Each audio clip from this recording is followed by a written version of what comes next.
working now? Yeah, now it's working. My mic wasn't working for like a hot sec. Okay, today's just been a comedy of errors. Okay, but yeah, so I kind of wanted to go for the Halloween aesthetic. As you can see, let's go and connect TikTok because now we're live. But yeah, so I kind of wanted to go for that aesthetic, the Halloween aesthetic. Let me put this chat as well. And let's go and... There we go. So now everybody is together. And we love it. Yay. So, yeah. Basically, everything has been going well. My trip went well. So, for those of you who are wondering about my trip, it went well. Everything went good. We didn't have anything bad happen. So, that was a good thing. You know how it goes with these trips. These trips, like, I've had so many trips where it goes badly. I'm just like, I'm glad when a trip doesn't go bad, if you know what I mean. But yeah, so the trip's been good for the most part. Went well. So this is how, okay, this is like loud in my ears. Let me like turn. I'm like Bendy. You don't have to be that loud in my ears. Let's turn the sucker down. There. So I can hear myself think. My computer's like having a heart attack right now because I'm like trying to like run so many programs at the same time, but also on top of that, like, not only am I running a bunch of programs at the same time, it also is having issues because it's like I had just changed a lot of settings and I updated all my drivers. So hopefully we don't have anything bad happen. But we've already had some delays because of technical difficulty this morning. But I would like I say with you guys all the time with these, I much rather start the stream late than to go and do a stream and then like everything goes wrong and I'm just being a hard head and just letting it happen. So I much rather have everything, you know, happen before stream. And luckily I did. I think I hammered out everything about it. So back to the trip. So as you guys know, I went to Halloween Horror Nights. I had been hinting at it for like a while that I was gonna go to Halloween Horror Nights, and everything managed to fall through. But what was super great about it was that I kind of like, not only did I get to go kind of for free because I got like a bunch of like money that I got $500 that deposited in my account, like a surprise $500, like a $500 I wasn't expecting, so I was very, very happy. And then so I was able to go, and then I was able to get a free ride, which was really good. I managed to have to still go, you know, and pay for a train, but I'm like, at the end of the day, it came out cheaper because I got like discount tickets, so it was really good. So I took multiple trains to go to Halloween Horror Nights this year.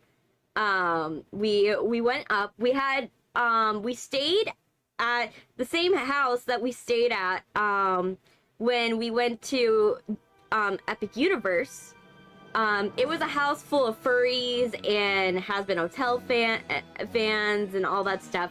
It was very fun. You know, they're like a sweet bunch when I go over to like visit with them. They're like super sweet. They're super awesome. And so we go up there. We get picked up at the airport. First of all, we almost crash before, like, we get to their house. Like, we almost get into a car crash because a guy tried to sidesweep us. So, luckily, we did not die. That would have been bad.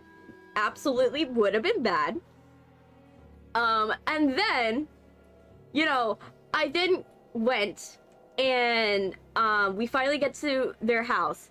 They dropped me off first because I was gonna be the one that, like, I was talking with my friend, one of my friends that I hadn't talked to in a long time, and also I had to be the one to be there, you know, so that way I can, like, make sure our stuff is okay and all that stuff. And also, just to let you know, we brought along, like, my brother's brother's friend. I'm gonna call him Alex for this, for the story. So I get there, I'm on the phone, and the first thing that happens at the house is one of the roommates sees me. I'm like, oh, yeah, they've seen me before. It's totally fine. And then he goes in the kitchen, sees me, and then quietly walks away.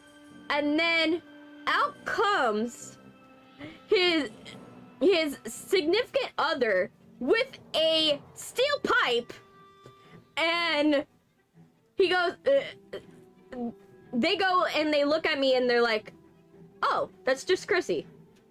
They're like, oh, that's just Chrissy. And then walk away like that was not a thing. Like, I wasn't gonna get jumped right there, then and there, if they didn't know me. But basically what happened was, the guy that said, oh yeah, we can, you know, stay there, he neglected to tell his roommates that we were gonna be there. He neglected to tell them. So that wasn't good. You know, that luckily it was me. I was, like, there and they recognized me because I stayed there with Alex and they don't know Alex. And so luckily I was there and they didn't jump Alex because, you know, Alex has communication problems like I do. So he doesn't know how to, like, react in these situations. So luckily everything went well. So then after I left.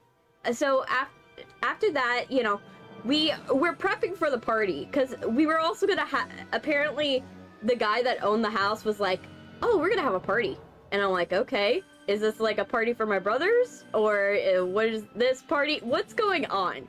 I was confused. But yeah, because part of the reason why we went to Halloween Horror Nights, it was my brother's birthday. So it was their birthday and we were like, okay, let's go up there. So basically what happened was that we get everything ready for the party and all this stuff. I'm expecting, like, a very small party. Like, I'm like, how many people can realistically be coming to this party? And also, the guy starts making mystery chili. I have to add this as a note, you know, as like a story element. He starts making mystery chili, and I was like, okay, that's a thing. OMG, do you have furry friends? Yes, I do. I do have furry friends. And I made a lot of furry friends on this trip. Lots of them. I made a lot of them, a lot more, because at the basically, what the guy neglected to tell me was that he was going to invite a whole furry convention to come over for this trip. To go for this party. Oh, thank you for following, Phantom Real. So, he invited, like, everyone he met at FurryCon. So, this tiny house was packed with, like, 40 to 50 furries. And they brought their fursuits, too. And I was like, oh my gosh, I had never seen that many furries in one room. I was like, yes! It was kind of funny. it was fun. And they also, he didn't tell me it was gonna be a costume party, because he was like, oh, let's do an early Halloween party. So, just imagine, this is a party with furries, and they are all dressed in costumes, but they also brought their fursuits. This is the party, you know, and they're getting it. This party didn't end up being like a party. It was just a rager. I can't meet any furries in Miami. I don't know where they are. Trust me, I know a bunch. You're fine. I know people from Miami that are furries, and trust me, they're here. They're here. You just gotta go to conventions to find them. They're usually like, you have to go to SuperCon in order to find them. But yeah, so basically what happened is that this thing turned into a full-on rager. Like, the guy brought like 20 different different alcohols to the party. So we have 20 different alcohols in the party. The roommates hid their alcohol, so because they didn't want people to steal their alcohol, which ended up happening.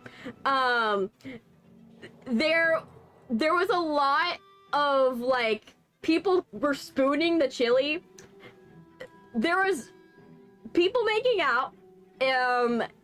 We made s'mores. That was a thing that happened. We made s'mores.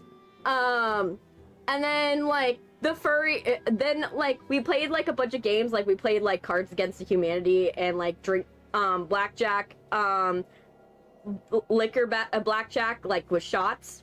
So we did that, and then all the furries decided, you know what? We're gonna take a picture together. So they all took a picture. They all took a picture together, and it was really funny. And basically, what ended up, I was like, oh my gosh, this is a really cool party. I'm not gonna lie, I talked with all the furries that day. I was like, I mostly gravitated with like the girly furries and like the gay furries. I was like, oh yay, we hung out with them. This is so cute. Yes, it was trust me, it was awesome.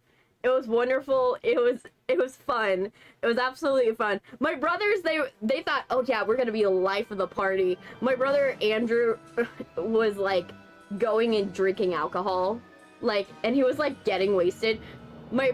My other brother, like Brian, he like went and like he like drank. He drank a little, but like he passed out early in the party, so he was just like face in, table out.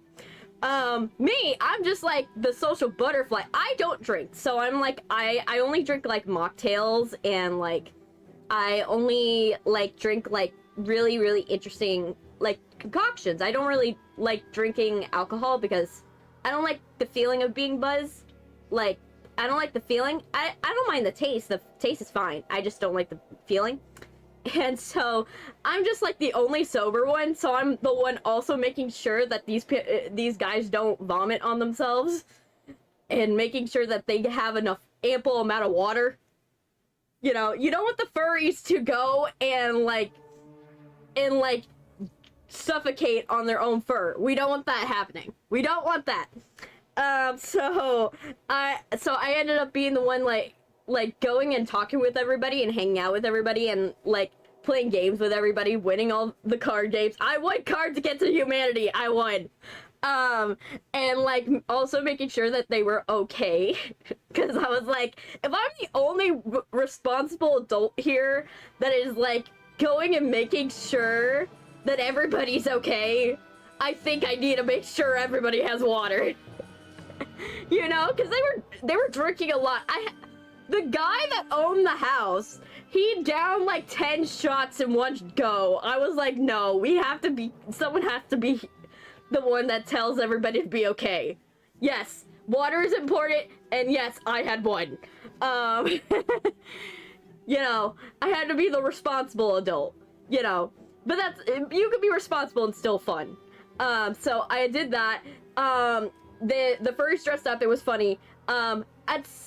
Yes, 10. He drank 10 in one go. I was silently getting scared, and I told his sister, I was like, Kelsey, I don't think this is okay. Like, your brother should not be downing 10 shots.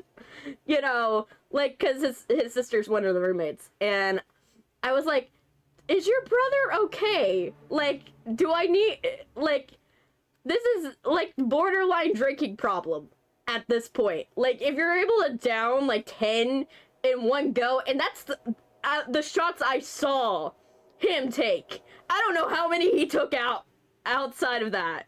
I don't know. I was getting visibly concerned. But I didn't know how many shots he took. But yeah. And then, like, I was like, one of the things on my bucket list for this trip was, like, I wanted to get the Art the Clowns. Yes, that was probably his pregame, I'm not gonna lie. That is probably true. Heart. Like, it's probably true. Like, I literally, one of the things that I was on my bucket list for, like, going and making sure that on this trip, hey Duck, welcome. One of the things on my bucket list for this trip was to get the Art the Clowns at HHN to go and do the Pennywise dance with me. I wanted that to happen. And I'm gonna report, I didn't get to do it at HHN, but the funny thing is, all the furries work for Universal. All the furries did. So guess what happened? One of them happened to be Art the Clown Stalker from HHN, and he had the suit. So what do you think I conned him into doing after a couple drinks? I got him to do the Pennywise dance with me. It was fun. It was very funny. I got, like, enough drinks and like marshmallows into the dude that he decided to do the Pennywise dance with me, and I was very happy. I was absolutely happy. I was like, yes, I have managed to get my bucket list item. So I got that on my, I did that. It was funny. He was honking, like, he had, like, Art's, like, horn, so he was honking that at people's faces. And he was, like, he had a bag of just, like, mystery stuff. Drinks and marshmallows are the way to make it happen. So true. Yes, it is. If it works for gators, it works for people. You know? Like, it definitely does. So yeah, like, literally, it was so funny. So yeah, so I got Art the Clown to, like, go and dance with me. It was fun. He downed a couple more drinks, and then he was like, okay, time to get into my furry costume. So that happened. He got into his furry costume. We got him all in a row, which was funny. Some of them were in, like, furry lingerie. Like, they were in furry garb, but then they, like, had their own, like, lingerie and stuff like that. So that was happening. Just to describe the look of the whole thing. Like, some of them were in costumes, some of them were in burlesque outfits, some of them were in lingerie. It was a lot. It was fun. And we partied till, like, 4 o'clock in the morning. I'm not gonna lie. We did party. And then how we ended the party was, like, we ended up, like, yes, happy spooky month. Hey, Harvey. I'm talking about the furry ranger I went to. I went to a furry ranger. So yeah, so then basically we partied till, like, 4 o'clock in the morning, and then we ended the party by watching The Wild Robot. Like, I don't know what it was, all the furries got together, we were like, and we all together decided with the furries, they were like, Wild Robot, that's the one. So they decided to watch that. It was fun. And, like, I got to talk, like, writing theory, and I got to talk about, like, different shows, like Hazbin Hotel, their thoughts on, like, different shows and different things, and because, you know, I'm a film major, and a lot of these people, they have they're up to date with, like, pop culture. Some of them are writers, some of them are, like, in their own thing. Some of them are in environmental law, which was not expected, but I guess I understand it. So yeah, so if you're wondering, yes, Sylvia did eat. Yes, Sylvia did eat. Sylvia did eat. We love it when Sylvia eats. We want to make sure Sylvia is fed 3 square meals a day. We want that. We want Sylvia to eat. This is good. Tell Sylvia I said hi. You know? But yeah, so the party, like, ended, but, like, barely, because, like, we had some people that just passed out in the living room watching Wild Robot, and they didn't leave till, like, 10 o'clock the next day. So, you could tell that was a party. But yeah, it was so fun. It was crazy. I set stuff on fire. It was fun. Like, of course, it's always fun when I get to set stuff on fire. I got to do that. That was fun. Because, you know, if you're gonna have marshmallows and s'mores, why not set stuff on fire? Let's do that while we're at a party, you know? You know, I'm a little bit of a pyromaniac. I love setting stuff on fire. Yes! We love it! We love setting stuff on fire. It's fun, especially when you do it responsibly. When you do it responsibly and no one gets hurt. When nobody gets hurt and you just set things on fire, it's fine. She said hi and she might join later. Great! I really am happy about that. A little pyro as a treat. Yes! We love a little pyro. A little bit of pyro. So yeah, so we did the party. The rager was awesome. Everybody, like, kind of, like, fell out of the house. Basically, they all left. Because we had to prep because we had to go to HHN the next day. So we did this party, and my brothers are, like, straight up hungover, and they're like, we're preparing for, like, HHN. And so we get prepped. I get all ready in my garb and everything. I dress up because when I do it, I kind of like do like a soft cosplay of some sort, but I don't do it like, I don't want to go and be like, you know, wear too much and then I'm hot. I made her a mod on my channel. That's good. That's a good Harvey. That's always good. You know, you should make your wife a mod on your channel. That would be great. But yeah, so literally I decided, I was like, okay, so I got everything ready. I did a soft cosplay, not too much. I looked good, I'm not gonna lie, because for me, if I'm gonna wear anything, I gotta make sure like it has like secret pockets and everything like that, because, you know, I don't know what I'm gonna have to carry in my hands, and I don't like carrying a lot of stuff in my hands. Hey, Audrey. But yeah, so we went to HHN. We got in pretty well. Hey, Wet Dream, welcome. Welcome, I haven't seen you in a bit. So yeah, so we get into the park, because, you know, when you have someone that works for Universal, you kind of get like a little easier way in. Like they have free parking, and they get to go and get closer to the action. So we got into parking, we get in there, everything's going good. We make a mad dash for the Universal store. We make a mad dash for the Universal store because we were like, well, let's buy everything while it's on this guy's discount. You know, let's do that, you know. And so we got stuff on his discount. I went for, like, I got an Art the Clown Christmas sweater. Because if you guys don't know, Terrifier 3 is a Christmas movie. That is official. You decided to go to Mira Con, not to go to Mira Con because of economic reasons, because I see. It happens, you know, sometimes you can't go to Comic-Con. But yeah, so I got like a, sorry for being gone for too long, missed these streams. It's totally fine. I will not roast you for not showing up, because sometimes, you know, it's hard to make it to these streams. It's hard.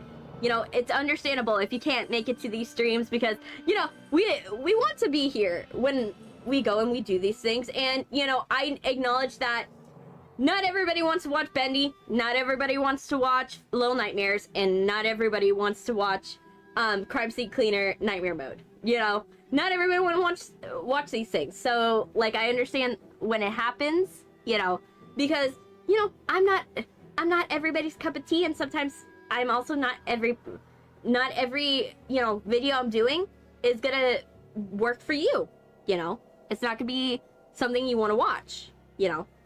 And so, for me, I understand. I understand why it is, and it's totally fine. But yeah, so I buy a Art the Clown, Terrifier 3, Christmas sweater. It looks super cool. I was like, oh, it's a nice green. It's got some, little axes on it. Sylvia did recently get the fear of crowds, which is, phobia.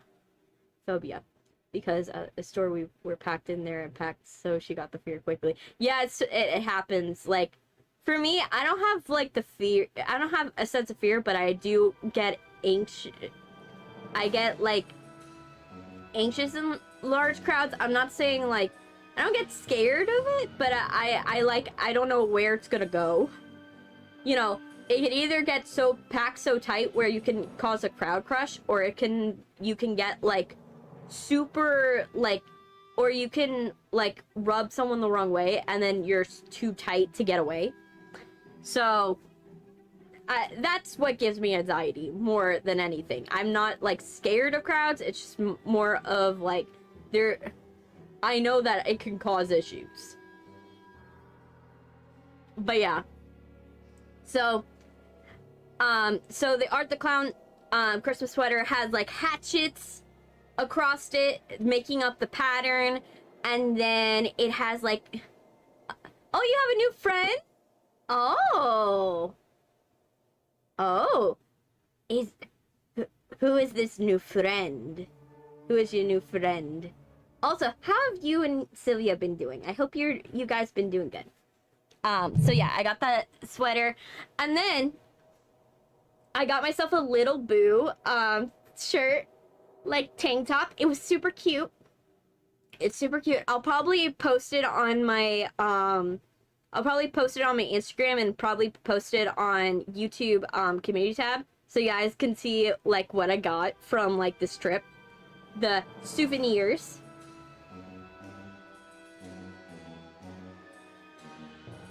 But so yeah, I got that, and then I got a matching pair of pants. His name is Husker, and he goes by Husk. Oh, that's awesome. That's actually kind of awesome. That goes with your aesthetic. Oh my gosh.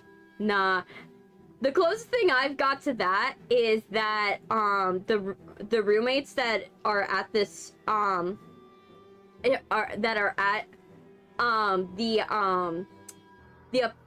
the house that I was, like, staying in for the trip, I've, like, befriended them.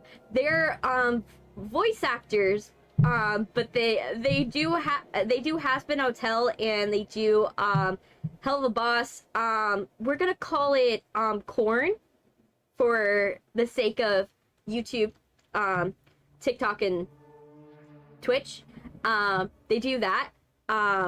So yeah, so they go and they voice, like, they do fan AUs of, like, Angel Dust and Husk and Alistair, and it's very funny.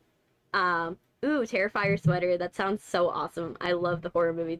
Yeah, I really love Terrifier. I got to watch clips before I went to HHN, and I was like, oh my gosh, I really like the gore. Yes. Oh my gosh. But yeah, but I love this shirt. Like I said, I will post it on my community tab and on my Instagram, so you guys can see it. Because, you know, it's always fun to show you guys what, you know, the souvenirs I get from these trips. So after I left, you know, after we left that store, I was like, ooh, I want some butterbeer before I leave. I can't even do an impression of Harvey. It happens, you know, we can't always do all our favorite characters. Not everybody can do their voices. Not everyone could do the voices of our favorite characters. But yeah, So I left, but I was like, ooh, I'm in the mood for butterbeer, and while I'm on this guy's discount, might as well. So we went and we got some frozen butterbeer. I'm in the group that loves frozen butterbeer. I know not everybody loves it. Not everybody loves cold butterbeer, or hot, or frozen. I like frozen. I like frozen butterbeer. That's my thing. I love it.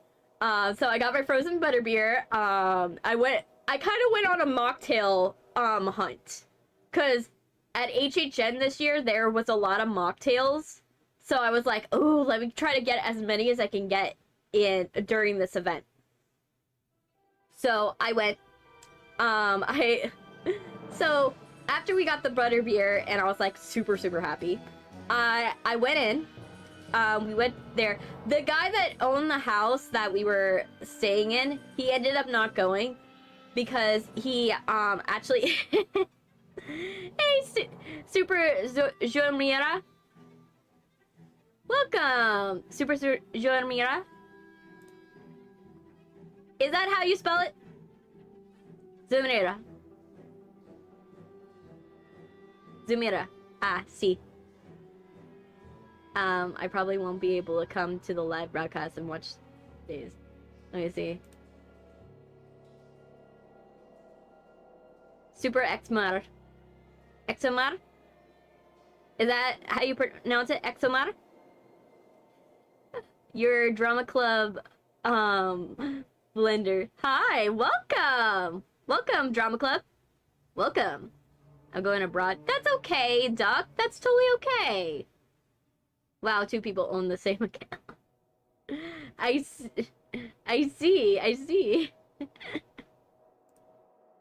Let me see. Let me translate, Duck. Oh, you'll be back Wednesday? That'll be totally fine. You'll make it for Thursday. You'll make it for Thursday. Exomar. So, welcome, Exomar. And welcome, Drama Club. How are we doing? It's Husk! Oh! Would you rather be called Husker? Would you rather be called Husker, Drama Club? I can call you Husker. I sometimes call people by their real by either the real names or an alias name. Husker Drama Club, sure. I love it. Please learn about it. Yes. Yes. Oh man. But yeah, so I went into HHN. We went in without him because like he couldn't afford the ticket. It was like $170. He was like, nah, if I'm not gonna get a free like ticket, like employee ticket, we ain't doing it. So he left us at the gate. We went in. The first house we did was Fallout. The first just Husker? Totally fine, Husker. The first house we did was Fallout. We went in there. The wait wasn't actually too bad. The wait was like 50 minutes. 50 minutes. It was actually a little shorter than the time that was on the tin. So we went in. One thing I appreciate about this year compared to previous years is that HHN finally like understood maybe the best course of action is to put something that people can watch so they're less impatient in line. Oh, that's totally fine, Husker. I'll see you later. Trust me, I'm gonna be going till 4, so it's fine. But so HHN came to the realization we should probably have like videos playing while people are in line because it makes them less impatient, and boy was that an improvement in the Fallout house and in all the subsequent houses. I really love that. For those of you who work for Universal, keep it up. That's good. That's a good thing to have in line. Have something I could watch while I'm waiting in an air-conditioned tent. You know? So we go in, we do the Fallout line. We finally get to Fallout. The Fallout house was really good. I really like it. The standouts it was accurate. Now, was it scary? Obviously, the answer's no. Hey, is that you, Sylvia? Is that you? Tell me it's you. It's probably you. It's probably you, Sylvia. Is it you, Sylvia? Tell me. Is that you? But yeah, so we went in the house, and the house was like very, very it was very cool. I have to say, it was really cool. They recreated the inside. Yes, I figured it. I figured it was you, Sylvia. The house was recreated really nice. It was very not spacious. So like the first section, I would have hoped the vault would have been bigger. I need to go to Universal more. Yes, Universal is fun. If you're gonna go, if the choice is Disney or Universal, Universal wins by a mile. Always wins by. Hey, Neon Crystal, I haven't seen you in a bit. Yes, cheese grommet. It's normal for us in China to jump in line. For us, we queue, but it's not good to skip. Like, what though? I have to say, there was a good feature that they also added to the lines this year. They gave you a ticket at the beginning of the line. No, not at the beginning, at like halfway point of the line. So if you actually had to leave for any reason, like if you had to leave for any reason, you could show them, you could leave, show them the ticket and show that you were in the line halfway, and they would put you in the express line so you could get to the front, because it wouldn't be fair for you to wait pretty much like 30 minutes and then need to use the restroom, and then you have to like get out of line. And I was like, this system works. If I had a twin.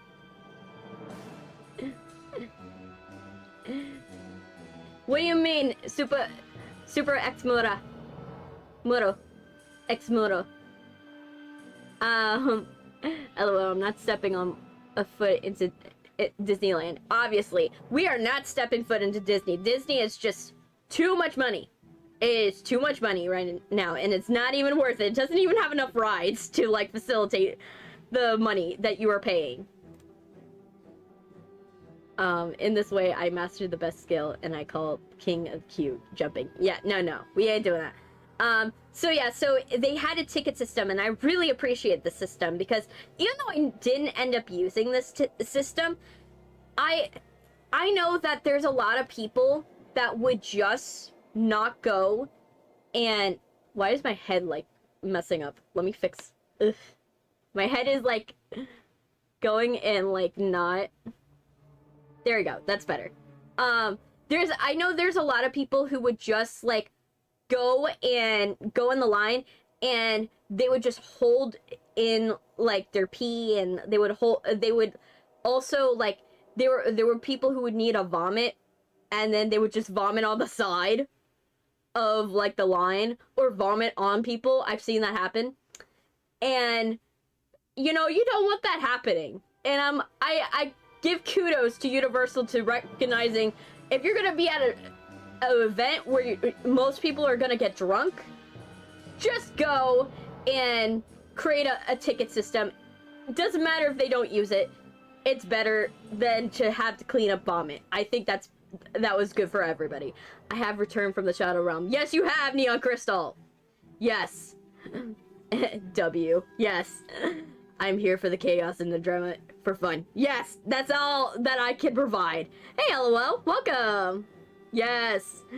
But yeah, I really appreciated the system. I wish Disney had the system. I remember when I literally went on the Seven Dwarfs Mine Train during a tropical storm, waited 3 hours, and then had to leave because obviously the tropical storm got bad and my legs could not hold themselves up anymore, and I had to go to a fast pass.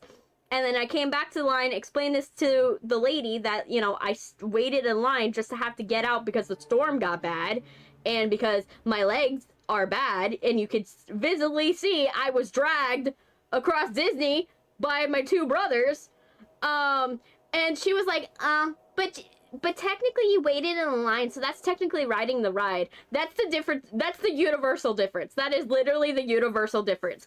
Disney will be like, oh, you waited in line, you technically rode the ride.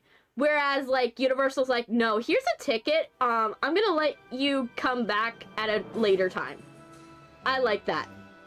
system. By the way, Harvey didn't tell you, but he cried yesterday. Why did he cry yesterday? Why, Celia? What happened? Did you make him cry? Did you make him cry? Did something bad happen? Or was it a good cry? Was it a good thing? He won't cry. So ugly, right? Let me see. He's not that kind of person. It happens. You know, yeah. So, literally, yeah, that's the universal difference in my opinion, is that Universal will let you take a ticket and leave and come back. Disney will be like, sucks for you. Sucks for you. You're disabled? Oh, well. So, yeah, so we went in the Fallout line. My favorite animatronic of the Fallout line, Fallout ride, not ride, brain, ugh. Haunted house, the house was the catfish. The catfish, mutated catfish animatronic, I loved it. I loved it. It looked very beautiful. It looked very pretty. Like I always say, I don't get scared of these houses. Like, I don't have a sense of fear. So there's no, they pop out at me and I'm like, oh, a cool costume. I don't have a sense of fear. So there's no, I'm not getting scared when I go to these houses. But I love looking at all the details and all the scenery and at all the animatronics, which I loved. I really love going to these. Disney will probably make you pay extra for existing in their park. Yes, they will. They will. Literally. So yeah, I went in that I love the catfish animatronic, the Maximus animatronic, like the like soldier suit animatronic, really good. Really good. I really liked it. It gave like my brothers like a good scare. So I was like, yes, that's awesome. We love to see it. We love to see it. Oh, thank you for following, Spooky Pookie. Welcome. Thank you. Meowdy. Yes. Yes. You know, I really love the Maximus animatronic, and then the ghoul. The ghoul scare actors were really good. The ghouls were really good. And the Lucy one, I have some tea. I found out some tea from like behind the scenes. So I'm not gonna say because I don't want to mess people's jobs up, but oh my gosh, the tea was hot. It pays to have like people that work for Universal go and take you to these parks. It's funny, because you get all the tea and all of the dirty secrets. You know, the Fallout one looks so good. It did. The only thing is that I feel like it wasn't big enough for it to accurately show what the vault was. Like, the vault section of it felt too small. I don't know if you know this, but your translations are always a bit weird. It's mostly because, remember, I have a system that's translating it for me. So while yes, the translations are a little funky, it's giving me a gist of what's going on. Like, but it's not exactly like telling me exactly what you're saying.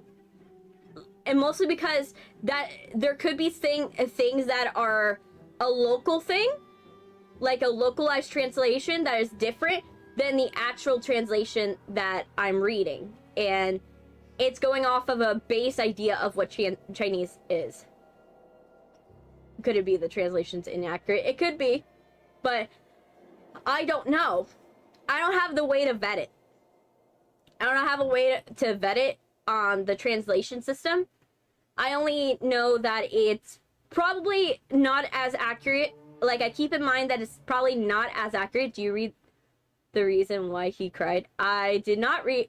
I didn't see it, so I might have missed it in the chat. Have you been during the month? I've been doing good. I've actually been doing good. I had a lot of crazy things happen in my life.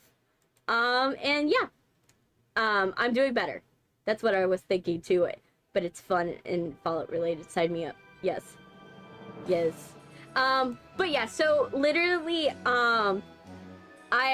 maybe it's because the words I use are too profound. Probably. But yeah, I feel like the vault wasn't, there's no way to do the vault correctly because the vault didn't feel as expansive. I feel like if the vault was bigger, I would have been more happy with the house. Like, not to say I wasn't happy with the house. I think the house was really good. Like, don't get me wrong. The house was good. But I feel that, like, let me see. Oh, didn't. No, it didn't send, Sylvia. Cause I scrolled up and there's nothing in between where you said, by the way, didn't he tell you that he cried yesterday? And the, did you read the reason why he cried? Like, there's nothing in between. So I don't know if you didn't send it or something like that because I can't see it. But yeah, so I feel like if the vault section was a little bigger, like I would have been a little happier. Like the section with like the town, like the like wasteland town was good. The wasteland town was good. It was perfect. It was the right size. Right size. The section with the convenience store was also good. That one was a really good one. That was portrayed well. It looked good. That was great. Whereas like the other one that was also good, but it good, but it could have been a little better. Was the observatory. Like someone that's actually going in the house for the observatory, you would not be able to tell it's the observatory. That's the only sad part about that section. There's a lot of sections because spatially they didn't have room to do it. You can't actually tell what it is. Like if you're going in and you didn't watch the show, you're not gonna know exactly what those sections are. So that's the only thing where I would say like it kind of messed up. Oh, it's also my birthday today. Happy birthday, Wet Dream! Happy birthday! Oh my gosh. Yes, it's always good to get older. It's always. It's a blessing. Not everybody gets it. I don't have to use... I don't like using generative AI necessary tool. Yep, it's definitely. But yeah, like literally, so yeah, I feel like if you go in the Fallout house, adjust your expectations like slightly. That it's gonna be like amazing. But it's pretty good. I'm not gonna lie. So after the Fallout house, we left. And then I was like, okay, it's gonna be 120, it says 120 minutes for the FNAF house. So for the FNAF house, I had to leave and go there. Because I was like, we gotta go to the FNAF house. I gotta go there. That's on my list. I gotta make that happen. So we go to FNAF house because I have the mentality of, okay, it's 120 minutes. That's gonna deter people. So really, that 120 minutes is probably smaller than that. It's probably a lot smaller and not without anybody realizing. And when we get in there, it's gonna be like really good, right? It's gonna be a better time. So we gotta go now. So I go to the FNAF house. I go there. It looks really good, by the way. It's like tucked back in there, with Terrifier and Grave of Flesh, and it's tucked in there. That's the reason why. I see, but I don't have it. Like you still didn't type it, Sylvia. Are you trolling me? Are you trolling me? Or is YouTube trolling me now? An interesting fact, did you know that a piece of buffets here in China are as cheap as $3? Yeah, I actually watch a lot of I watch a lot of people going to like Asia and going to like Japan and stuff like that. And literally what it does, what I like looking at and seeing the prices of, you know, people buying it, because it astonished me that it's like super cheap to go and buy stuff over there. Superfluous knowledge, I just said it out of boredom. Yes. It probably is, Sylvia. If you are typing it, there might be a word or something like that that YouTube's flagging for some reason. And that might be the reason that I'm not seeing it. That could be what's going on. But yeah, so back to FNAF house. So it's tucked in like a very crowded corner. I go in, it's 120 minutes, I get in the line. My brothers are huffing and puffing, they're like annoyed, because they're like, oh my gosh, why did you take us to a line that's gonna be 120 minutes? I'm like, it's not gonna be 120 minutes. Understand this, whenever it says 120 minutes, it's never 120 minutes. It never. It's absolutely never. Because what happens is a lot of people walk away. Either people walk away, or sometimes what happens is that people just don't line up for the line. So that 120 minutes is not accurate because people are not checking.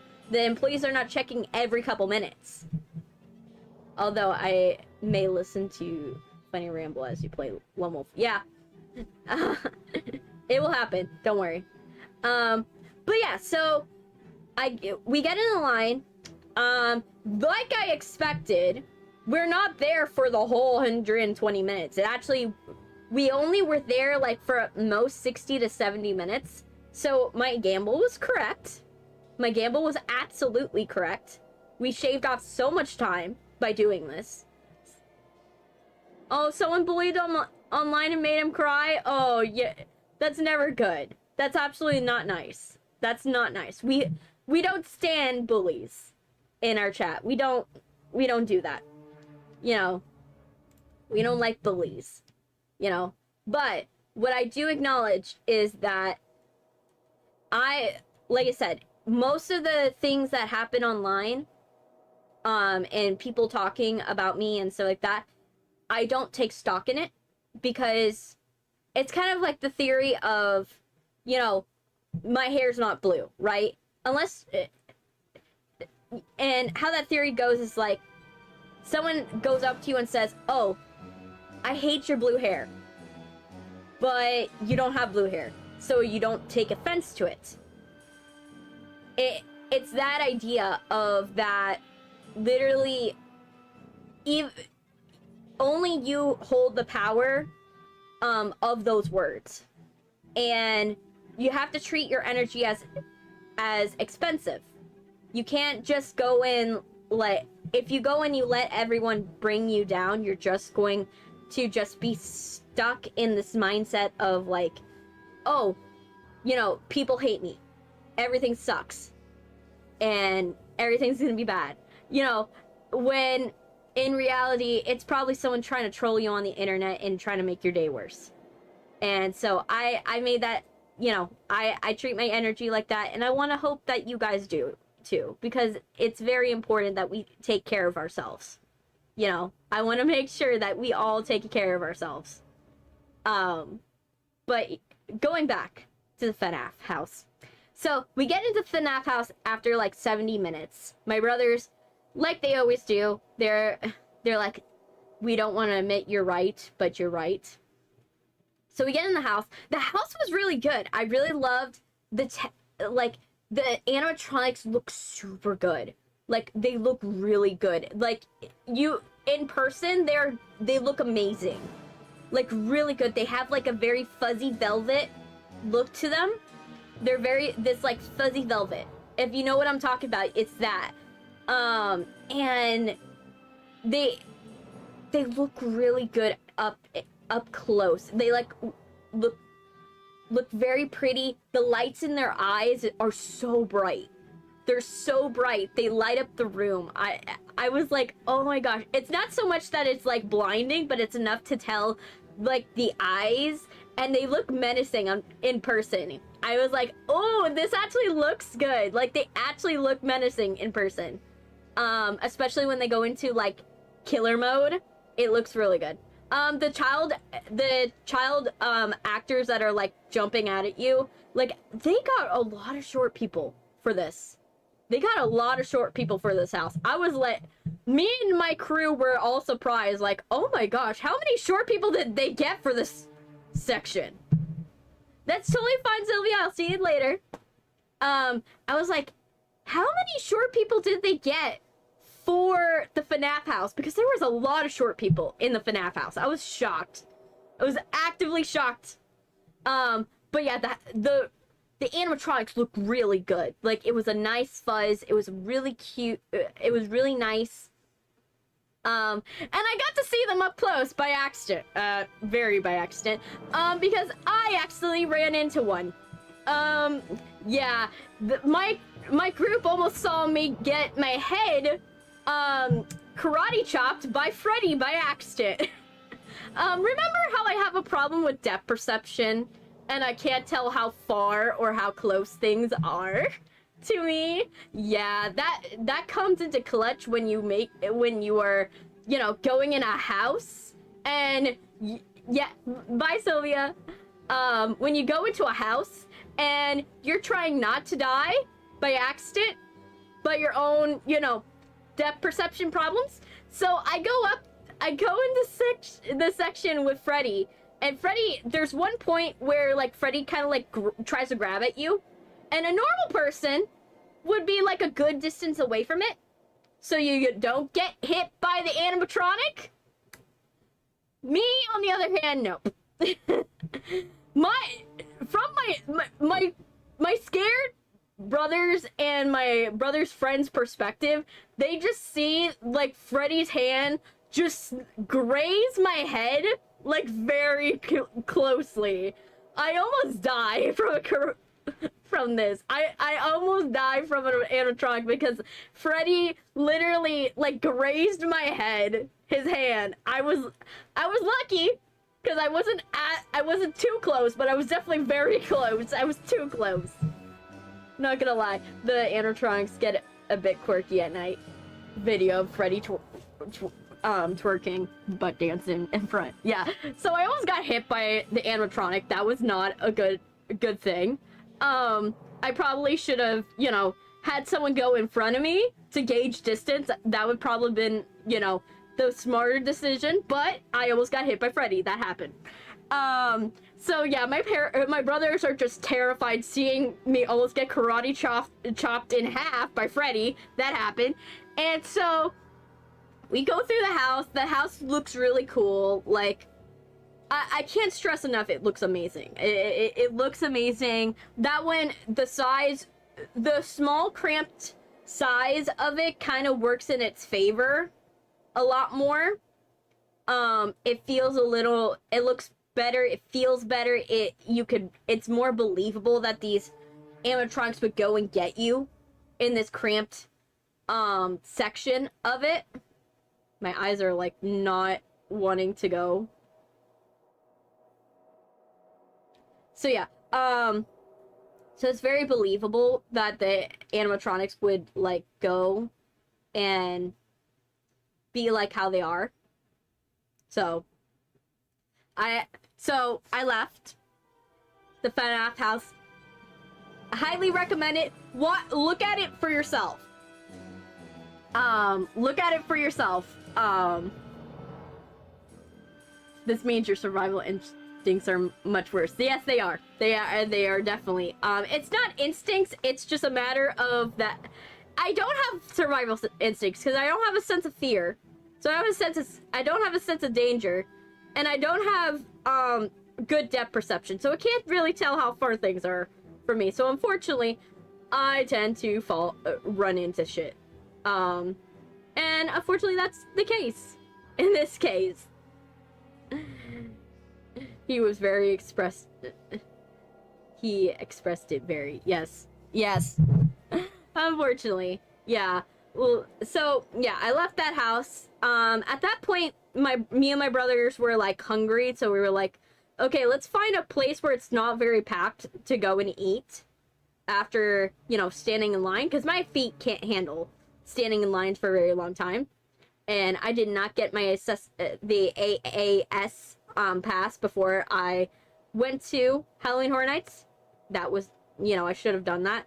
But scheduling stuff with my doctor takes 6 months, and I haven't seen my doctor in 12 months. So, yeah.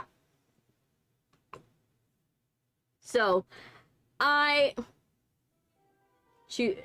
which you choose? which you choose when someone points a gun at you. I don't know what you mean.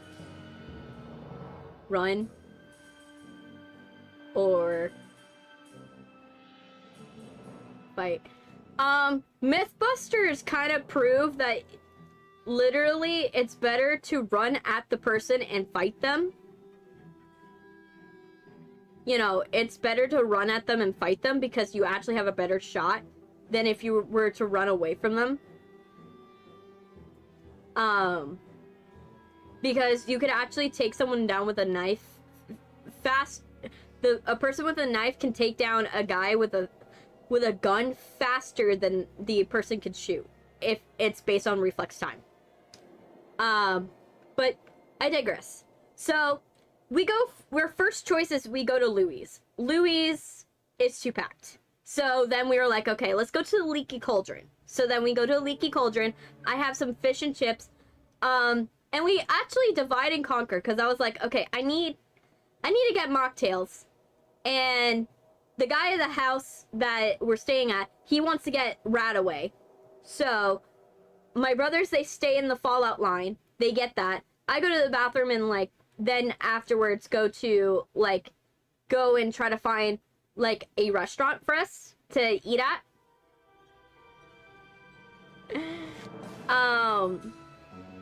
And so they get my mocktails. I got the Quantum and the Rataway. I'm gonna tell you straight, the Rataway is overhyped. I know a lot of people are like, oh my gosh, the Rataway is so good. No, it ain't.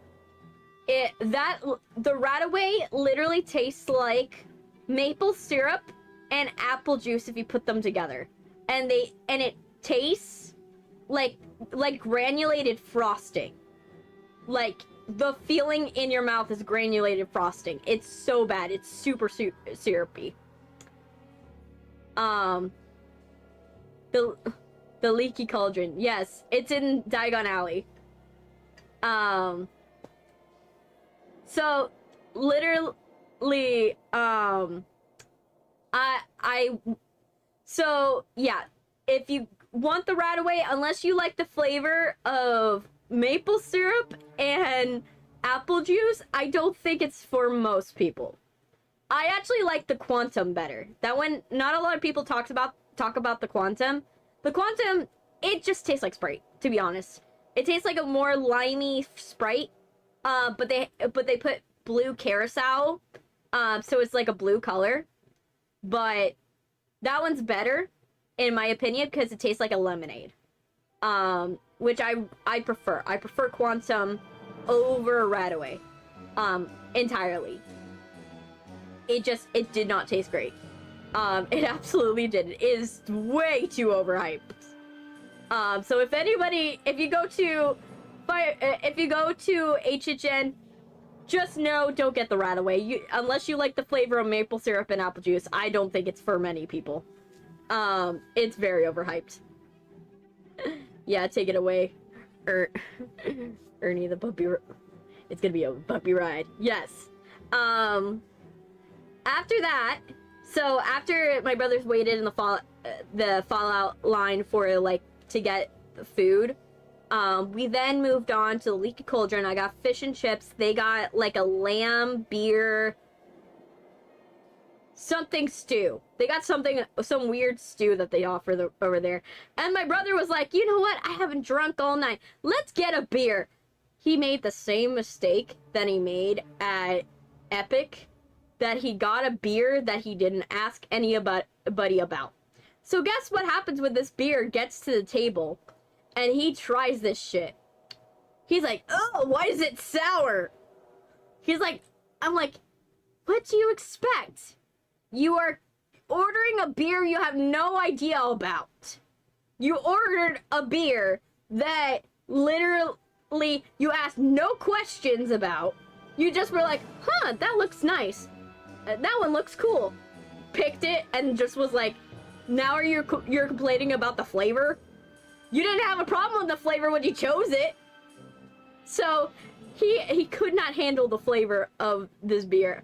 And he's like, he's trying to con me and my sibling and his other brother into drinking it, and I'm like, no, I'm not gonna drink your crap. You were the one that ordered it. Finish it, man. If you can't hold your liquor, that's on you. You know. So he chugs this thing. He throws his thing back. He like covers his nose and squeezes his nose so he doesn't smell it, and like he tries to drink it as fast as he can, because it sucked. It actually sucked. There's like, my brother just needs to research his alcohol. Like, at least I research my if I'm gonna drink, I research what the hell am I getting served. You know, so I know what I'm gonna be tasting for the next hour, you know. But after, as a person who might drink on occasion, beer can be bad. It really, like, it doesn't have to be, though. You just have to choose a good variation, and unfortunately he keeps choosing all the wrong ones. So yeah, so we left the leaky cauldron. We were like, okay, we only have enough time to either go to Gringotts or we go to, like, Men in Black. We can do that. So, because we could also go to the Revenge of the Mummy or go to Transformers, but those are on the other side of the park, and we wanted to be nearby for Nightmare Fuel. We wanted to be nearby for Nightmare Fuel. I'll explain what Nightmare Fuel is later. But yeah, so basically we wanted to be nearby for a Nightmare Fuel. So we were like, okay, Gringotts is the closest, so we'll just do Gringotts even though it's like 35 minutes. Like, it's 35 minutes. So, we go to Gringotts. Gringotts, only 35 minutes. We get in there, we get it out. We actually make it out in, like, shorter amount of time than we actually thought it was gonna be, because even though it only took us 35 minutes, it was 35 minutes including the ride, which is not usually the case. So we go in Gringotts, it's fun, we enjoy it. My feet are hurting at that point, but they're not to the point where my brothers have to drag me yet, but it's definitely getting bad. It's definitely getting bad at that point. So we leave, we go to Nightmare Fuel, because we have like 10 minutes to go to. I enjoyed Diagon Alley. Diagon Alley was fun. It was awesome. It was great. I liked Diagon Alley. I actually got to go like when it first opened, so I kind of know where everything is. It's just, for me, I hadn't been there for a while, so it was like we had a little hard time navigating, because all the signs and stuff like that are a little confusing. But yeah, so we went to Nightmare Fuel. For those of you who don't know what Nightmare Fuel is, that is strippers, and acrobatic fire displays, tricks where people are dislocating joints, and magic tricks. So, fun stuff. So we go there. We go in there, it's fun. My brother, it's my first time taking my brother, one of my brothers to this. Like, one of them's seen the show, the other one hasn't. So it's a fun A-B experiment.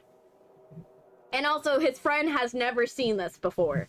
Me, I've seen the show multiple times, because I make this as part of my tradition. Whenever I go to HHN, I go to Nightmare Fuel. I go to Nightmare Fuel. Like, I like a dope, like magic trick. I like a good magic trick. I like the acrobatics in it. It's very cool. I'm not gonna lie. This year, they amped their tricks up. I never thought anybody would scissor in mid-air. Didn't expect that. But interesting display.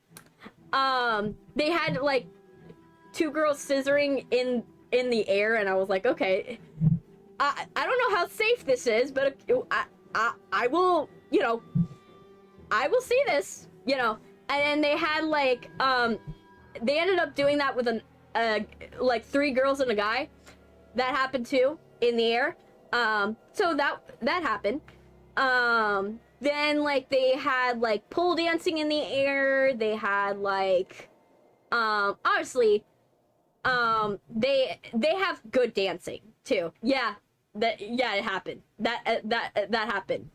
Yeah, they danced they danced. It was really nice.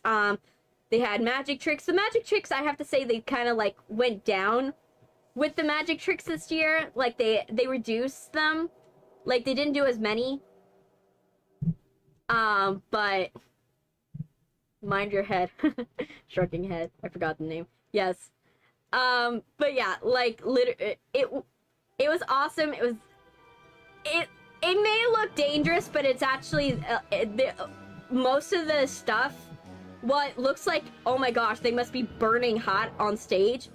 I know science, and so most of the stuff that they're dealing with, yes, it is on fire, but the sparks that are coming off of the fire are actually cold. Not cold in the sense that they're super cold, but it's the cool part of the fire. So if a spark does come off, it doesn't actually burn them. So, and most of them, they're lathered with fire retardant. So I know this whole show is like super safe. It's super safe, even though no one knows it. Like no one realizes it that it's safe, but it's super safe.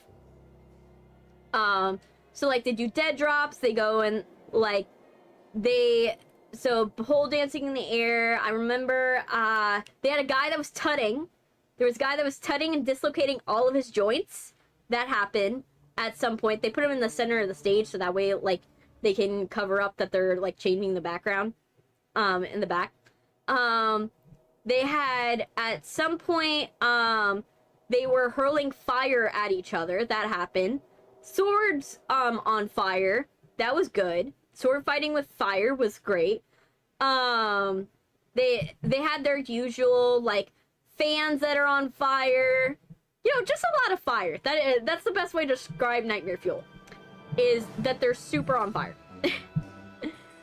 Yeah, you've seen it. This year it was like Nightmare Circus, like Circus of this. The name of it Circus of Decay, and so like it had a loose story. Like the only story I can glean from it was that it was like, okay, you have this circus performer, escape artist. I think it's an escape artist, and he's trying to save his girlfriend that's an acrobat, and like from like an escape artist thing, like trick, yeah, and where she like falls on a bed of nails and dies, and he has to get out before a saw cuts him in half. You know, the normal magic trick shit. So this whole trick happens. It's cool. It's nice. And then after the trick happens, so they do the whole thing. He saves her. All that stuff.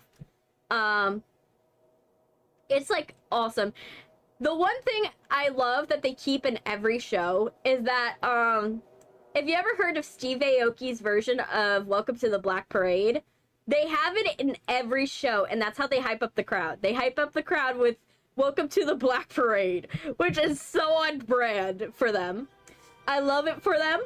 And like, so like, you will see the ushers get into it. Like, some are like twerking to the song. Some of them are like swinging light sticks in the air. Like, they're getting hyped up. Like, the ushers like are like, even though the ushers are like, they're dressed in normal clothes, they are having the time of their lives whenever this song comes on. Like, that's how they start the show. That's how they start. That's how you know Nightmare Fuel's about to come on. Is that they put on that song and then the ushers just go crazy. And then you just have one half that are trying to outdo the other. And it's just awesome. Unfortunately, in my side of the arena, my side was like, I guess people who have never watched it before, because a lot of them were like kind of not into it. Like, they were kind of like the ushers were trying to get them to clap and cheer and all that shit, and like sing along and stomp. And most of the arena did it, just my side didn't. I don't know why my side didn't do it. I guess it was just people who have never been to the show before, or were not interested in the show in the slightest, but is what it is. My brother, like, one of my brothers, he like, literally, like, went and the entire show, he watched his phone, and I'm like, you're going to a show where people strip, and you're missing it? You're missing the show. I understand you have a girlfriend, but this is a girlfriend-free setup. You are not cheating on her for watching the show. You know, you're just watching, you know, scantily clad men and women that are dancing. You know, that's all you're watching. But like, he just watched his phone the entire time. My other brother was having a fun time. It was his first time watching it, and he was like, yes!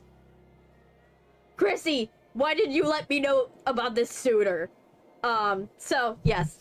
My brother had taste. My other brother had taste. And his friend loved it too. His friend loved it too, but he quietly loved it, but in that way of, like, I could see that he liked it, but he didn't, like, say it out loud. So, after we left Nightmare Fuel, because from there, me and my brothers got into, like, a big argument after. Like, we got into a big argument, but it was mostly because, like, they were like, I want to go to the Fallout store. And they didn't want to follow my directions. And I'm like, we can go there quicker. I could show you where the Fallout store is. It's only, like, a couple of feet this way. But no, they wanted to go the long way around. And I understand them wanting to go the long way around, but I was like, we have a limited amount of time to get to everything. And I'm trying to get you to everything as quick as possible. And unfortunately, so they went the long way around. I argued. I would argue with them, and then they got lost, and I'm like, do you want my help now? Do you want my help now? Because I feel like you need my help, but for some reason you don't want to get my help. Eventually they listened to me. They got my help. I took them to the Fallout store. My brother angrily, like, sorted through clothes. And I showed him, this is literally everything that was in the Universal shop. Like, you could have bought this beforehand. But he didn't want to listen to me. So me and my other brother, we went and we got coins. What happened is my brother didn't have the sense that, like, whenever you see a coin machine that doesn't have an input for going and putting in, like, 1 or 4, don't swipe your card on it. Because what happened is he was like, oh yeah, $7 for 1 coin? And $20 a lot for 4 coins. But, like, $7 for a coin? He swiped his card. Didn't realize that it would swipe it for the maximum amount. So for 4 coins. So for the $20. And he ended up having to pay for $20 for 4 coins. Unfortunately for him. So he was like, oh man. So he got 2 Fallout coins, and then he was like, you pick one. I picked a little Boo coin, and then the Alex picked a Jason coin, because, you know, Jason is one of the things this year. We left that house, we left there, and then from there, we were like, okay, now we gotta go.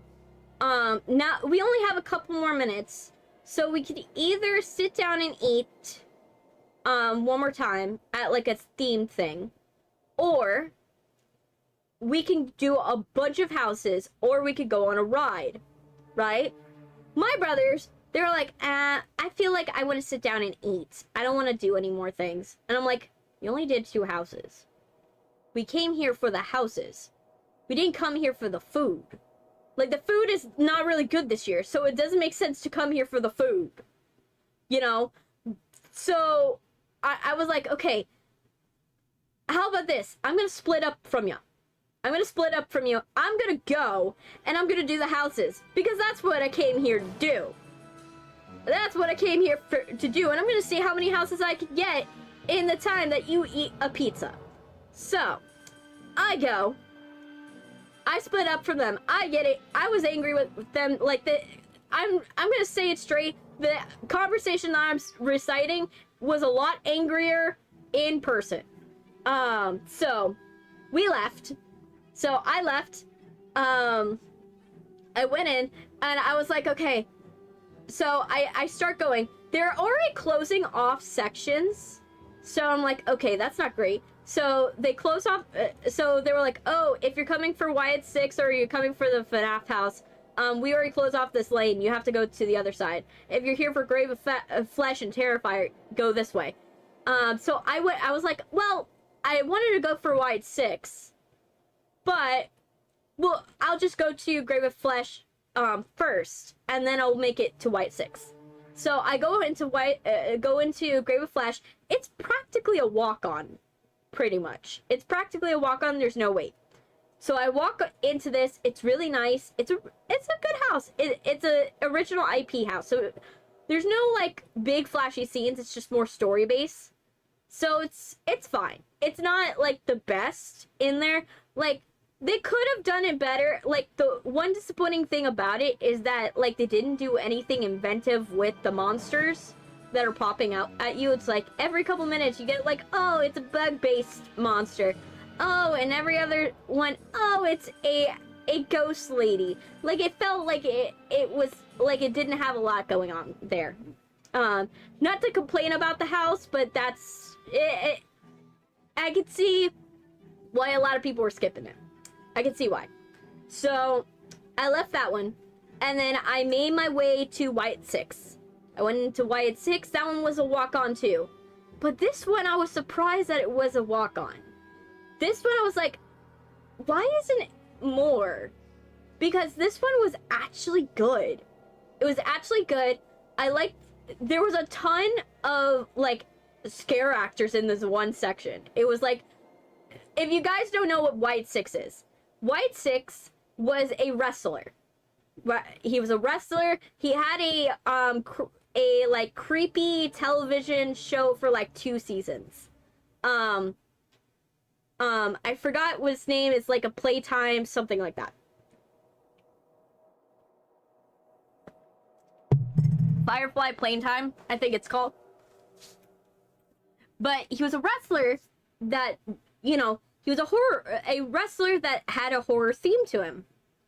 So, the Wyatt 6 house, so I go into the Wyatt 6 house, and I'm like, I'm pleasantly surprised.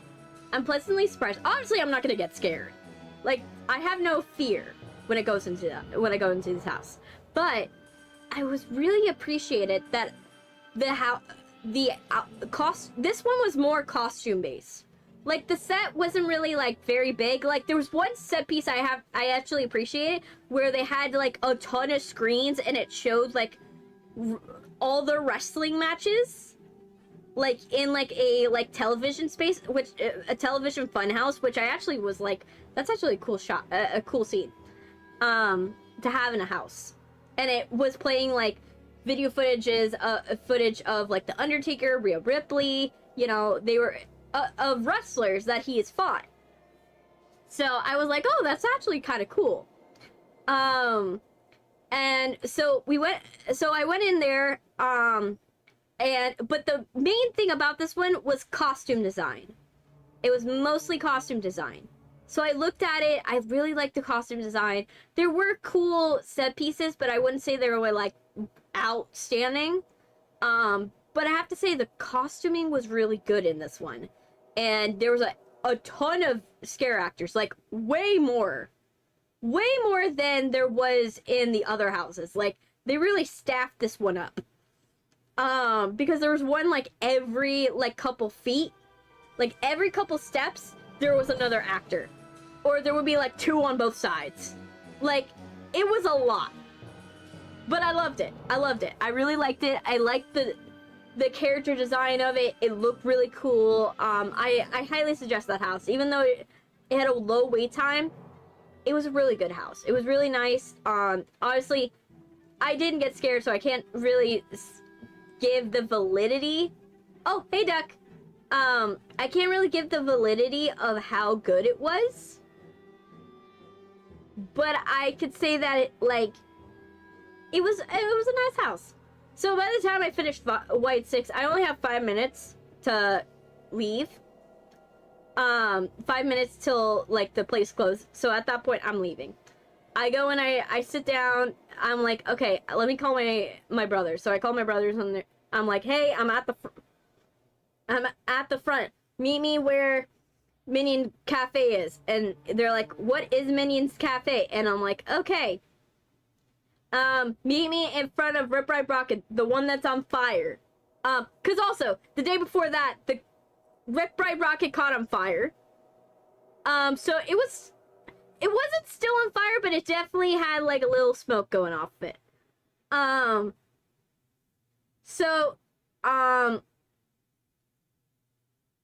just gonna be straight with you, Duck. I haven't listened to it. I've been disconnected from the internet for like the entire time of my vacation. Like, I'm not gonna lie, I've been disconnected from the internet. I don't know what happened in pop culture during this week. I don't know what's going on musically. I only know that I haven't listened to anything. I haven't been on the internet. I haven't been, like, the only thing I did was, like, maybe post one video, but that's it. I literally haven't had a chance because I didn't have Wi-Fi connection this entire time. I didn't have Wi-Fi connection for the entire trip. So, my bad. But, like I said, I will get to it. It's just, this week, it gets away from me whenever I go and I do things. But don't worry, I will listen to it. It's just, like I said, I did not have Wi-Fi connection. I know it's the one that you gave me. I haven't had Wi-Fi connection because I left, you know, I left town, so I didn't really have a stable Wi-Fi connection.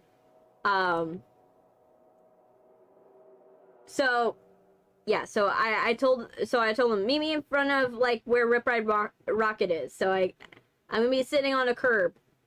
So I sit on curb, they pick me up. Now we get to the chaotic part. We leave. My feet are practically dead at this point. Because obviously, I shouldn't be standing for long periods of time because otherwise my feet don't work. I should be actually in a wheelchair, probably. So what happens is I walk, but I'm walking like as slow as a granny. Like, think how slow your 90-year-old granny is walking. That's pretty much how fast I was walking because my feet could not handle being on themselves anymore. I could not handle being walking anymore. I couldn't. So I then I was walking, but my brothers were walking way ahead of me, and they couldn't keep up with me because they walk at a normal speed. I don't walk at a normal speed. So when I'm in pain, and I'm in like pain, like pain. Like my feet hurt, my calves hurt, my back hurts, my hips for some reason one of my hips started hurting. I don't know why that happened. I think it mostly was that pain where like you didn't stretch a part and you needed to pop a muscle. You know what I mean? Like when you need to pop like your fingers and you feel it, like there's like a bubble, like an air bubble that you need to pop, like you need to crack your knuckles. That was the feeling, right? But I didn't have time to like stretch. So I go and I walk there. My brothers are getting actively pissed off because, you know, I can't walk fast. You know, I'm not walking fast anymore. So I go and I walk there, you know, I get there, and at some point I'm just like, my brothers have to start dragging me. I'm at the moment where I'm like, my brothers actively have to start dragging me because I can't not be on my feet anymore. So, and here's the problem. My brother he didn't secure the details of how our exit strategy was gonna be, because we did talk with the guy, the guy that owns the house, to go and pick us up. But the guy that was gonna pick us up has never done the Uber pickup section. He's never gone to the Uber pickup section, so he doesn't know how it is. And the guy's also colorblind. This is gonna be a very relevant detail later. So it's gonna be a very relevant detail. So we go to the pickup section, and we go there, and my brother is just running back and forth to the different channels. And remember, I can't walk fast, so I can't exactly, like, catch up to him.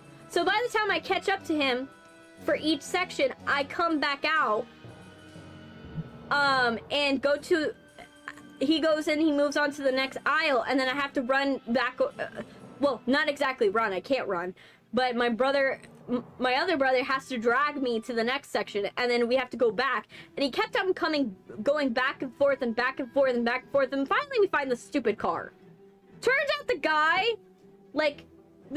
is colorblind and couldn't tell that there were colored pillars that designate which dropout zone you're on. So he was in the red zone, and we were in the green zone, and he didn't realize that it was color coordinated, because obviously colorblind.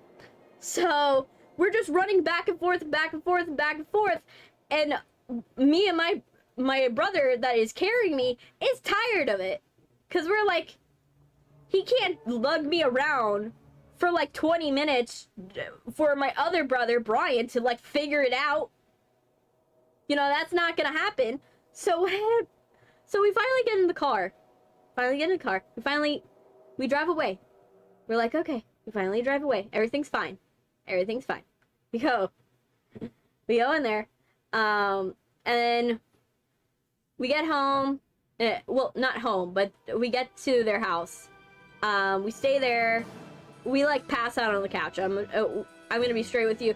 We were like, okay, we're passed out on the couch. We can't do this anymore. So we pass out. We go and we lay down. Everything's good. And then after that, we're like, the next day, we're like, okay, let's get on our train. We make sure everything we pick up everything. We're not gonna lose anything. My brother forgot, by the way. He one of the days that we were there, because like we also like went for like a couple seconds to a hobby shop. We went to a hobby shop and we bought some stuff at a hobby shop. I bought him his birthday gift. He got some Warhammer stuff. We went to a Warhammer store, which I didn't think that there was gonna be a Warhammer store. I never thought that existed, but I digress. I bought him something from the Warhammer store. And so he bought that. He got something from the Warhammer store, but when we went to leave, he forgot the paints that he bought. He remembered the set I bought him, but he forgot the paints that he bought, the special ones, unfortunately. And so he forgot his Warhammer paints, to paint his thing. And, which I'm like, considering that when we went to the Warhammer store, and the one thing I remember when we went to the Warhammer store, I know this is sidetrack, this is going back in the story a little bit. There was a guy that we talked to that, like, he's a chef at Universal. I don't know why I met a lot of Universal employees, but apparently this guy gets kidnapped in a van. Like, he gets jumped in a van every single day at his work, and they just take him to different restaurants in Universal because he's like a really good head chef.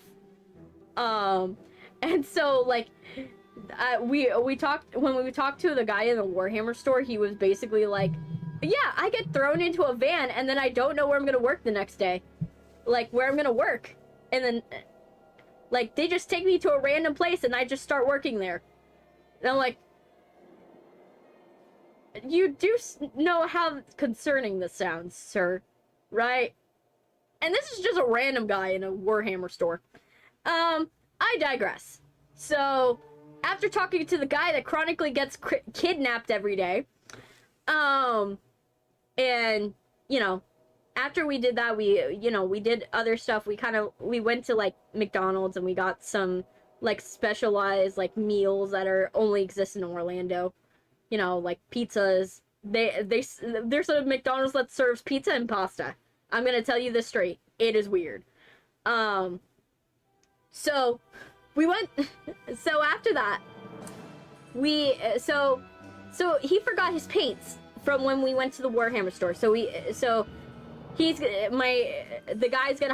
guy that we stayed at his house, he's gonna have to send those paints to my brother. Like, he's gonna have to send them back, to my brother and mail it. My brother's gonna pay money for him to mail it.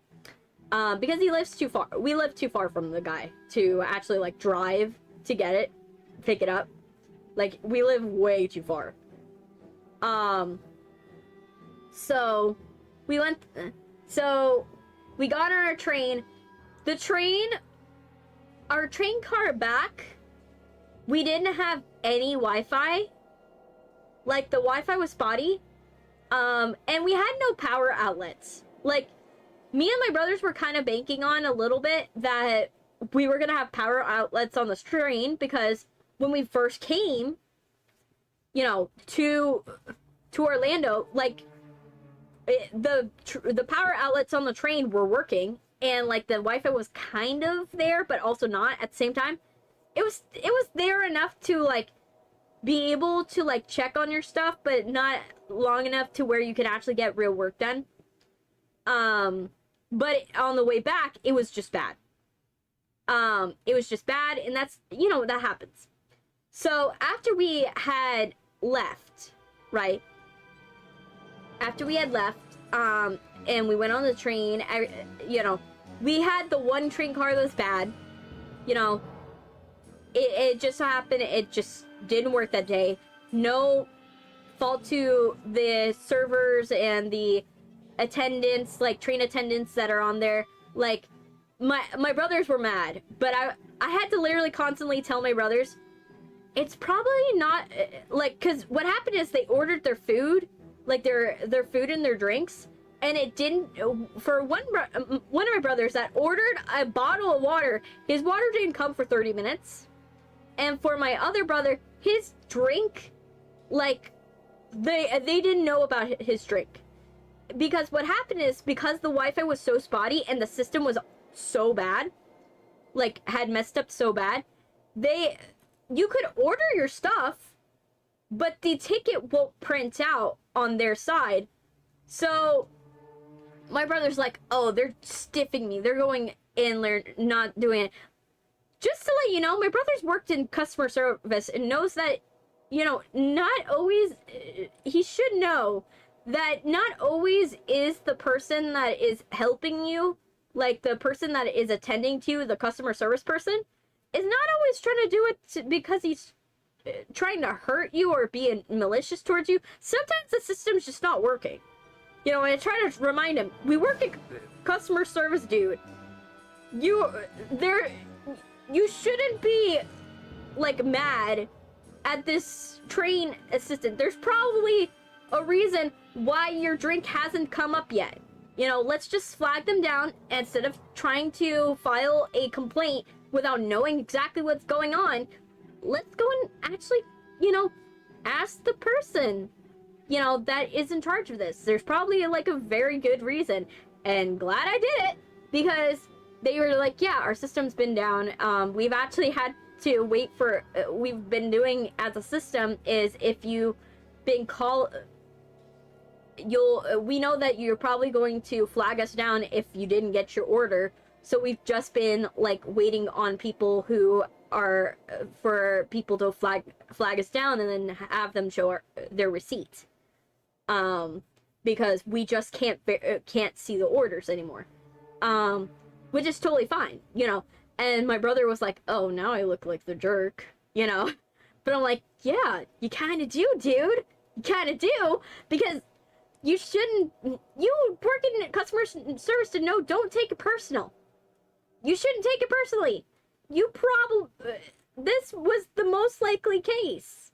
So I literally was like, I saved her, that poor train assistant from like going and getting a bad review on her service without her knowing, you know, luckily. Because I was like, I've been there before, and so I'm like, I know that it's probably not her fault. There's probably something with the system going on, you know. And so so we get back on the train. The train ride, for the most part, doesn't go bad. Like, the outlets aren't like a big deal. Like, to be honest, like, it's not a big deal. We had an extra backup charger to go, and like a portable charger, so we charged our phones all on the portable charger. So at the end of the day, we still were able to get back. But then we had to take an extra train because, you know, when we got on the first train, like getting there, we had someone drive us there, all the way up to there. But for this one, we wanted to save money. So we were like, okay, we're just gonna go and we're gonna take another train to get home, and then take another car to get home.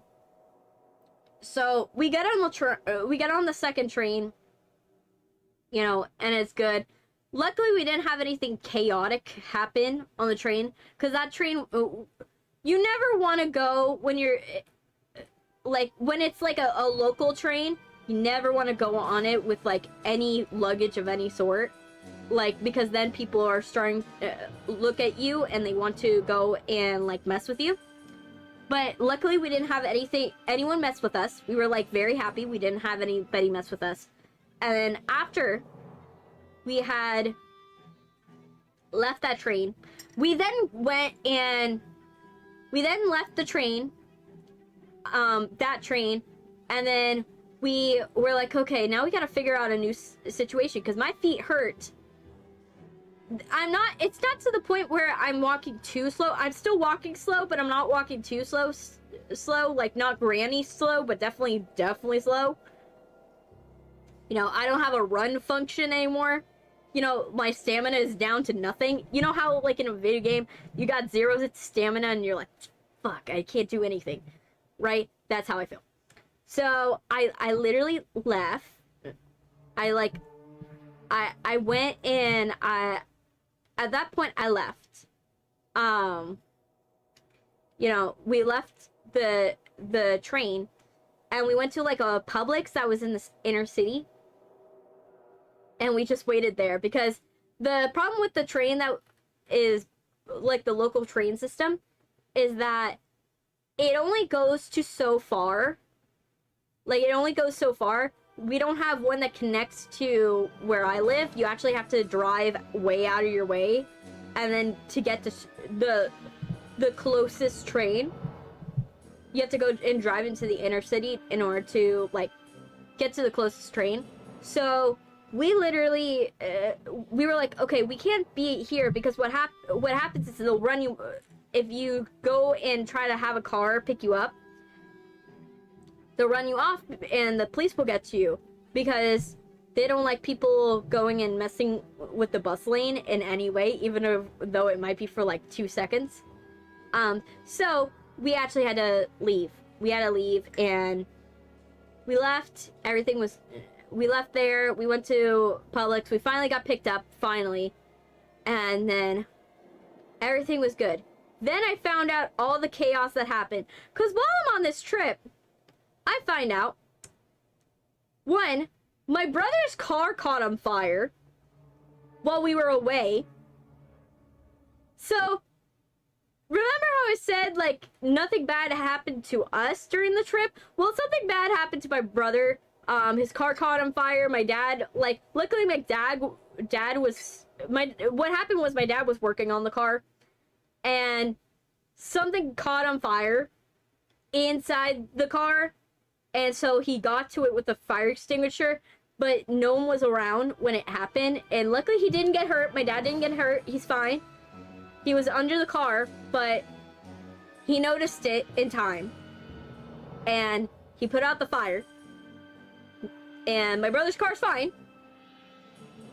You know, but that was a scary thing. And then also, we don't have clean water right now. We have no clean water in our area. Like, when I had to make my coffee before stream, I have to use bottled water because we don't have any clean water. Absolutely none. Because our area has a sewage leak. So right now, we don't have any clean water to drink, unfortunately. And so, like, I find this out after we get back from the trip. Also, another update. I'm getting another dog. I also am getting another dog. That's another update I got. I'll talk about it next time more. But yeah, I'm getting another dog. I found that out. Also, when I got back, I found a lot of things when I got back. But I digress. Let me drink my coffee.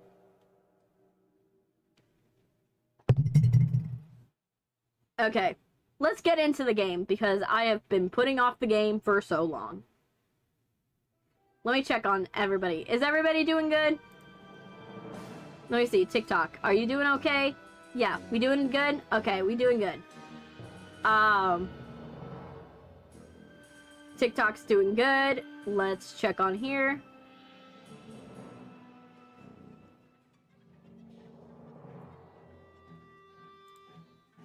Let me see. I'm checking on all of it.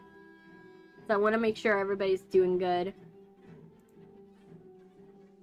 This is doing good. Twitch is glitching, but it's fine. There. Alright. This is doing good? Okay, so everybody is fine. Alright, so let's get into it. Let's get into Bendy.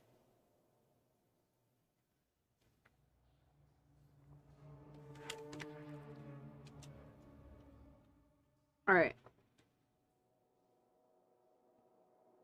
So let's get into Bendy. Let's put this back on TikTok. Let me see.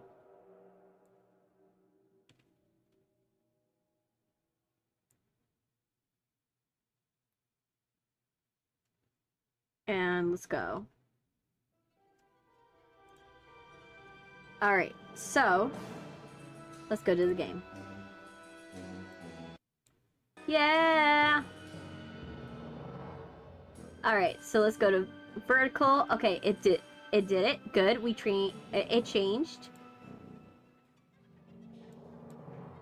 Let's put it back on TikTok so I can see. Alright, and now let's get my remote. My little controller. Alright, last time when we played this game, we were trying to finish this game because obvious reasons.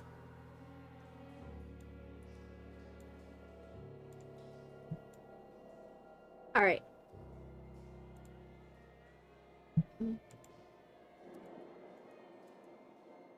Alright, survive. Let's go.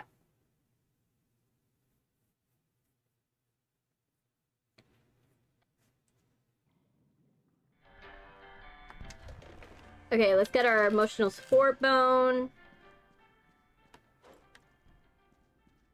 Let's remember our...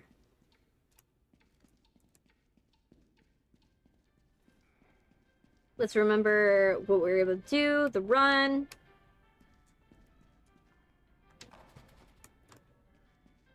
There. That's how we run. Oh. That's glitching. Gen sticks. Uh-huh. Okay. Ooh. So, let's make sure. I want to make sure that everybody's good. Okay. Yeah, I see it. Everybody's doing good. Okay, good, good, good.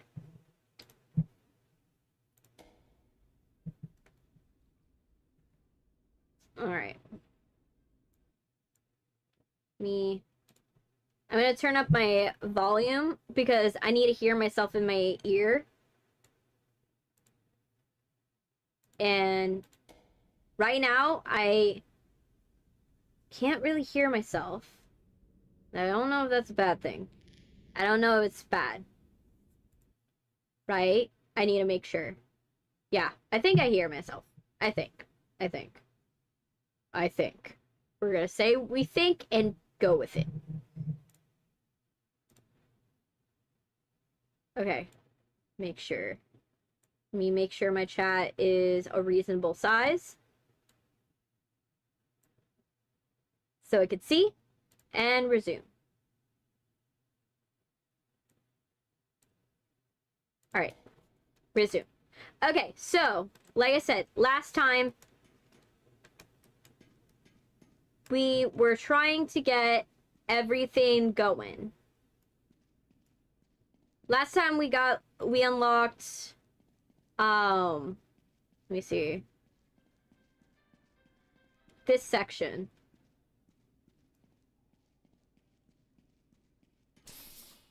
We unlocked this section,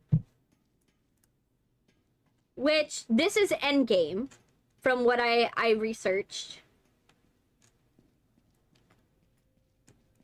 That part's endgame.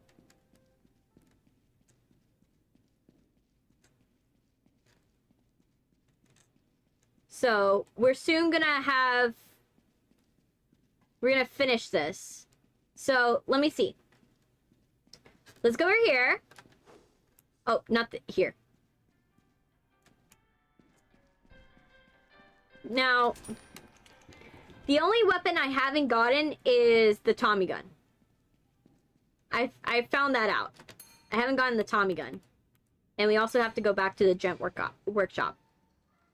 We have to get, like, I think it's, like, prototype plans or something like that.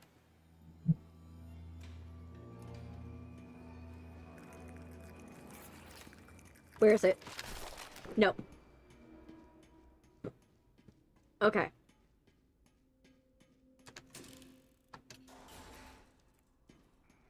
Okay, so... Die. Okay. So, let's go here. Let's keep it going. Okay. No beans.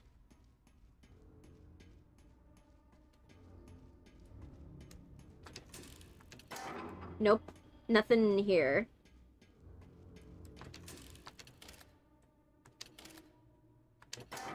Nothing in there. Nothing there. Okay. We gotta find something. No! Not again! No! No head crabs! No! Why is everything descending upon me? Oh. Oh. Bendy! No. Welcome, Toodaloo. Toddle Doddle. Doodle. Toddle Doodle. Welcome. Okay, Bendy, get out of my way. I don't need you up in my space. I also almost died to a machine gun, which is not an ideal sight. Okay. Let's keep moving on.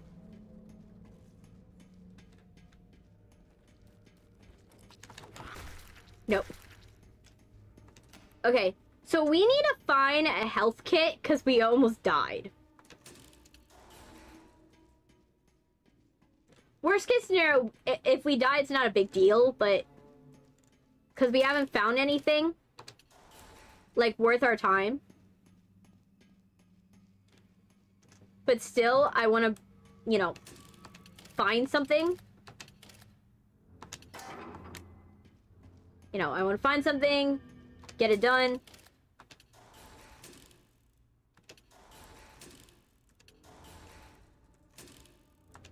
Nothing?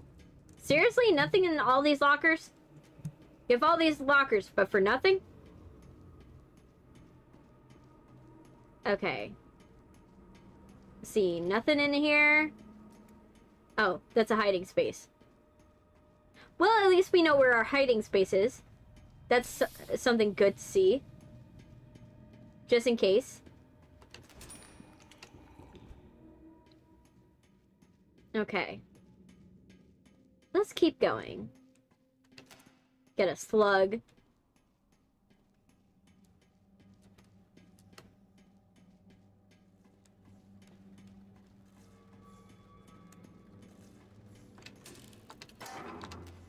What do we get? A slug? More? Oh, Bendy's here. Somewhere. Where's Bendy?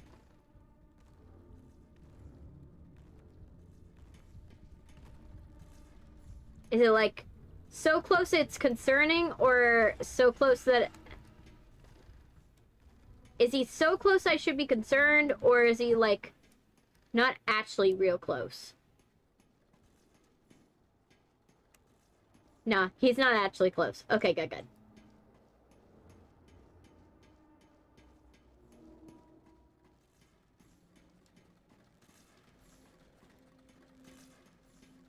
Okay. I need to find... Oh, shoot. Wait for it.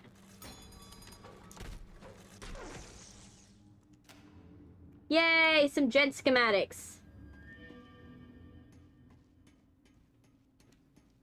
Yeah, that thing tried to kill me, and we are gonna get back at it. Okay. So many radios. Okay.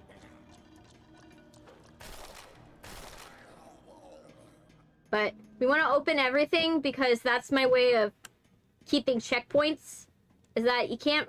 you could use, like, gen sticks in this game, but it's, like, wasting a precious resource, and it's, like, it doesn't make sense to do it. When literally, you could just open everything, and then you're able to see everything. Like, I could tell if I've been here. If, like, everything's open. Oh, he's coming.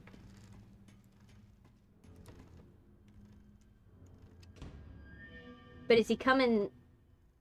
That's the one good section of this. Is he coming from a left, or is he coming from a right?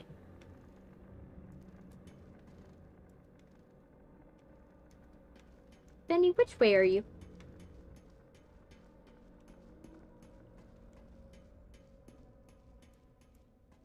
Because you're in...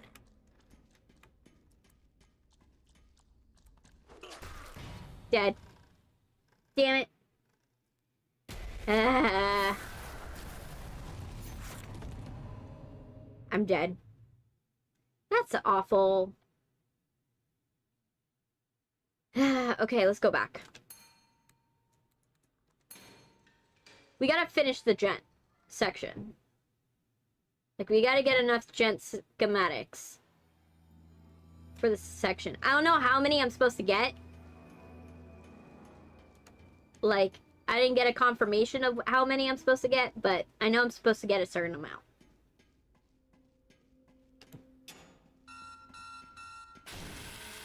Okay, you're close. So you need to be... I need to keep you here.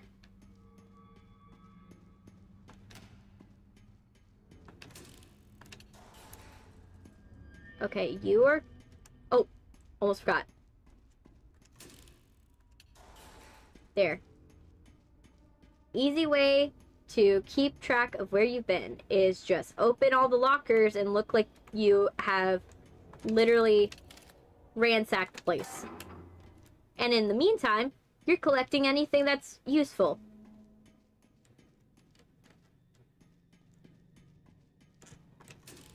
Okay. Oh, fuck. He's here.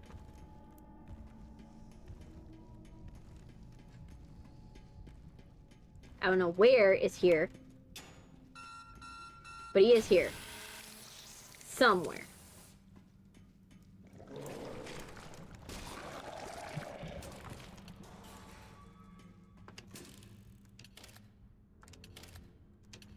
Okay.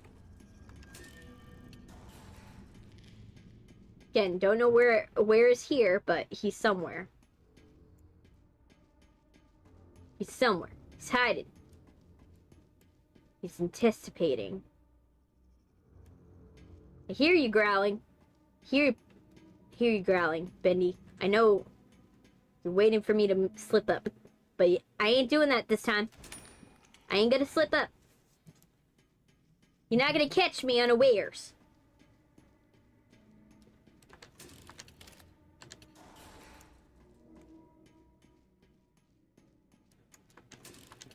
But yeah.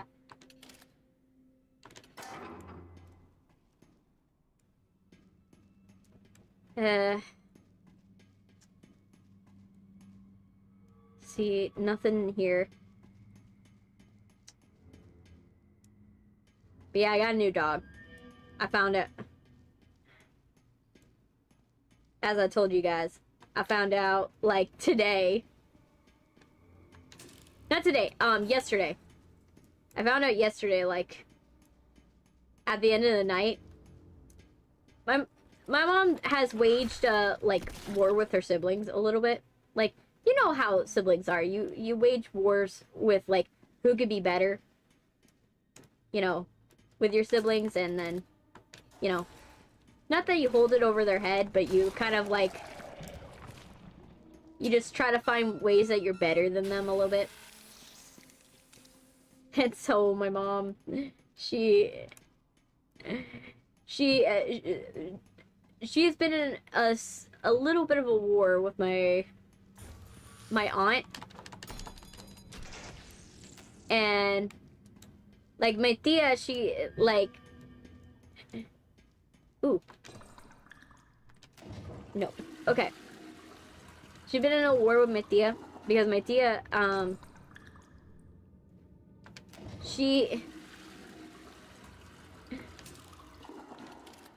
they like, around when, like, when my abuela's, like, birthday was, they wanted to get my abuela, like, they were trying to find, like, the perfect gift to give to my abuela, because my abuela, she's old, she doesn't, you know, she doesn't have much to do nowadays. So they were like, oh, let's give her something that she could take care of. So they were like, okay, let's get her a dog.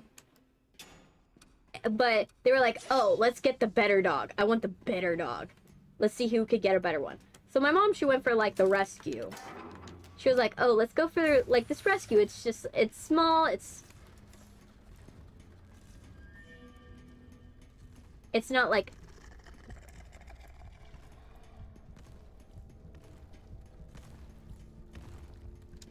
It's not intrusively sized, you know. It's not going to take up too much space, and it's not going to be too much. And then my tia, she wanted to get this, like, super expensive dog. Super expensive dog. It's still a rescue, but it's like a purebred rescue. It's kind of like purebred a little bit. Like, so she wanted to get that because, you know, my aunt, my tia and my mom and my abuela, you know, they're all allergic to, like, animals, but they like animals. So, okay, I don't know where you are, Bendy, but I need to leave. So I'm gonna leave for now. So they're all allergic to animals. So ideally, if you're gonna get an animal for someone that's allergic to animals, you're gonna get a hypoallergenic dog or cat or some pet, right? So what ended up happening is, like, my mom won. My tia won. And she got the hypoallergenic dog. Obviously, she paid a pretty penny for that. She paid, like, 60,000, something like that. You know, a lot of money for one dog. But, you know, it's a hypoallergenic dog, so it's not, you know, she paid money. but at least, you know, it's a dog that, you know, everybody can have, and it's not gonna be a big deal. My mom, in the back of her mind, though, knew there was a high probability that we would just end up with the dog, because what we knew probably would happen, there was a possibility that my abuela would, like, could, like, not be able to take care of it. And in that case, then the dog would go to my mom. So she wanted to pay, like, a good amount of the money, so that way she can have the dog and also have the bragging rights. So my mom gets, so what happens is my abuela, it's not that she doesn't take care of the dog. She tries to take care of the dog, but she's, like, super old. Like, my abuela is pretty old, and the problem with my abuelo is he's pretty much senile. My abuelo is pretty much senile, so my abuelo can't actually help with the dog. So the dog feels like it's all on my abuela to, like, take care of it, which kind of sucks for my abuela. So my abuela, you know, the dog doesn't, you know, she doesn't take care of the dog as much as we would like her to. Like, she needs to be taking care of it a little better. But unfortunately, she can't. So what ends up happening is my tia, she starts taking care of the dog. But that doesn't go well, because my tia has taken care of a lot of animals. Because my tia has a lot of animals. You know, she's got chickens, she's got dogs, like, multiple dogs. And, you know, she's got, like, a thriving business. So she can't be, like, taking care of a puppy, obviously. She can't be taking care of a puppy. It's not a good idea. And that was what my mom was expecting. That's part of the reason why she wanted to give my abuela, like, an old dog, because then an old rescue dog, because then, you know, it gives the dog a second chance, but also, you know, the rescue dog is gonna be already trained, and so it's not gonna be... Oh, shit. He's coming. So, the rescue dog's gonna already kind of be trained. Let me let him pass. The rescue dog's gonna be already trained, and then it's gonna not be as big of a deal. But they decided to go with the puppy. The puppy was too much for my abuela, and then the puppy was too much for my tia. So my tia was like, you know what? Enough of it. So my mom is getting, we're getting the dog Lizzie, and it's gonna be fun. We're gonna have a new dog. We're still handling the logistics of it, because we can handle another dog. We have, like, now we have a ton of fish. We got snails. We've got a dog, and now we're getting another dog. So we'll have 2 dogs, Lizzie and Toby. And so Lizzie, we're trying to figure out what exactly we're gonna do, because we're like, do we spade Lizzie, or do we go and neuter Toby? Because my mom's trying to figure out, because my brother doesn't want to neuter Toby, because Toby, he feels that Toby is very attached to his balls, and so he doesn't want to separate Toby from his balls. So my mom's like, okay, we got to figure out another way, because we don't want to spade Lizzie, because, you know, she's a purebred hyperallergenic dog. You're not gonna want to shop. You don't want to shop dogs, and if the dog's already purebred, right? Like, almost purebred, might as well get, you know, keep the dog, and then, you know, get breeder with another dog, so that way you have another good dog, right? That's the idea. So we're like, okay, we don't want to neuter her, but we don't want to But my brother doesn't want neuter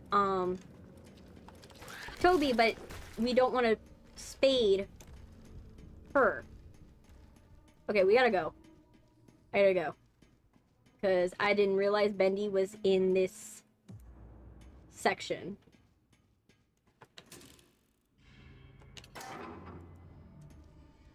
Okay, he's coming. Yeah, he's coming. We're gonna go this way. For now. Ooh.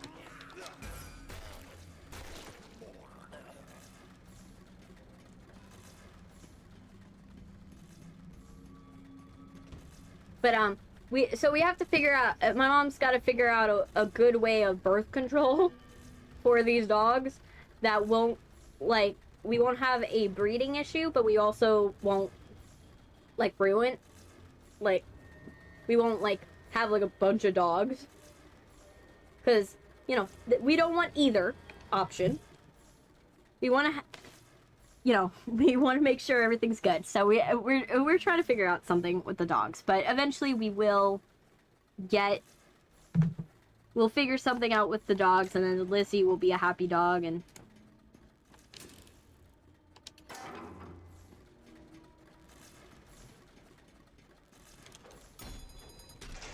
There we go.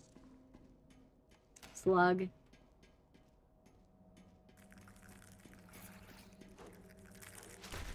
Okay, get rid of the head crab. Okay, we're almost there. I just want to see if I can get more schematics before I leave, because I'm like, if I'm gonna leave, I want to make sure I get everything that I could possibly get for this area. Because, like, I'm not missing a thing.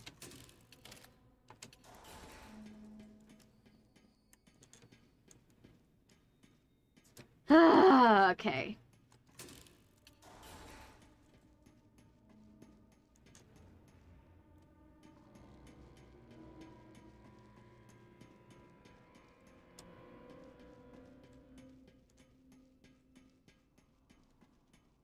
Okay, is there anything in here?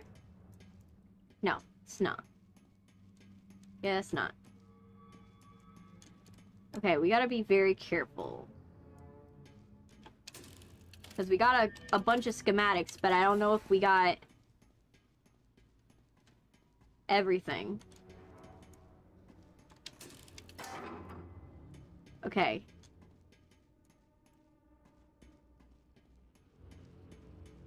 Let's see. I want to make sure that I open everything, because I want to make sure I keep track of where I'm at. Ooh, what did I get? A slug. Okay. Ah, shit. No, I lost. Oh, man. It's to the one I don't die to. It won. And now we lose all those schematics. Let's take a minute to grieve the loss. Oh, man. I wanted to win that one. Hi, Carmen. Welcome. By the way. Let's see. I need to find out how many schematics. That's also something we need to know. 5. Okay, so we need 5 schematics. 5 schematics, and then we should be good. I don't know what this section is. We just have to have one good run. I think that's what it is. We just need one good run where we get, like... If we could get, like, 3 schematics in one run, that'd be amazing.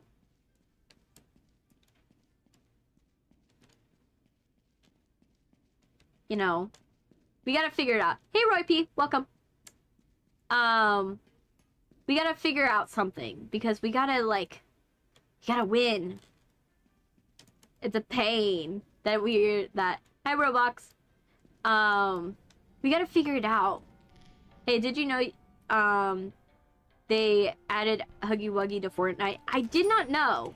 I know about K-pop Demon Hunters. They did add it, and then they fixed a couple of things because Miro wasn't, like, fully finished. When they added her. Let me get my coffee. I also know that they, like, he added one more thing that I forgot. They added, like, Art the Clown at some point, which was a choice. Like, considering Fortnite's played by a lot of kids, like, adding Art the Clown was a choice. I don't know if it was a good choice, but it's definitely not a great choice. You know. Art the Clown is definitely not a good choice to be adding to, like, Fortnite, especially. It's driving me crazy that we haven't had the, like, the 3 question marks. You know what I wonder? How many people actually completed this game?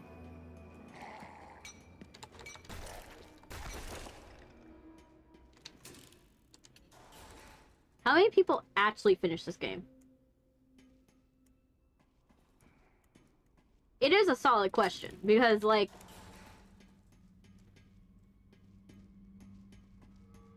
this game is not exactly, like, for most people. Like, especially if you're a Bendy fan. Okay, so I know where the medical thing is.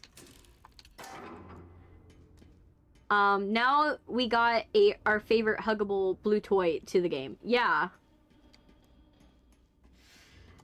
I do feel I do feel like it's a marketing stunt though, because I think the main reason why they're adding it is so that way they can promote chapter 5. Shit, where is he? I feel him, but I don't know where he is. I need to see his cone of uncertainty. Where's your cone of uncertainty, man? I feel him, but I don't know where he is. I don't know if this is more. Do I feel more when he's over here?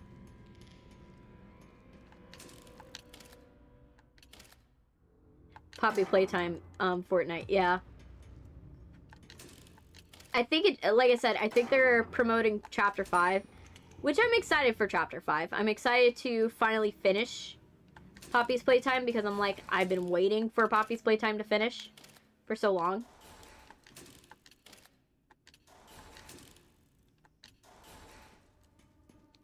Because it's not that I don't like Poppy's playtime.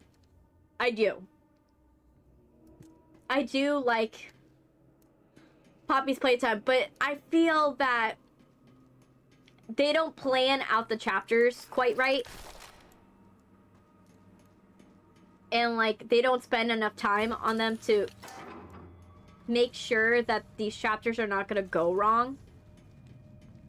And I just want to finish that game because, not because I want it to be over, but I kind of feel that if I'm going to, like, be stuck playing a game where I'm, like, going to have a lot of glitches and stuff like that, I would rather finish the series out, like, quickly than to have to, like, stay in it for too long. That's legitimately how I feel about it. I'm like, I like game, like, I have to say one thing that's been refreshing about Bendy is the fact that I haven't had any real glitches. Like, which I can't say about Poppy. Poppy, like, at least, yes, it does give people something to talk about, which is one thing that people point to is like, oh, but it gives you something to talk about for the chapter. But it's not a good thing to talk about. Like, you shouldn't be talking about how a game is, like, terrible. You know what I mean? To play. Like, I I like games that are smooth to play. I don't like it when a game feels terrible to play. Like, when I play a game, I want to feel good about it. And they're like, oh yeah, this is actually a legitimately good game. There's, you know, someone put a lot of time and effort. And I'm not saying not a lot of people, that they didn't put time and effort into Poppy. They did. But I hope this next game is polished. I really hope this next game is polished. And I really hope they go back and retroactively fix... Like, oh shit, he's coming.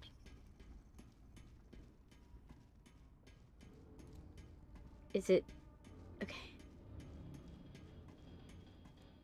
I really hope they go back and retroactively fix a lot of the issues that Poppy has.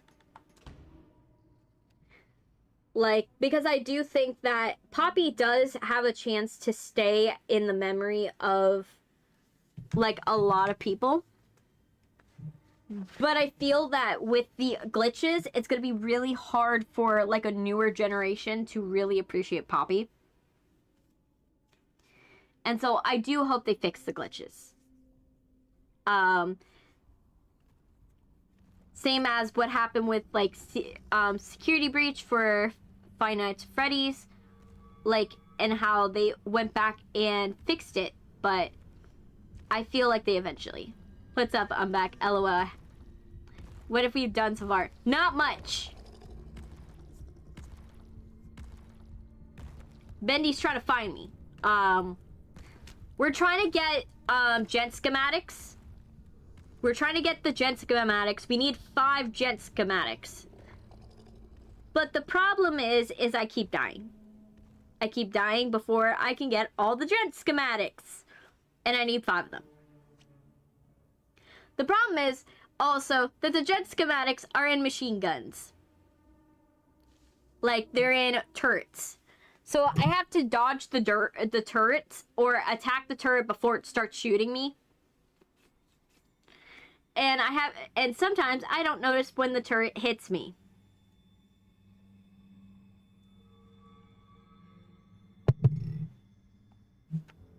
Like, I don't know where it's coming from. So I'm legitimately trying to figure out how to do this. Bendy, please, please, please. Please, man, stay away. Can you stay away? I need to get on with my day.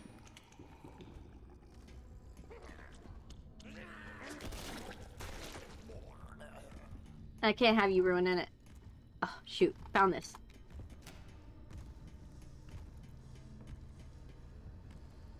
Where is he?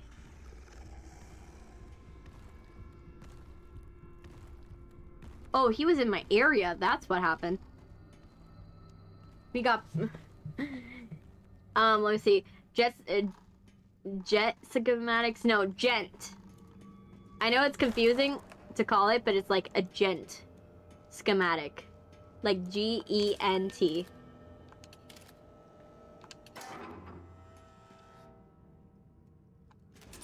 Get more soup.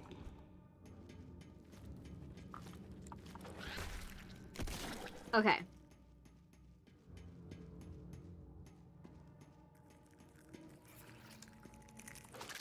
No head crap. No. We got Poppy playtime in Fortnite before GTA 6. At this point, I'm not even like... I gave up on GTA 6. Like, I'm planning on playing Atana because at least with Atana, it's out. It's gonna be out soon. Like, I'll play... Like, if you guys want me to play it, I will play the anime version of GTA. I will do it. Because I actually like Atana. I think that one, like... I like the fact that it's basically gonna be Genshin, but, like, GTA. Like, it's gonna be GTA if it was put in the Genshin verse.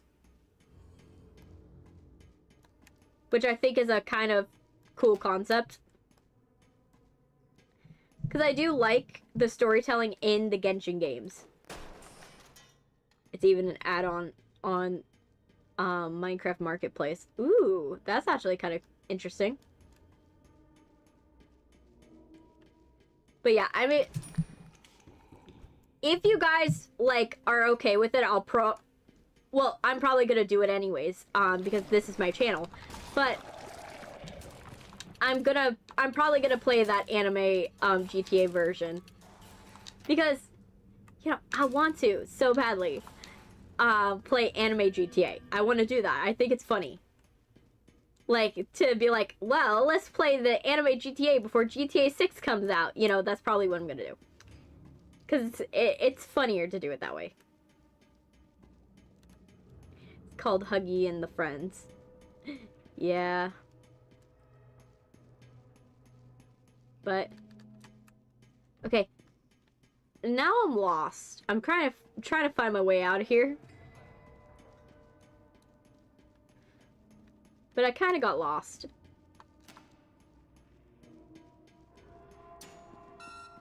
And I legitimately don't know where I am in relation to the map.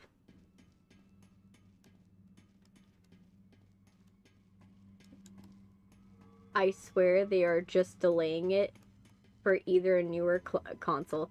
Yeah, but then they're gonna have the issue that, there was this game, I forgot the name of the game. But there was a game that was very famous that they delayed it for... They kept on delaying it console after console after console after console and restarting the graphics on the game and changing the engine. They kept on doing it, and then the game came out. It was still bad. It looked bad. And what happened was the gaming company went out of business because they waited so many... They remade the game so many times for a new console that it ruined the fan base for the game. I don't remember what game it was, though. It's on one of those lists, like, you guys could probably find it. It's on, like, one of those, like, Watch Mojo lists. Shit. Where is he? Okay, I am narrowly avoiding him. That is not good. Okay.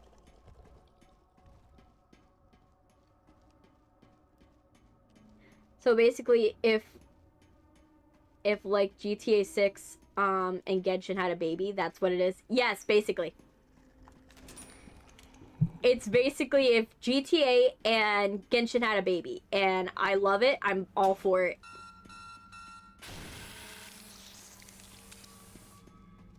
Okay, I found my way out. I feel like I know what game you're talking about. It's called Atlanta or Atana or something like that. Starts with an A.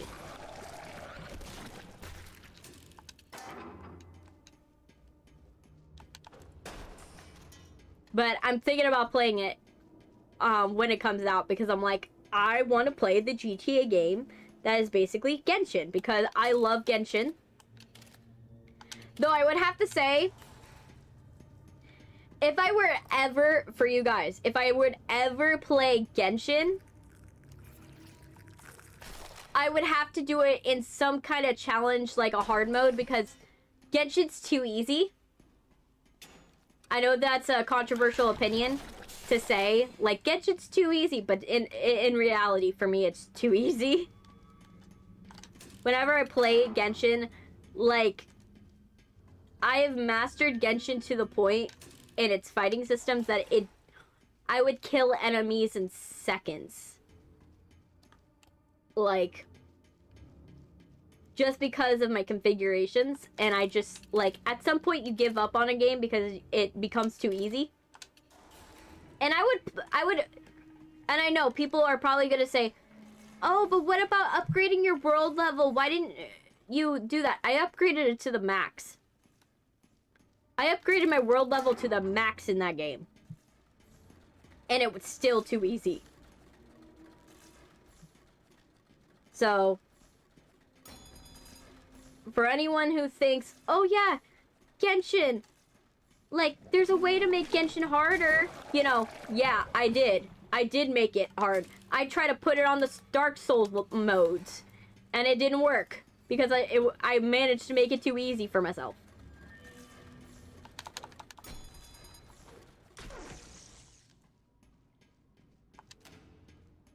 So, if you ever are wondering, why would I... So, if I were to ever do Genshin, I'm gonna tell you it straight. I would have to do, like, a canon Genshin, if you get what I mean.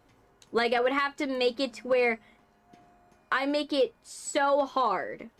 So, I would be doing canonical Genshin. So, that means that, like, if I were to do it, the Traveler would have the sword that is pictured in all the cutscenes. So, if you know, that sword is like Harbinger of Dawn, and it's literally like the base sword. It is so bad in that game. Like, it's a throwaway sword, but in order to make it harder, I would literally do that, because that would be the only way to make Genshin hard. Make the Traveler use the base sword, then go and also make it to where, like, the Traveler, I would probably do is, like, I would have to, whoever would likely be in the area, like, would be the only ones I'm allowed to have in my party. Oh no, not Genshin. Not that type of gamer. I don't play those types of game. The thing is, it's my guilty pleasure type game. If I were to play it, I'm just saying how I would play it if I were to do it. Not to say that I will do it, but how I would play it if I were to do it. Because Genshin's not exactly the one I would want to have you guys watch. It's not really, like I said, it's too easy for me, so it doesn't make sense for me to play it. Let me heal myself. I need to find a soup section. Like a soup area.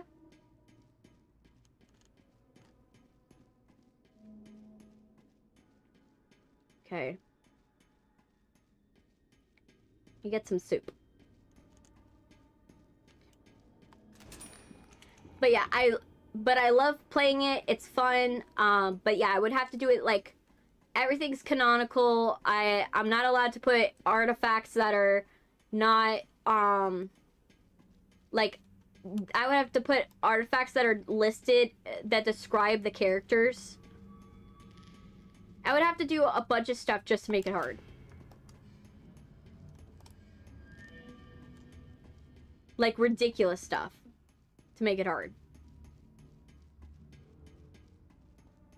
Okay, I definitely missed one.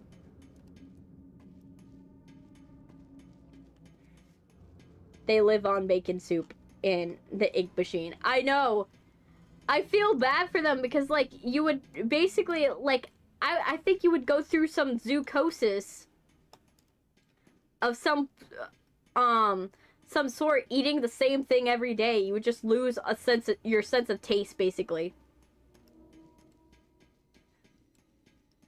Because everything would be, like, so bland at that point. Okay. I have to have missed it. I have to have missed it. Like, there has to be a section I did not find in this lower section. Because there's no way I did not get it. Right?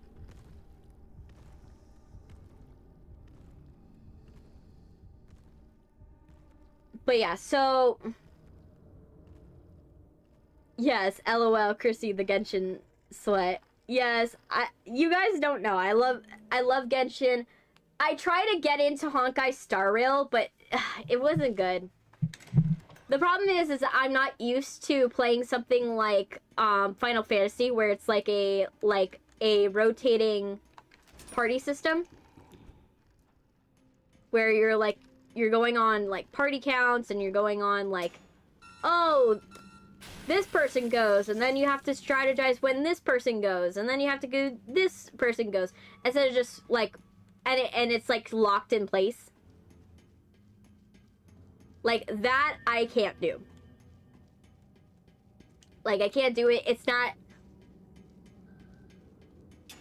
to me it's like, it bothers me, like playing a game like that. Like, I'll probably play it for you guys, if, like a Final Fantasy type game, if I ever do it. Maybe I might have a different opinion of it now. But personally, I don't like that Final Fantasy, like, Yakuza game type setup. Imagine if they bring enemies in the game, like Hilly Churls, Ruin Guards, and Abyss Mages. The thing is, there's a lot more to that. Like, Genshin, I mostly play it because I could side quest forever. I'm that type of person when you play Legend of Zelda, where I will do every side quest but fight Ganon. I will literally help everyone in the game but save the world. Which is the funniest outcome when you think about it. I will literally do everything but save the world. I'll just be side questing forever. I will literally be Luffy from One Piece and just side quest forever and never find the One Piece. Oh no.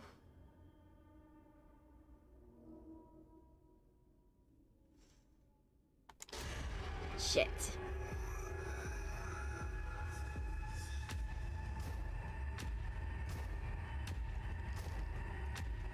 Where is he? Oh, he's coming this way. Oh no, he's gonna catch up. Yeah, he's catching up. Shit. Yeah. But I get like that.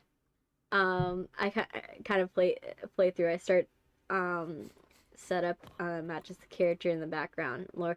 Yeah, I'm one of those where I cannot take the Traveler out of my team because it breaks all the lore in my brain.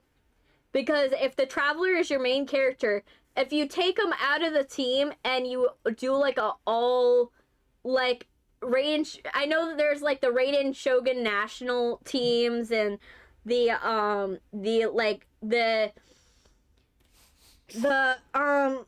Fontaine teams and all that stuff. For me, I can't do it. I'm someone that, like, I need it to be somewhat canonical in my brain, so I can't take the Traveler out of my teams. I'm someone that the Traveler has to be in every team because it breaks the immersion if the Traveler's not in the team. Right? And then there's a cutscene with the Traveler in it, but you haven't been playing with the Traveler the entire time. Like, that would break the immersion for me. But yeah, I'm a side quester forever type person. I will literally side quest forever and just never get... I mean, I have to try this one again. I will literally side quest forever and never get anything done. I will never do the main story. The only time I will do the main story, like, for me, how it works for me in Genshin is I have to do everything in that area. So I have to do everything in Mondstadt before I go to Teyvat. I gotta do everything in Teyvat before I go to Inazuma. I gotta do every quest in Inazuma before I go to Sumara. I think it's something like that. I forgot what what it's named. It starts with an S. The plant kingdom. And then I have to finish everything in the plant kingdom before I do the fontaine. Like, I'm one of those where I have to finish every side quest. Everyone. Like, I will not allow myself to do anything different. Because it feels too weird to me if, like, I don't finish the side quest. Right? If I don't finish every side quest, and then it goes back into a cutscene, and it's like, oh yeah, you haven't left for Inazuma, but you already went to Inazuma in the main quest. It feels weird. Is in Fallout 76. I made my character into a disgruntled fishing fanatic, who has fishing supplies on them. Fishing supplies on it, and wears swamp ghillie suits when they go hunting or something like that. I see. No, the only thing I wish about Genshin is that there was more skins. Like, I wanted to dress up the Traveler in different outfits. Like, could I dress up the Traveler in different outfits? I would have liked that.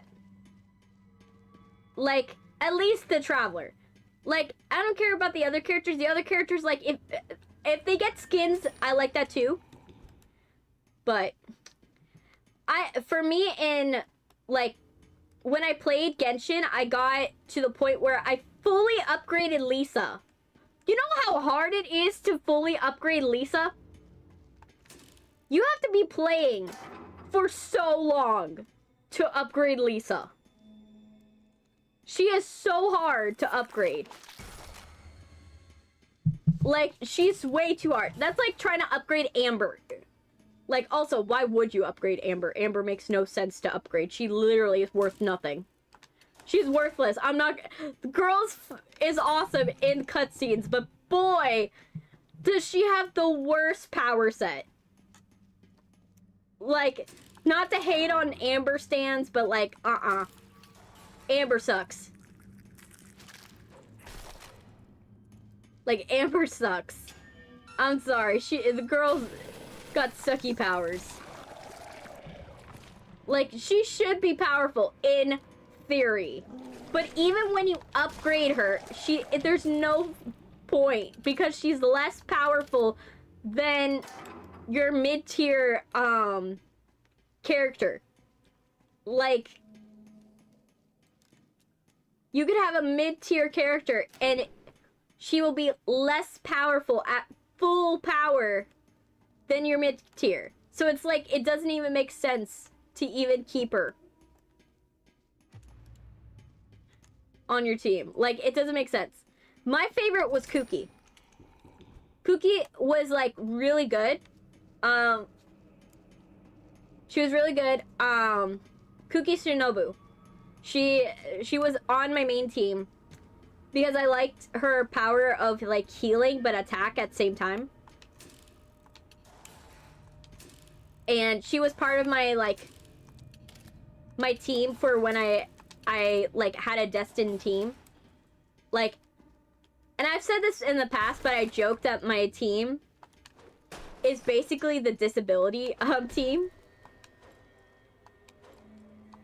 Because I literally, all the characters, I had one team that was my, like, team I would play the entire time. That would just have, like, so many disabilities. It was funny. Like, I had, like, Bennett on one team, and then Beto on the team, and Kaya on one team. Basically, people that had some type of disability or, like, was missing a limb. I had them on my team. And it's not out of pity, it's just they were really good when you put them together, and I don't know why. It seemed random. But put the, like... Like, I put... It was funny.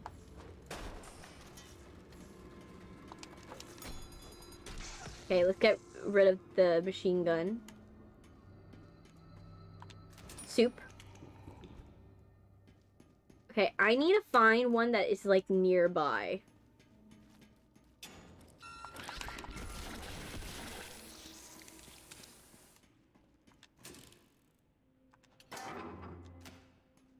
That's a slug.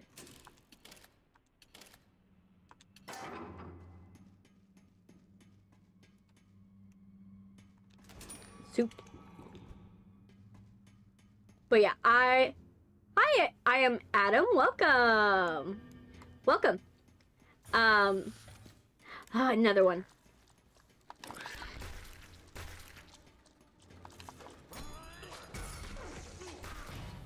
Died. Ah!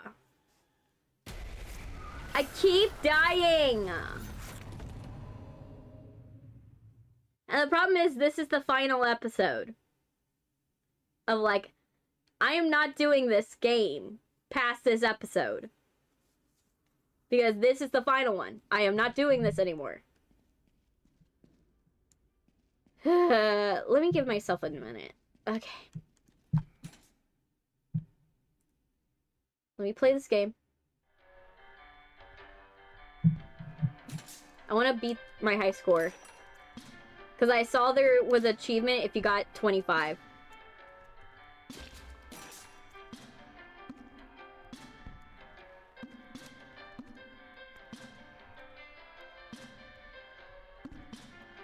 Yeah. Going to Mondstadt, Lue. Inazuma, Maru, Fontaine, and Natlin. Now not Kriga. Craggy. Yeah. Craggy. Yeah. Like I said, I love Genshin, but I love it in the fact that I could side quest forever, and that's the only thing. If I could play any other game where I could side quest forever, which I hope this new GTA game basically does.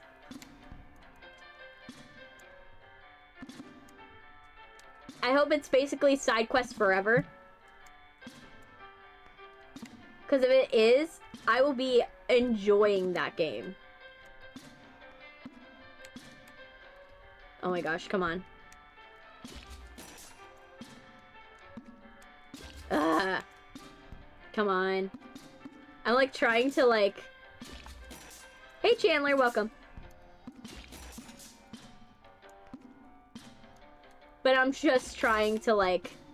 I want to see if I can get 25 in this. Because I saw there was a achievement that you could get if you get 25 on this. I'm like, might as well.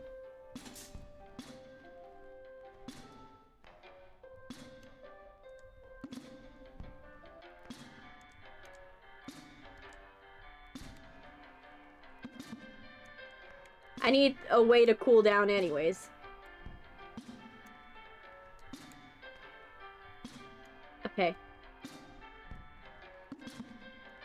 Oh my gosh, come on.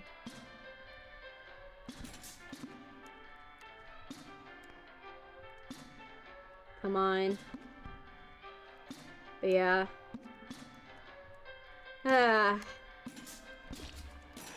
And then you guys will soon get to see Little Nightmares 3 because we're going to be playing Little Nightmares 3 after I finish 2.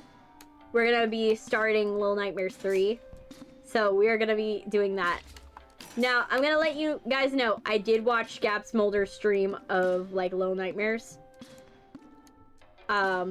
So we won't be as in the dark as planned, but I think that's for the best because I think that there was some puzzles that I saw that were not intuitive in that game. Like the new game doesn't have, like, some puzzles are very non-intuitive. And so I am kind of glad that I kind of watched because I would probably, some of them I probably wouldn't have figured it out. So we are gonna play Little Nightmares 3.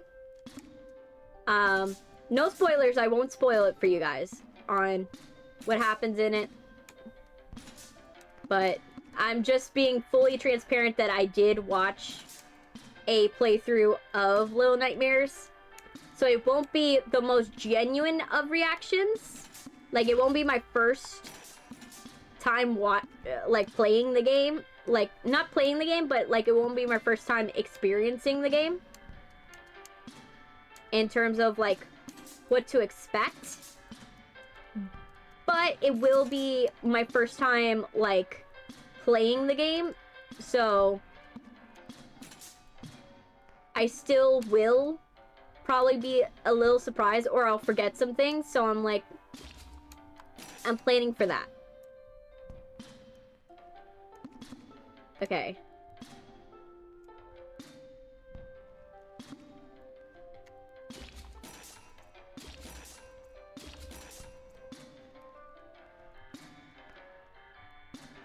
Let's see.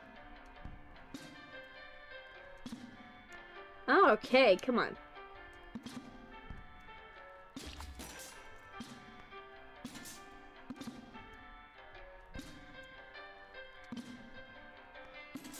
I know for me, I'm trying to like, yes, and I'm just trying to like cool down, calm myself down before I go back into the gent workshop, because it's like, I know that one's hard only because it's hard because it is hard, not because like it actually is realistically like it's like the worst level, but it's hard because, you know, it's one of the last levels. It's very expansive. And there's a reason why it was the last level. But we will be here. We will continue. I'm drinking some water because I need to drink water.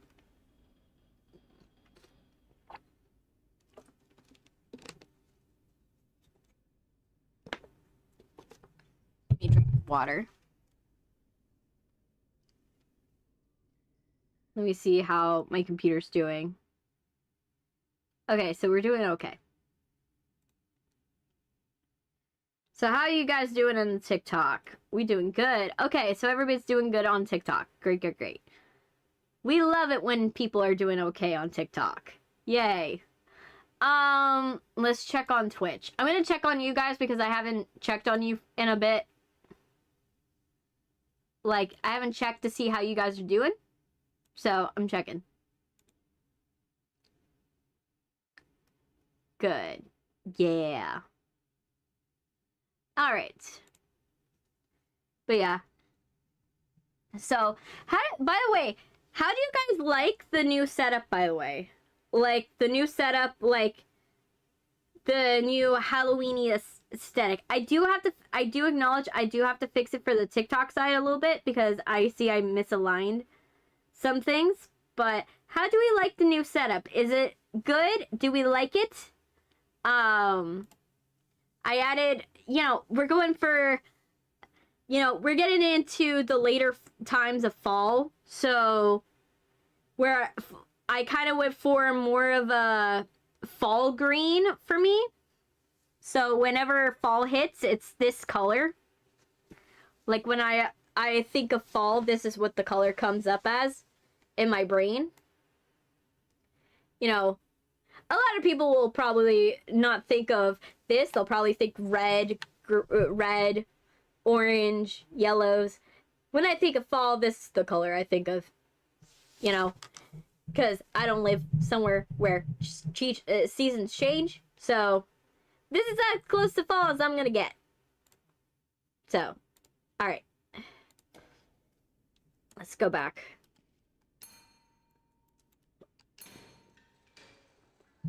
Also, Grand Sage, again, is both Williams Afton and Queen of Hearts from Wonderland. Really? Not expected, but kind of interesting. Why is this section, like, so dark? It feels darker. I don't know. Is that my imagination or does it feel darker to you guys?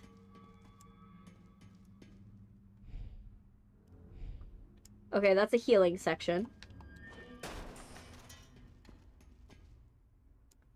I'm not gonna open that. It doesn't make sense too. Oh my gosh. Where are you, Bendy? Oh my gosh. Why are you already looking for me?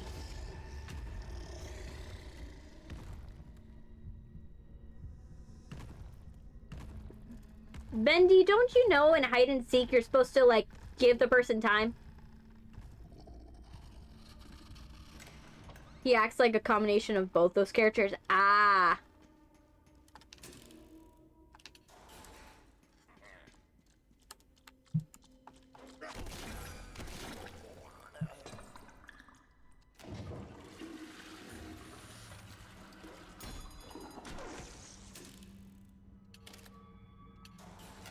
But yeah, personally, I do love the game, don't get me wrong. Like, it's just hard, you know, to love it, because I know that not a lot of people really like Genshin. Like, especially after, like, the backlash it's received. It's hard to get people to, like, get excited for that. But yeah. So yeah, so we will be playing that, and then another game that I bought that we're gonna play soon is Five Nights at Freddy's 4. So you guys will get to see me play Five Nights at Freddy's 4.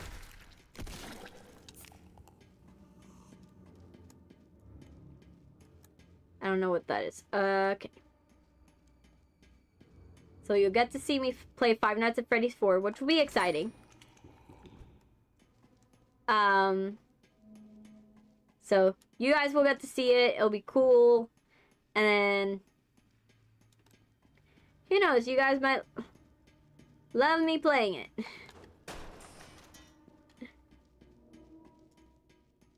Let me see. Let's move on from here.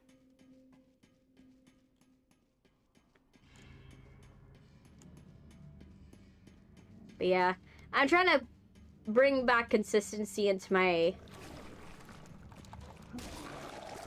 I know I haven't been consistent with my, like, postings, I'll tell you that. What are your thoughts on Nodcra? I haven't seen it, that's the problem. Because when I stopped playing Genshin, is when Fontaine came out, because I had no space for my computer. Just to be honest with you. Like, I ran out of space on my computer, and so I wasn't able to play that section. But would I love to play it? Yes, I would. I would love to play it so I could see what it's like. Maybe one day I might get sponsored by Genshin. Hint, hint. So that way I could, like, actually turn it into, like, a, like, mini-series. Like, I don't think I'm gonna play through the entire game. Because, like, that seems like a lot. Especially when, you know, not a lot of people do like me playing games that are not horror.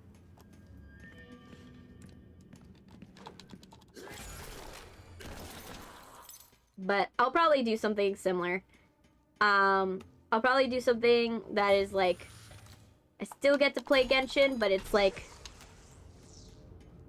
I'll be doing something different with it, or, like I said, I know people... Okay, which way? Oh, he's coming.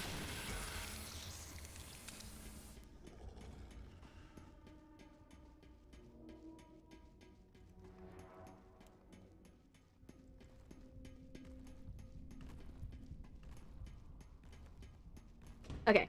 I nearly missed Bendy. which was funny. I narrowly missed him.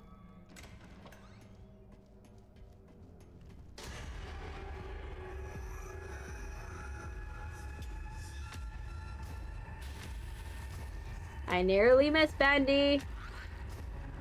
We're gonna stay with that line of thinking. Bendy, no. Okay, I won. Ah.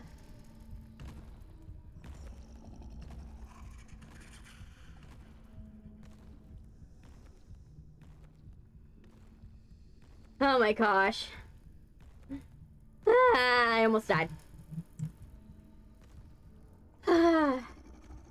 But yeah, so we're gonna be playing FNAF 4, and then I haven't, part of the reason why I'm going back to FNAF 4 is that I haven't gone back to that one a bit. I will eventually go back to, like, I will play more games for Bendy. Like, I just want to take a break once I hit Dark Revival. Like, I want to take a little break. Now, Dark Revival is going to be a lot. A lot to do. It's going to be crazy. And I want to get the funny ending. I want to get the funny ending. I also want to get the, like... I want to get all the weird endings.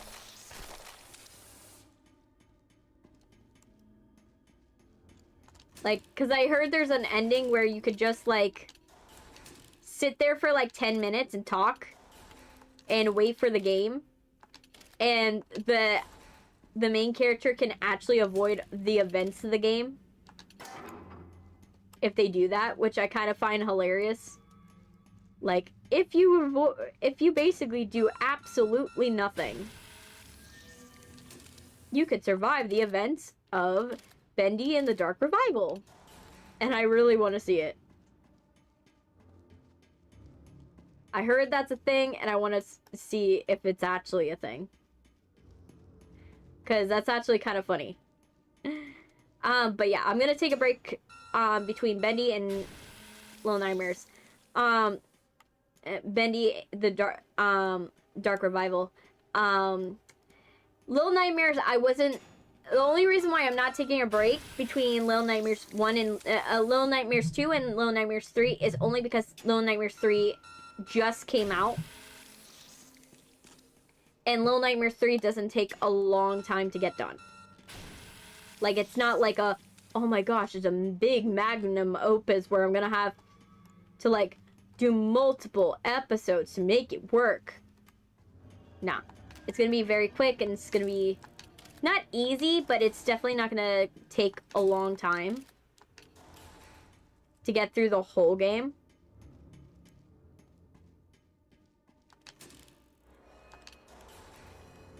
Okay, Bendy, hydrate, or something. Yes, I will. I will hide in a closet and then go hydrate. And right on cue, Bendy is like, yep, you need to go hydrate.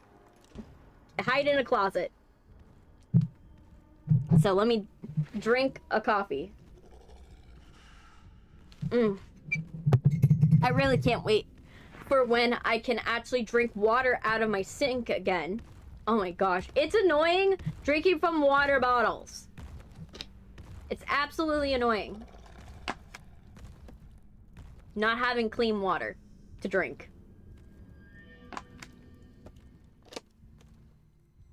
Sucks.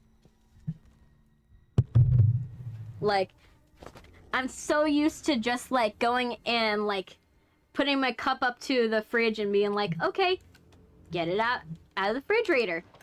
And, like, the fact that I have to, like, actually get bottled waters and, like, and ration my waters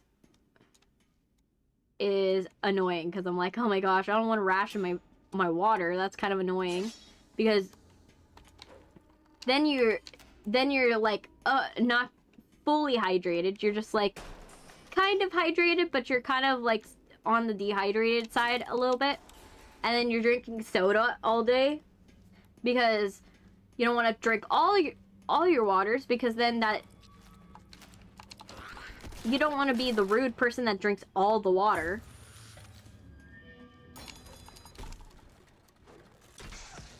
You know, I don't want to be a jerk that drinks all the water and then, like, everybody's stuck with whatever's left. You know, but it's kind of annoying.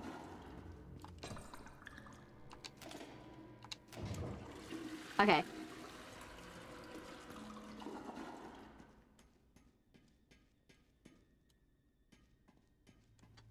So, try my best.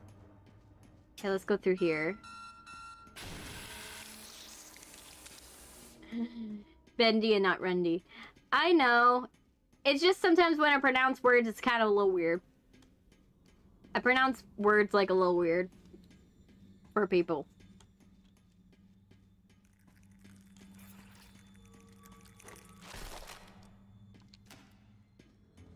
Like, my words are not fully correct always.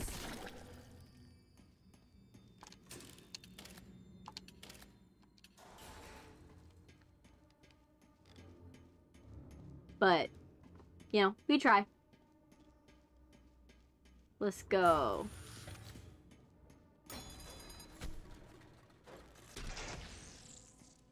There you go.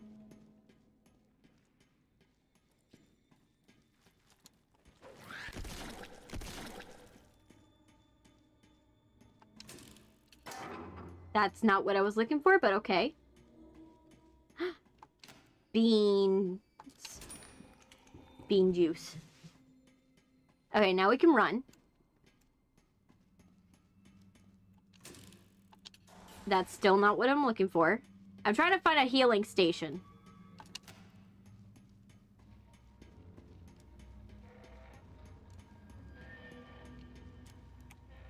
Okay. We just need to find one more thing. And then we can leave.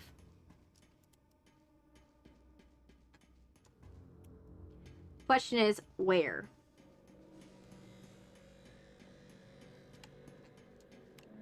No, that seems like it's not going to be what I'm looking for. Oh, shoot.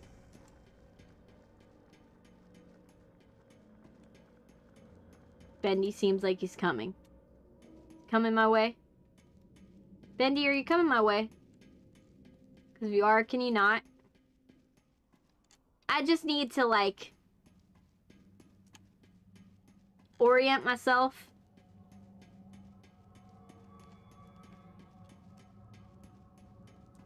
I haven't found everything, and I think I need...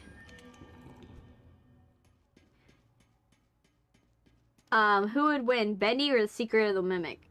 Ooh, Bendy or the Mimic? I feel Bendy is just like a brute, right? Like, Bendy's a brute, whereas the Mimic learns. And also, Bendy is, like, colorblind.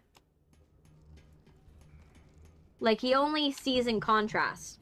So, I think what it is...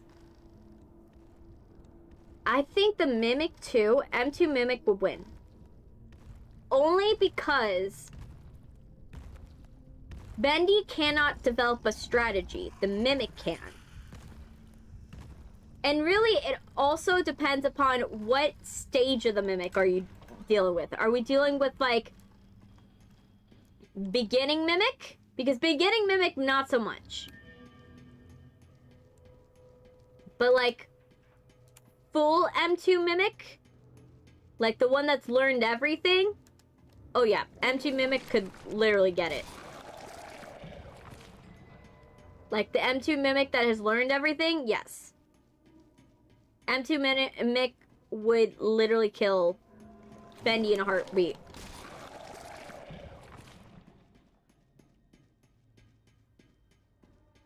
Okay.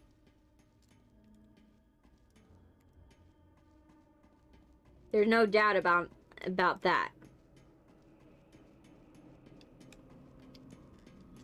Damn, where is it?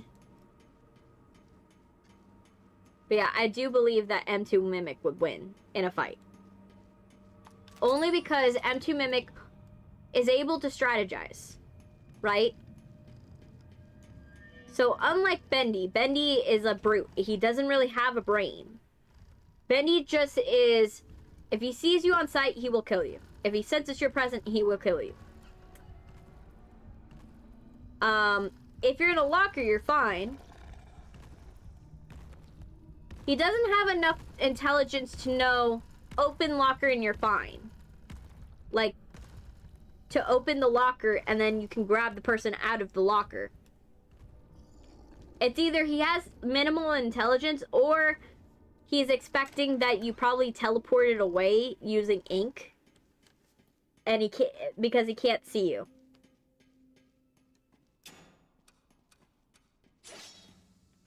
Those are the only two reasons why I would think that Bendy doesn't the ink demon wouldn't kill you, right? Those would be the only two reasons why the ink demon wouldn't kill you. Is either he doesn't know you're there, or two, he already thinks that you already left, right? So I do think it comes down to that, is the M2 would strategize. Has the ability to strategize, whereas Bendy doesn't. Now, if we're talking Alice Angel, on the other hand, I could see it make a case where that one's 50-50. It could either be Alice or Bendy that wins. Not Alice. It could be, the Mimic or Alice that wins. Like, that one's absolutely 50-50.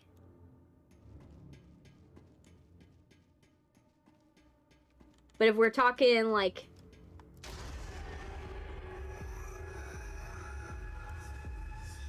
Okay, come on, come on, come on, come on. Oh, no. Shit.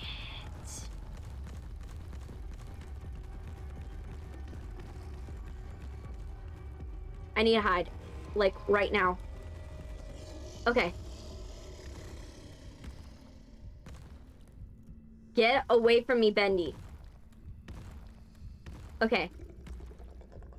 Now we're in a sort of a predicament because we need to get Bendy away from us.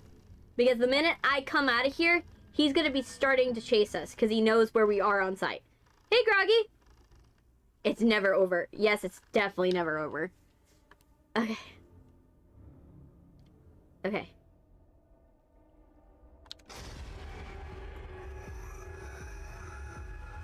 Okay, let's go. Let's go.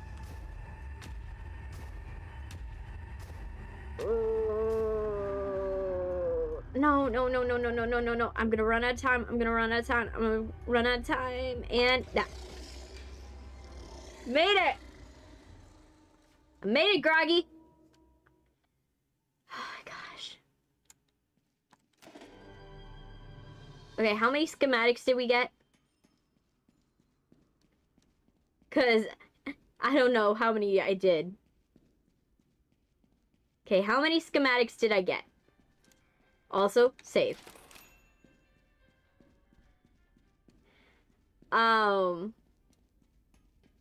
Yes, we lived. We, like, literally walked. We limped to the finish. But we made it.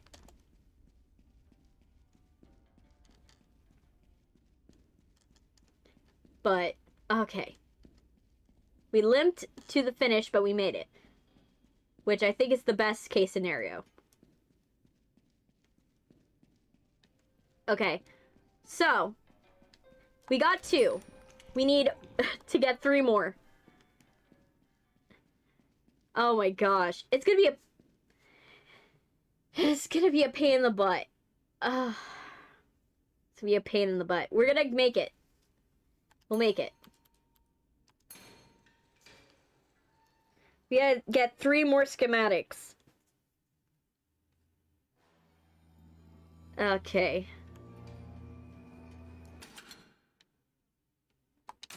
Sure, spin. Let's see what I get. Surprising! Double speed. Never seen that happen.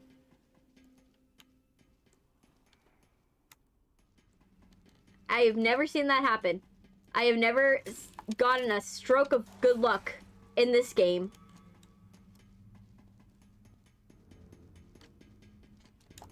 No. No. Okay. So, oh my gosh. That is so lucky.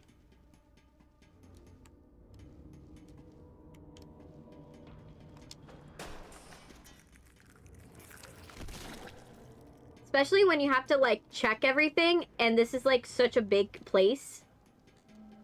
Getting double speed is, like, really good.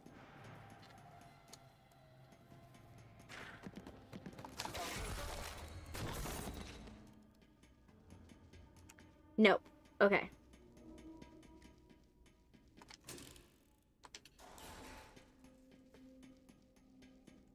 Oh my gosh. Yes.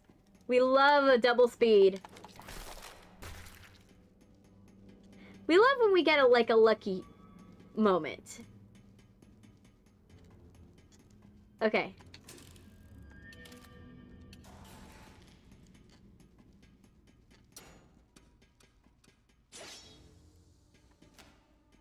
Okay.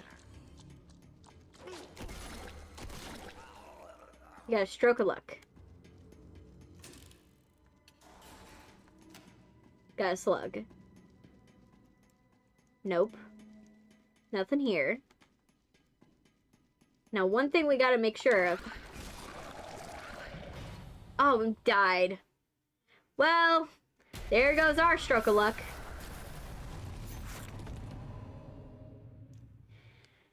There goes.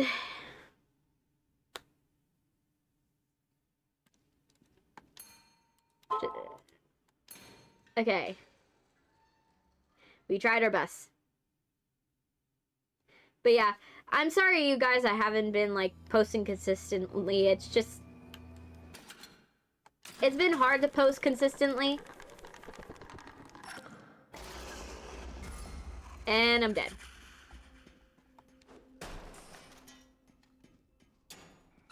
Okay. It's over.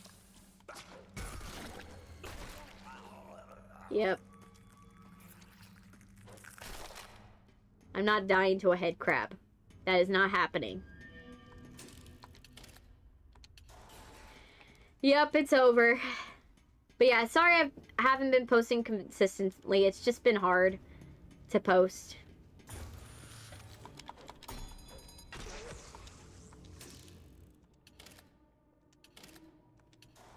It's hard because it's basically... when I signed up for everything that I signed up to do, I did acknowledge I was gonna not post as much, but oh my gosh, it's a pain in the butt that I am not, like, posting as much. Because it feels weird not posting 50 times a week. Like, and that's not an exaggeration. I used to post 50 times a week. But, and it feels so weird not to do that. But I'm like, I'm working so hard on everything and I'm trying to hold everything together. And I'm just like, I'm barely holding together as is. Dead. I'm trying to have everything for the movie ready. I think I'll feel better once December comes, because once December comes, then the only thing that I'll have to do is this and an internship. Right? Those will be my only obligations. Because the movie will be done, and I could just focus on that. Maybe a job, but really, I don't want to... I want to make sure I, you know... Of course, bad luck. That's what I'm expecting. I'm expecting bad luck. Yeah. Life, that's the thing. When you're a content creator that also has to deal with life, you forget, like, you know, life takes precedent sometimes. And then you feel bad because you're just like, oh, people are not watching my videos as much. And then you're like, oh, you know. And it's not because they don't want to watch you. It's just, you know, you're not posting as much. So you're not top of mind. And it's hard existing in a creator space where you have to be on the top of mind of everybody. You're, as much as they, like, YouTube, like, people will, like, be like, oh, you can take breaks with, like, YouTube. It's hard because you actually can't. Because then YouTube decides, oh, you're not as valuable anymore. And then just pushes somebody else. Like, you're not posting anymore, so what's the point of posting you? So, but that's why I still appreciate when you guys pop into the stream, because I know it's hard for you guys to find me right now. Like, I'm not the easiest person to find. But, and also I'm adopting a new style for my editing, as you guys probably have seen, with my videos getting a little more edited.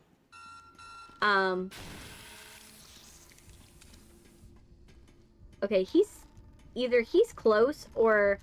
Oh, he's next to me!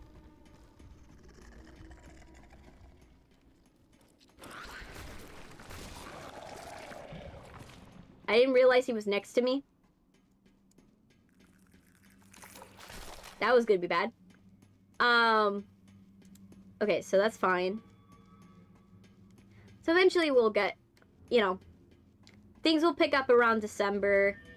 You know, I have to let you guys know, things will get better probably around December, when we go to, like, yes, I know you guys are loyal. I know you guys are loyal because, you know, YouTube tells me that you guys are loyal. Like, I know that I have a very high amount of casual and regular, viewers. And YouTube tells me. And for those of you who don't know what a casual viewer versus like a new viewer versus a regular, new viewers are like people either seeing your stuff for the first time or interacting with your content for the first time. Casual viewers are people who they've interacted with your stuff for at least 3 months. So you have to interact with my stuff for at least 3 months. And then there is the regular, which is like over 6 months. Over 3 to 6 months is regular. And I have a very high amount of regular, which I'm very proud of. I'm very proud of that. I have like a very loyal fan base. Not everybody can say that. And that gives you guys a lot of credit. Like, I give you guys a lot of credit for that, because that is really, like, that's something I appreciate the most. Even though, like, I may not be the most popular, I am someone that you guys genuinely have a good connection with, I think, and, you know, I'm grateful for that. And I have to voice that I'm grateful for that.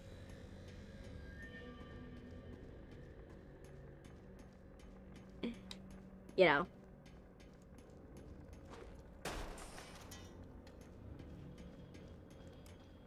I'm just hoping we can... I'm hoping eventually by, like, next year we can get to somewhere where, like, I could do this full time. Oh, no. I know he is below me, most likely, and I can't see where he is. That is not a good sign.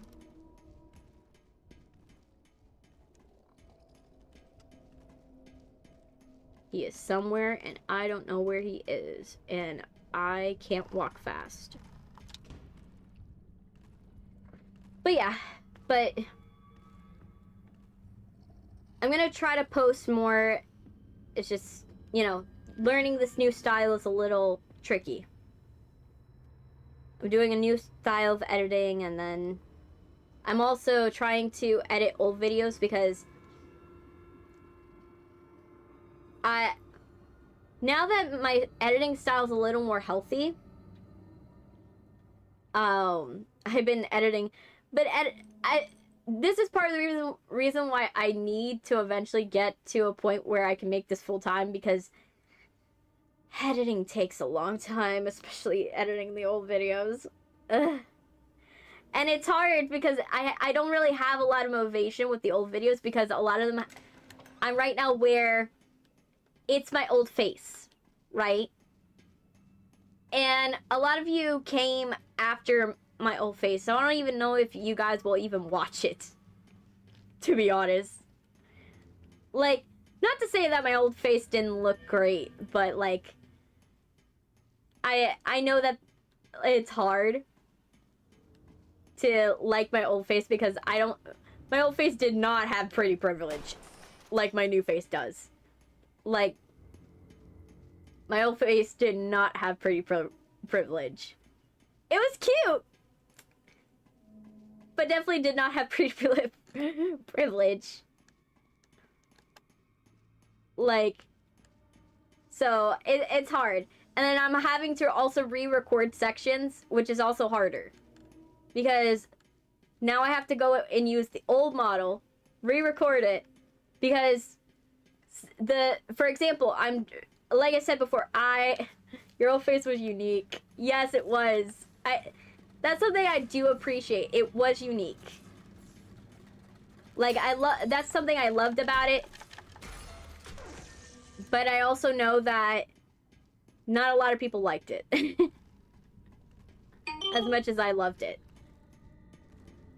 And it's a sad thing to say. Like, I loved my old face, but I also know that not a lot of people liked it, and I can acknowledge two facts at the same time. And I'm okay with that, you know. And I'm still gonna make those videos, because I know there's a fan base that will. I know there's some of you, the older fans, that will want to watch those older videos edited. Same with the ones where my face is the proportions are all fucked up. But I'm trying to re-record the sections where the audio is messed up in those, and try to get it. You're not late. You're absolutely not late, Sylvia. We're just trying. I am, like, losing my mind because I'm trying to, like, get this stupid section done.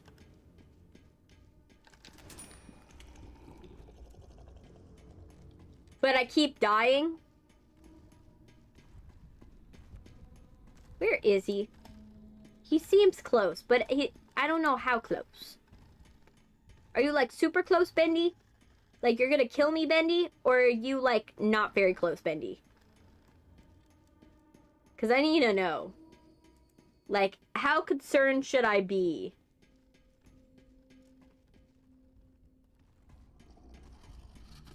Oh, yeah, you're close. Bendy was close.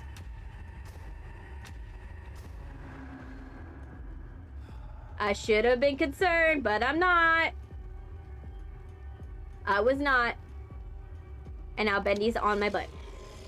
He cried? Why did he cry now? What made him cry?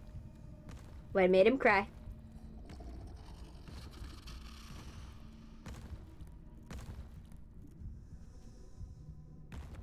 What made him cry? What happened?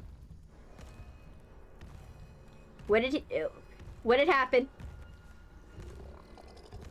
Who killed this spirit now?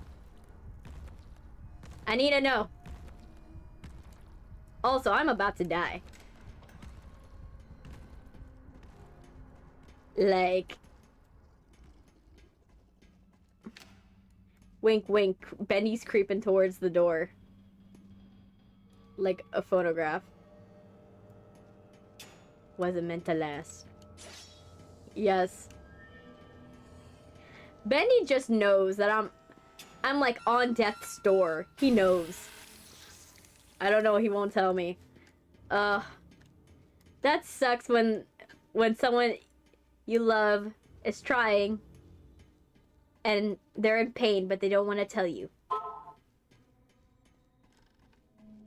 No, Third Love. I don't want to know about your next promotion. Ugh. I keep getting texts for Third Love. I'm just like, I get it. You're trying to promote your brand, but can we, like, not do it right now? I'm, like, busy.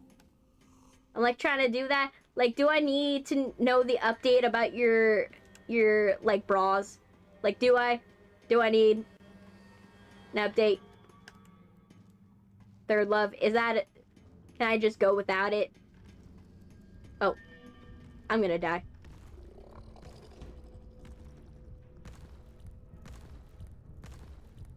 We're dead. Not anymore.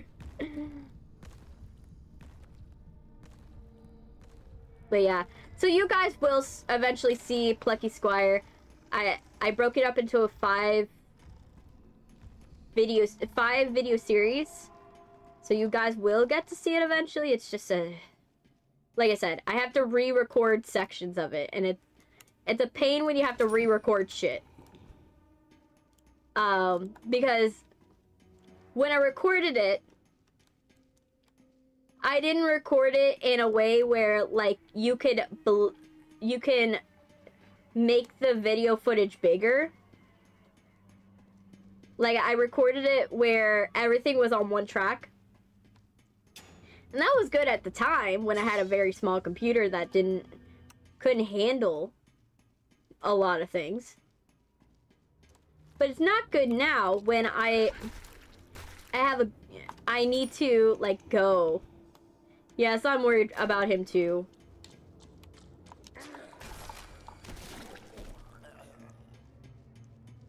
I want him to be okay. Especially for your sake, Sylvia. You know, I want him to be okay.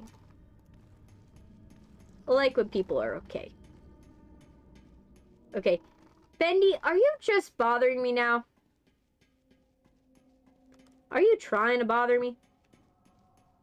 Because I'm right now busy, and I need you to not attack me.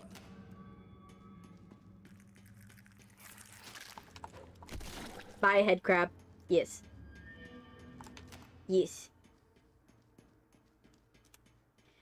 Okay.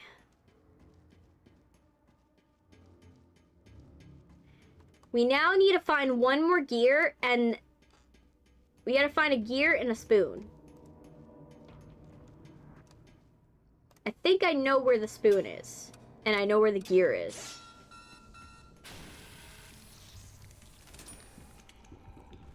Okay, Bendy, where are you?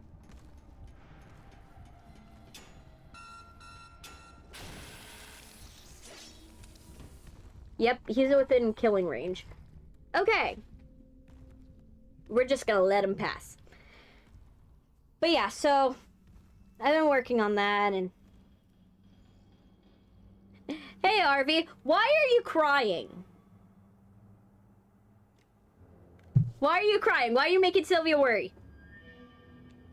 What happened? Did you get a case of the Moody Thursdays?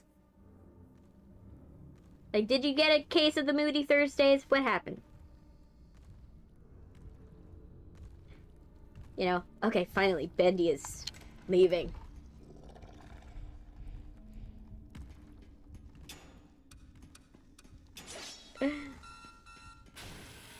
Because we all worry for you, and I want to make sure you're okay.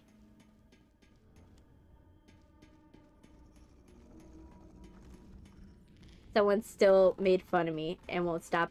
You gotta stop giving them your energy, man. Your energy's expensive. They can't afford it. Are they a luxury car? Are they Taylor Swift? Are they, you know, your favorite band? No. Don't give them your energy. Your energy is more valuable than that.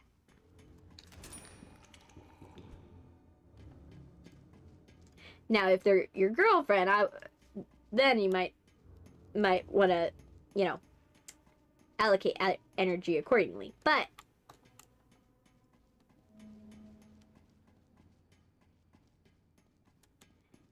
I do think that, you know, like I said, you can't think about what they're doing. They're only making fun of you because they're realizing that they can get a reaction at you. Just ignore them. You know what is the worst? What is the easiest thing to make people stop talking about you? Don't talk. Don't ignore them. Literally. If they see that you're ignoring them, they have no fuel for their own fire. And so what ends up happening, they get bored and move on. The problem is that if you do report them, well, yes, it will solve the problem in the short term. They could easily make another account and then you're back in the same problem.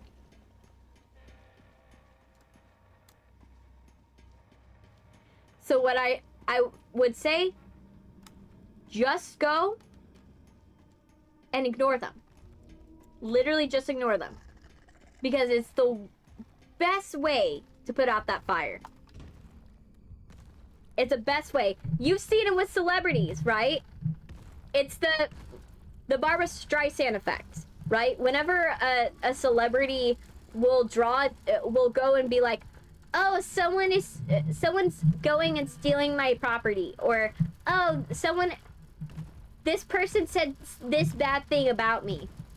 Most people will not know that happened and they will make it more of a deal than it actually is. It actually was. So just ignore them. They won't, if you ignore them, they literally have no fuel for their fire. Half of the comments that I get that are bad, I just ignore them. And guess what happens? They have nothing that they can throw at me because they know they are not going to get any reaction out of me.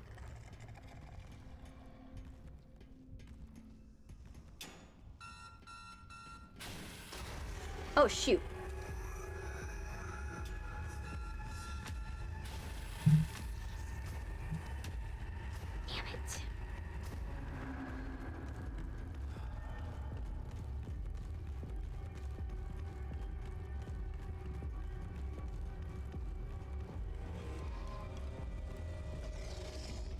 But yeah, I have friends that they reported the issue and then the person tries to hurt them in another way. But if you ignore them, they literally have no fuel. They literally have no fuel. They have no reason to do it. And then eventually it just stops. Or what I've also done, turn their comment into, just be sweet to them, but also do it in a weird way that they don't know how to react, how to respond. That's also another way to do it. It's a way to accidentally fuel the fire, but also, like, it's also a way to, like, get rid of the fire, too. Yeah.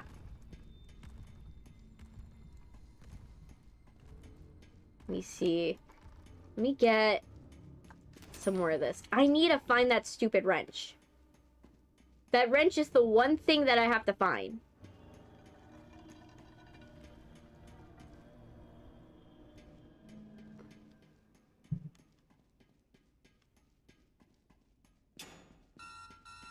But yeah.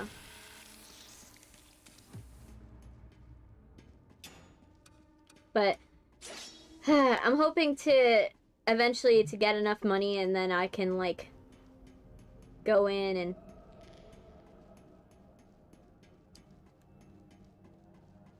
have someone edit some of my stuff.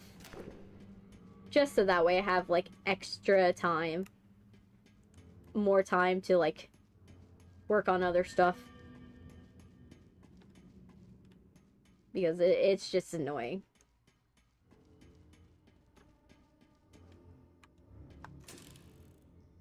Okay. Okay, so we got that one.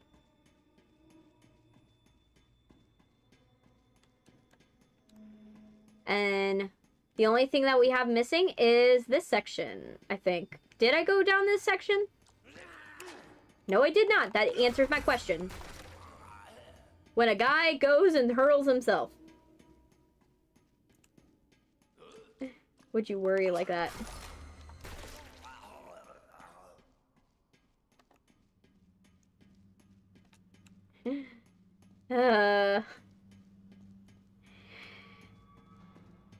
It's a sickness, Sylvia. It's a sickness. We all have to learn to live with the sickness, but we all... it's a sickness at the end of the day. Oh, I died.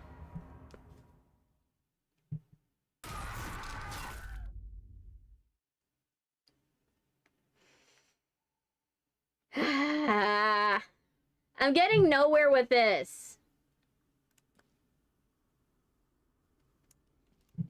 And I don't want to stop the stream because I'm like, if I want to finish this. Like, I made no progress. Well, I made some progress, but I made no progress at the same time. I know. I don't want to die. I just want to... I want to live and, like, get all the schematics. It's what I get for getting too greedy.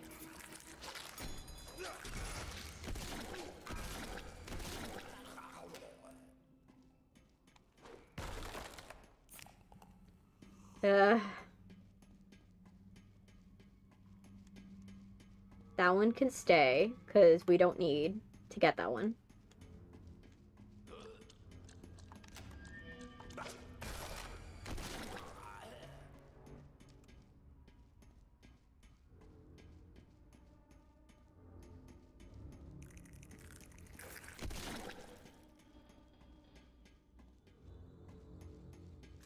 Beans.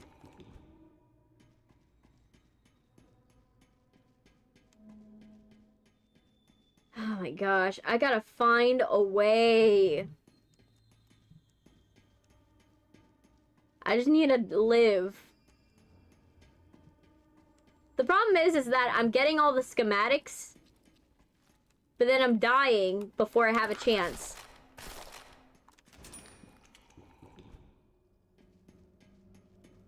To, like, leave with them.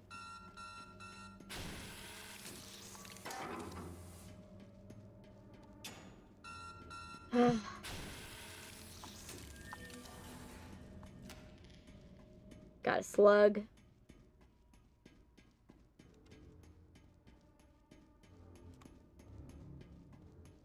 And I just want...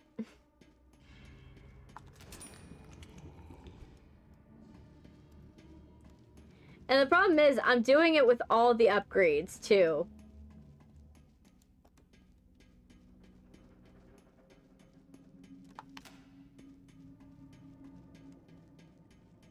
Okay, so no one...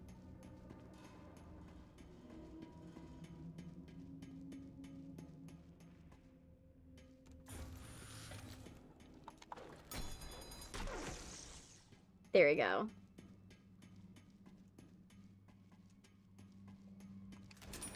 I'm dying with all the upgrades, which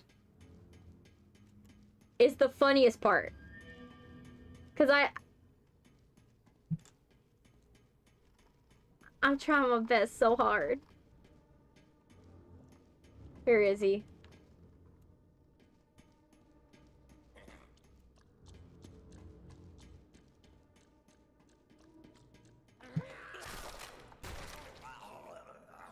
Okay. See, is there anything else? I'm like, I want to talk, but I'm trying to concentrate at the same time.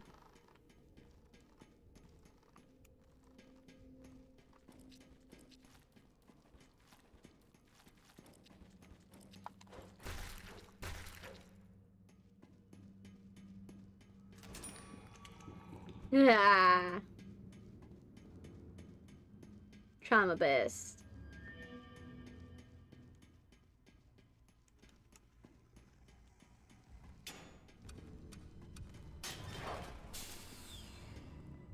Bendy, are you nearby, or are you just pulling my leg?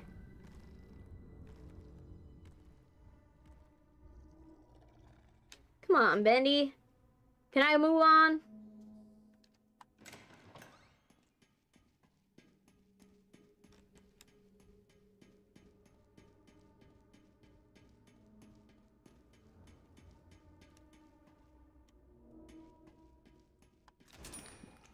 Okay.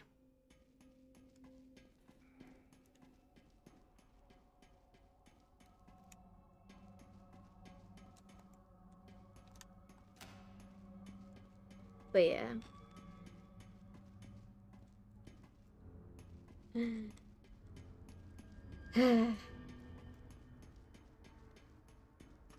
Just trying my best. Alright, get some soup. By the way, what are you guys' favorite soups? Like, I like, you know, personally, if I had to say a soup that, like, is top of mind, French onion. French onion's good. Like, if I could have a French onion soup, it'd be good. Like that. Like a good French onion. But like that, or another one that's like really good is like a seafood like soup.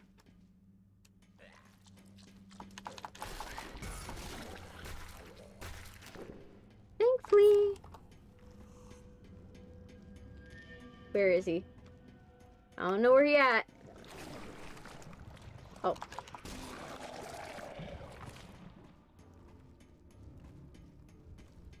Where is he at? I can hide if he's coming my direction, but I need to know if he's like vaguely nearby or if he's actually nearby. Ew, he was actually nearby.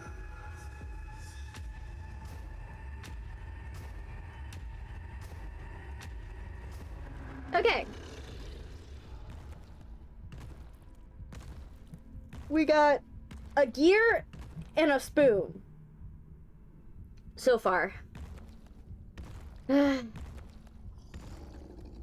Bendy, can you move on? Because I need to get going.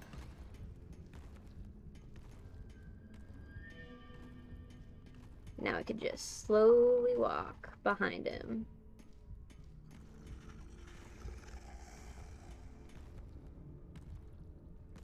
What I love about this is I'm just like slowly walking behind Bendy. Like waiting for him to go.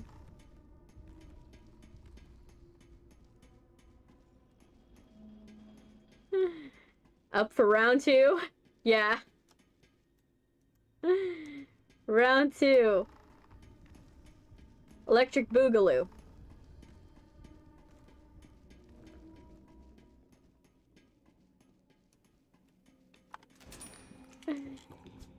Okay, come on.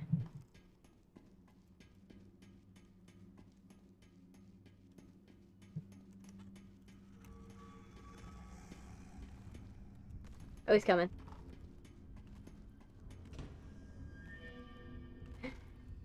Okay. We're gonna make it. We're gonna finally, like, get through, and it's gonna be like, oh my gosh, yes.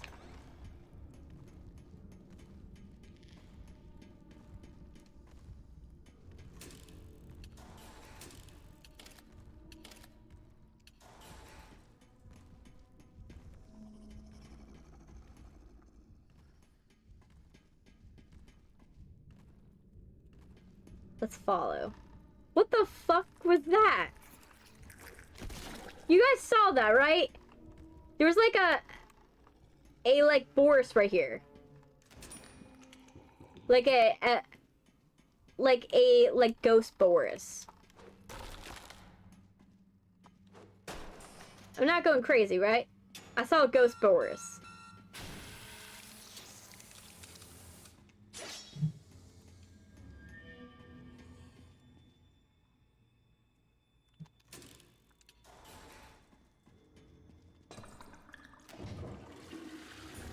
Okay.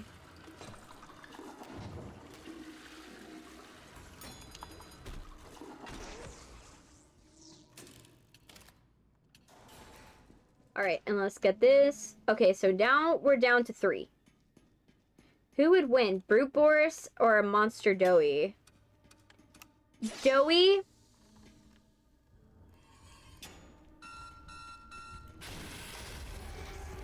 Shit.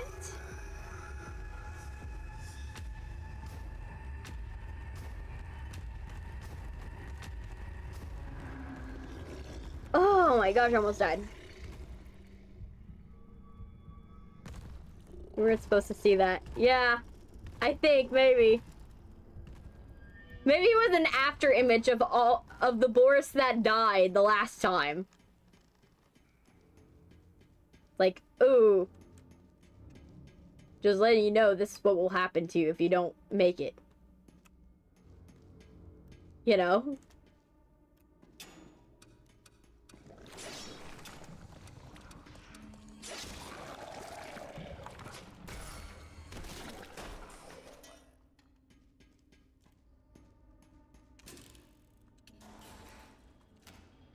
Okay, a slug. Okay.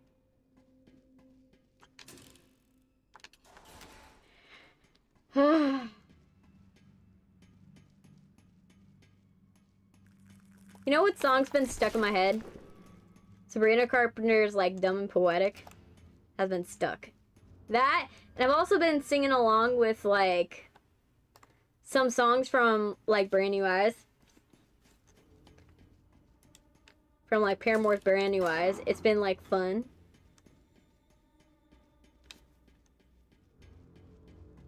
Fun listening to that. Because, like, Brand New Eyes, you can hear in that one, she was trying to go for, like...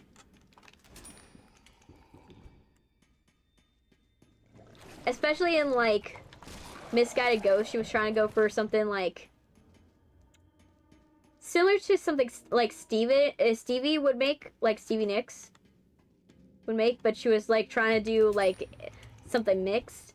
My friends are deeply in love with Sabrina.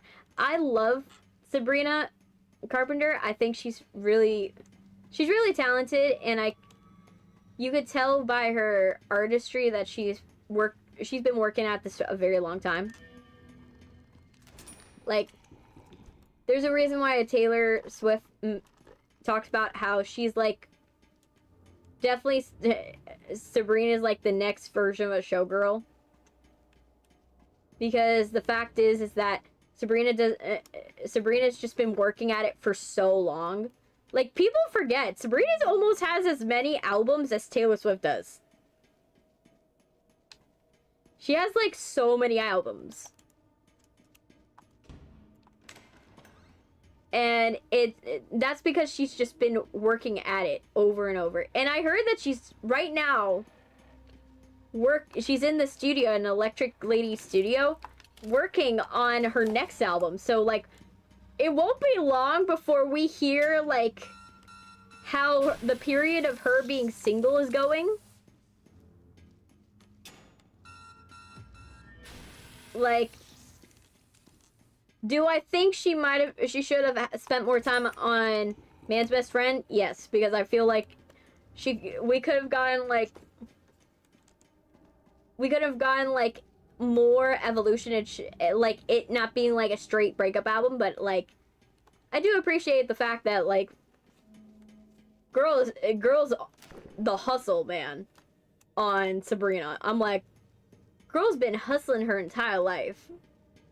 From, like, doing covers on YouTube. Like, she did covers when she was little on YouTube. She's been working at this, like, for forever. Okay, I'm definitely missing it. I know where the radio is. I'm leaving the radio where it is, but I'm trying to find this stupid bone.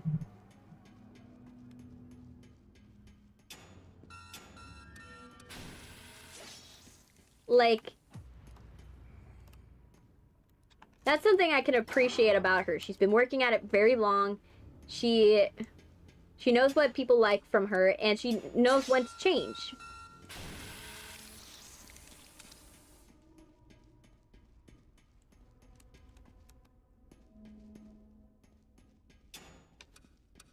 Heads up, I'm gonna call you Bestie.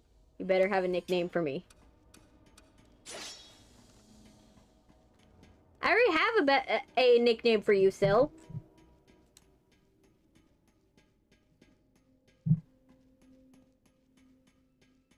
You're Sil.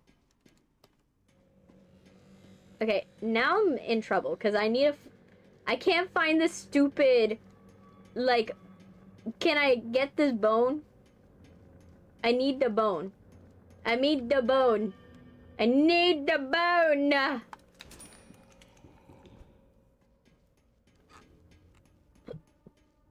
Yes, Sil. When you know your chatters long enough that you can give them nicknames. So who wins? Brute or Monster Doughy? I think that Monster Doughy, only because Monster Doughy has enough of his mind still that you can he can reasonably like strategize, because that's the thing.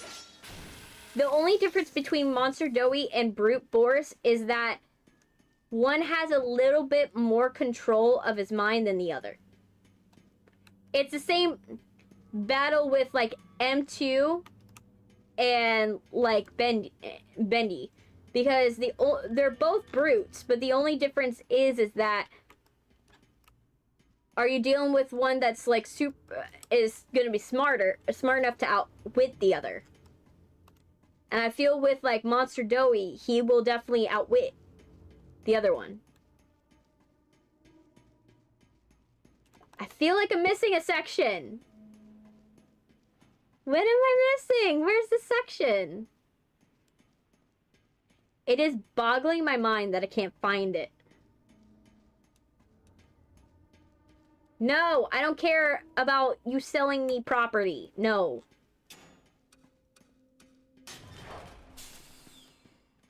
I hate when I get spam callers when I do my streams. I'm like, ugh. Keep getting spam callers. Like,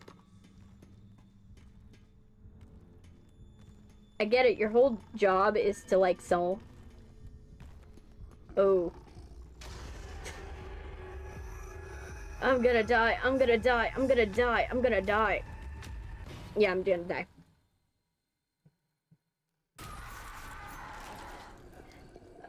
Hey, Husk. Okay. Who said Radio Alistair's all worked up? Okay, by the way, I'm excited about the new season. I'm excited about it. I'm excited to... There's a hint I heard that we're gonna see Alistair's territory, and I'm kind of curious on what his territory looks like. Like, we know how Cannibal Town looks like.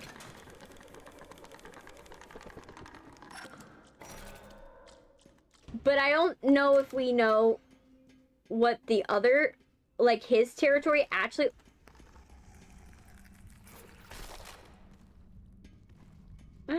Cheese Grommet, don't forget Weaseldale.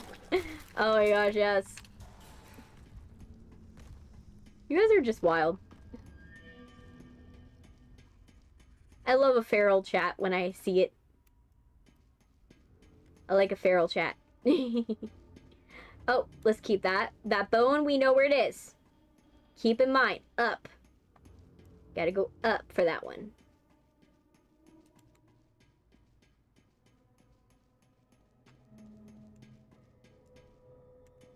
Let me see. That's a hiding space.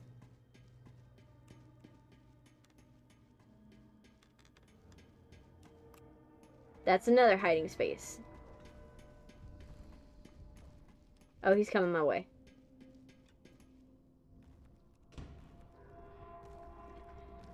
Hopefully we can survive long enough. You know, hopefully.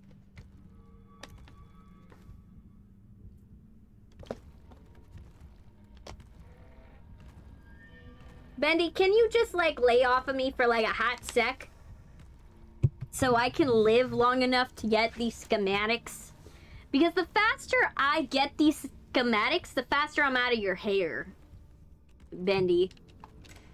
Like, I know you probably want to, like, go and get me, but it would be significantly less cardio if you just let me live and do my thing and get what I need and get out of here. Like, I don't think it's a hard ask, man.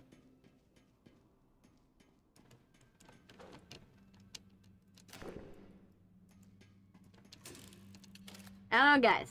Is that a hard ask? Sill.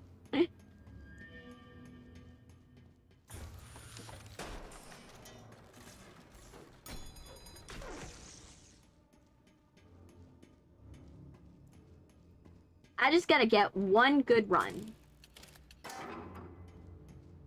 One good run. If I can get one good run, that'd be good. Bean soup. If I can get one good run. One good run. Is it gonna be easy to get one good run? Nope. But are we hoping to get one good run so we can finally, you know, move on? Yes. We could just get one good run. Just one. It doesn't need to be, like, too extravagant, but it at least, like, let me at... Okay.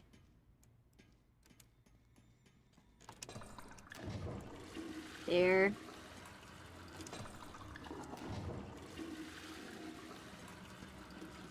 Would call you Angel Jets would call you toots or sugar. Probably sugar. Like, I feel like toots is like... Though, I could see a case for him saying toots as, like, how I say bitch. Like, I say bitch in a way where I'm like, I say it like, oh, hey, bitch. Like, I say it, like, in an endearing way and not, like, an angry way. So I could see it in that, like, way. But I think, like, either Dollface or Sugar. Sugar feels, like...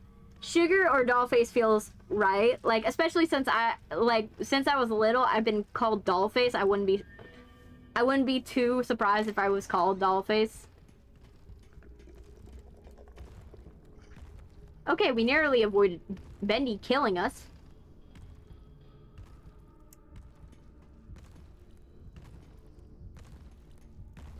We're just, like, now chasing Bendy.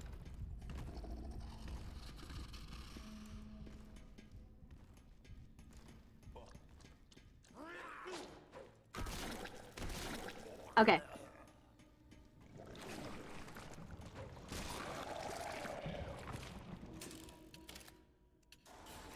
Hey.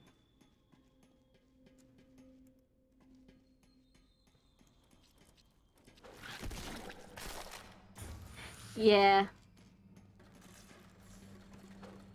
Like I said, Dollface sounds good. We'll call you my dear. Yeah, but that's what he says it says every woman that he finds engaging. You know? Or, one that he could easily manipulate. Right? The funny thing about Alistair is I love the character of Alistair for the mystique, and I love the fact, like, he has a lot more subtlety to him. But if I had to be honest, in the one that I relate to most, it's probably Charlie. Charlie, I relate more. It's just, I relate to her in the way where I'm, like, fighting a losing battle that is almost always involving me accidentally blowing everything up. Like, I think that's the best way to describe it. I think that's where we both jive. Is me and Charlie are just, like... We just exist in the vibe of we're just, like, trying our best, but everything's just, like, not exactly going to plan. And we just have to live with the plan. And the plan does make us anxious, but we try. You know.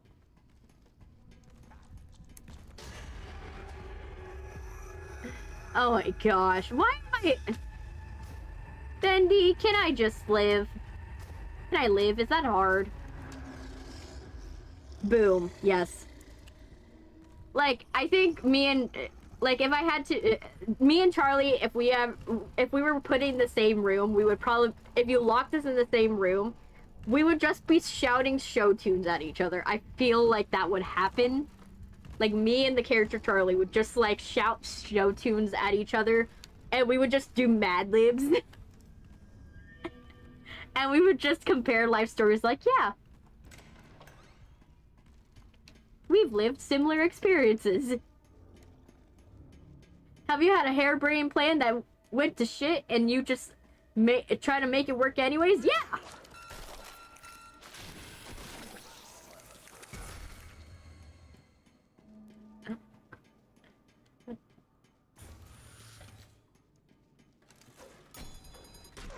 Like, that would be what would be the case with me and Charlie, is like we would just relate on the fact that we just have a lot of stuff that just doesn't go to plan.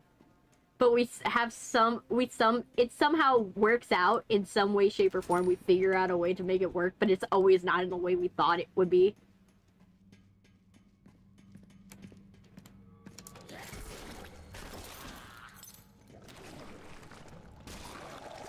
Oh my gosh, I need to live. I need to find a way to live. I'm going to die if I don't find a, like, healing checkpoint. I just realized I sound like Angel Dust when I said whatever. Yeah. Not. You know who I sound like? Which is funny. My mom will always confuse me for this person. Ash from GT Live. Whenever I'm editing any video, and it's to the point where I kind of don't like editing videos within my mother's presence. Because what will happen is, if I watch GT Live, Ash, I'll watch Ash from GT Live, and my mom will be like, "Are you editing videos?" I'm like, "No, Mom, I'm watching Ash from GT Live." I don't know, it's the fact that we have, like, a very, like, it's the intonation of how we speak, or, like, how we, like, string sentences together, or if it's actually, like, how we sound. But it's, we both somehow have the same voice to my mother. Me and Ash. If I ever got into a room with Ash, from GT Live, I would love for us to talk at each other, and for us to, like, you know, genuinely be in a room and see if our actions if we talk exactly the same. Because I do think it's, like, maybe it's how we talk. Oh, double damage, cool. Maybe it's how we talk, I don't know. But, like, my mom always confuses me for Ash from GT Live. She'll always be like, "Are you editing videos?" No. No, Mother. I am not editing videos. I'm actually doing the opposite. I'm watching a video to relax.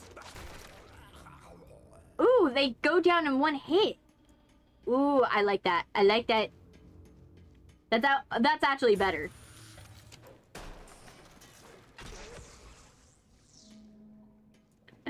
If you were put in the room with Angel Dust, what would you think would happen?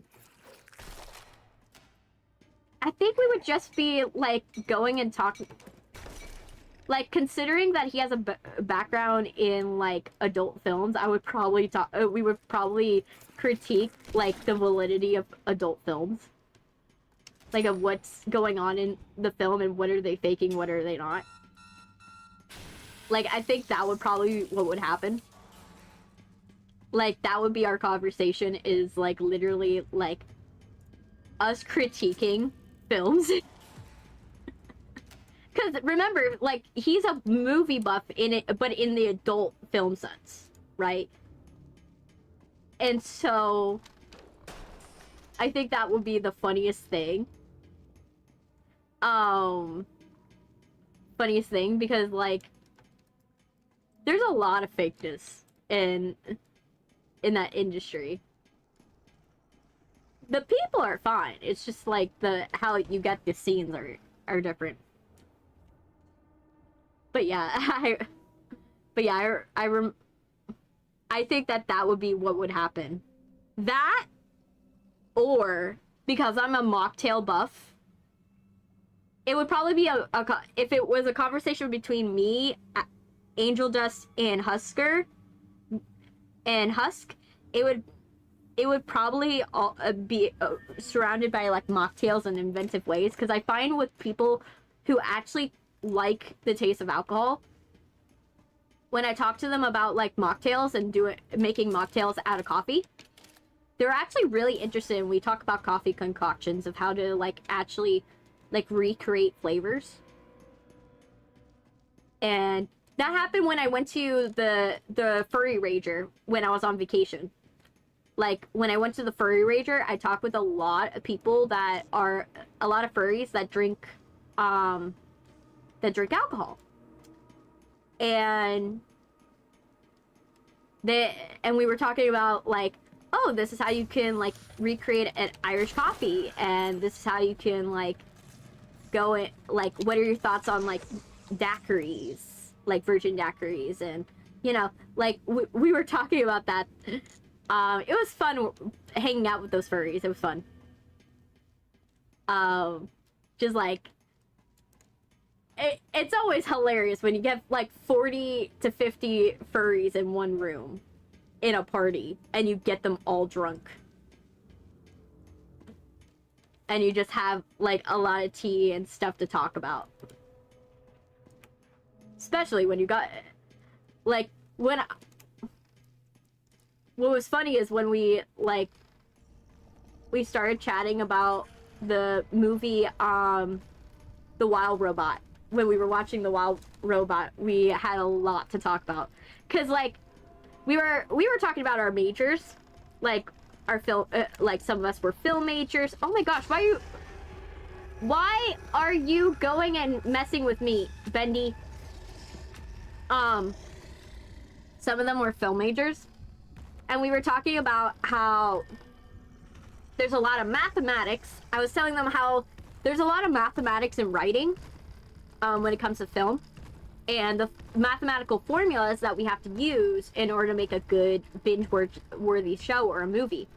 And we were talking about that, and they were like, really? And I was like, yeah, once you know the formula, you can't unsee it in movies. And they were like, really? And I'm like, you want to see? Just know it's gonna ruin your perception of movies. And they were like, yeah, sure. And then I was like, okay, binge numbers are based off of, a binge number is based off of how many actions and reactions. You want to know how many actions and reactions are in just this scene right here. I'm gonna count them for you in how many actions and reactions I see in this 1 minute. Right? And then they see me counting on my hand, like, every action and reaction. Because it's actually a real mathematical formula. It's called a binge number. A lot of people don't know it because, you know, they ain't in film. But we were talking about that. And it was, and they were impressed by the fact that I was able to, like, count the amount of actions and reactions in that scene. And I was able to tell them it was a pretty decent, it was like 30. 30 is like a decent binge number if you're like, it's an animated film. Like, Has-Been a Tell, and like Helluva Boss have higher numbers due to the fact that they're, you know, series content, but like,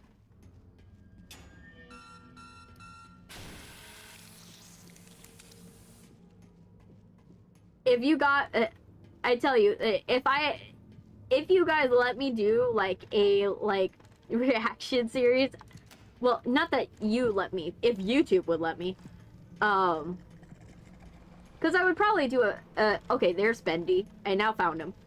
I would probably do a reaction series where like react to like Has Been Hotel or something like that. But I'm probably gonna do like,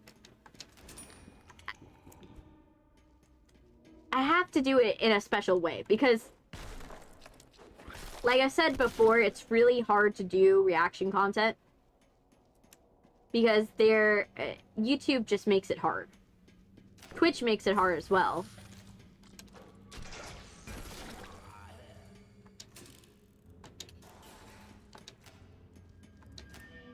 Okay. We're almost there.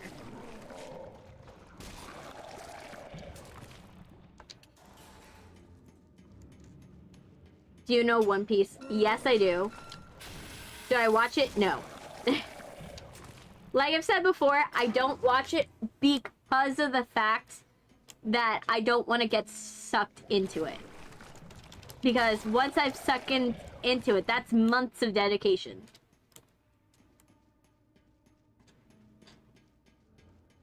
That's months of dedication to one show. And it's really hard to do it. But what I will tell you is, it has a low beat number. As a low beat number, it's not really good when it comes to like pacing. If I were to count how many beats are in a One Piece episode, it would be very low.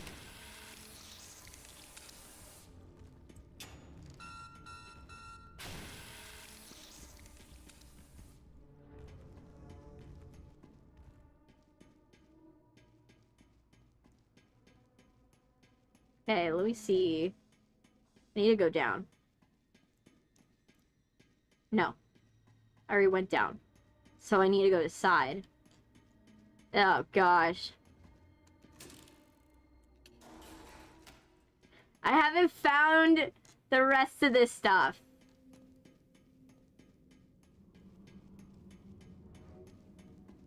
And it's frustrating because I'm like, I'm definitely missing areas. But I can't place what I'm missing. I realized that Ace is the only character that shows his abs off for no reason. Ah. Yeah. To be honest, I don't know the character, so I won't be able to speak on that. I can't speak on it, but just know I am there for you.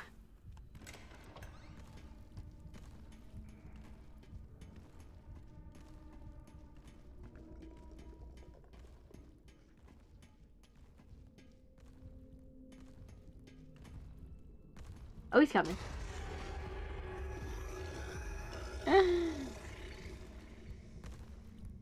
But yeah.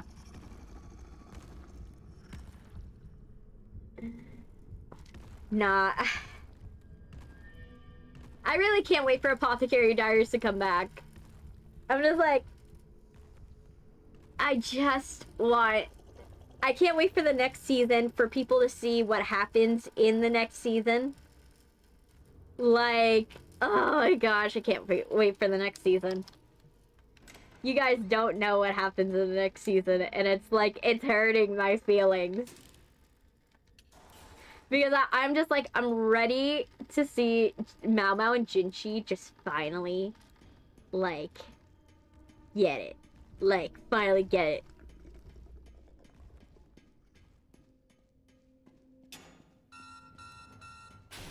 Like, the arc, like, I'm just ready, because, like, you guys don't know. Hey, Chip is live, welcome. Like, I'm ready to see, like, so he said he was going to work out more and get abs for me. Oh, wow.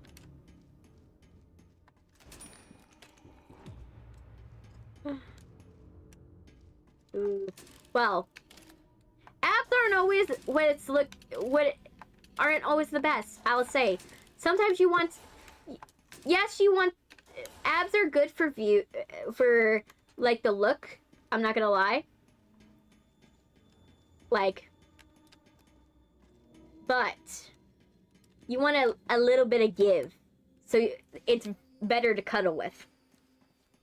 You want a little bit of give. Because, like, abs are nice till you actually want to cuddle with it.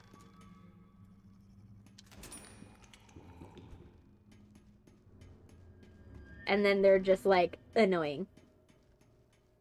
You're just, like, trying to lay correctly. So, welcome, Chip Us Alive. How you doing? How you doing? Welcome.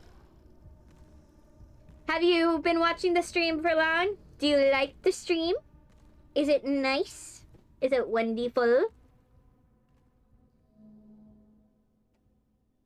Let me see. I'm gonna say something in Spanish. Okay.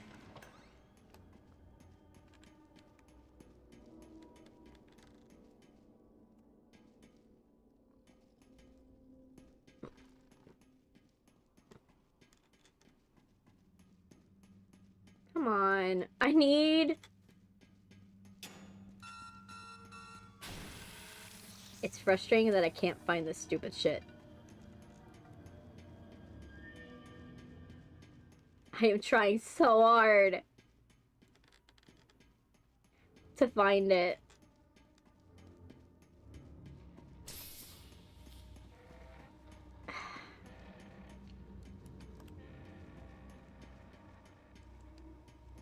What am I missing?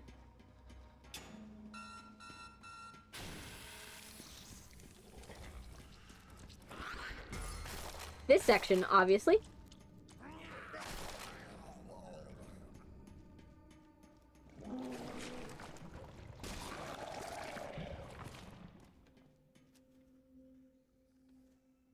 Let me see. I hope you have a wonderful day and stay positive all the time. Aww.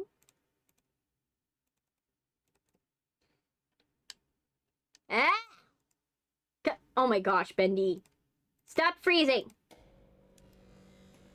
Aww.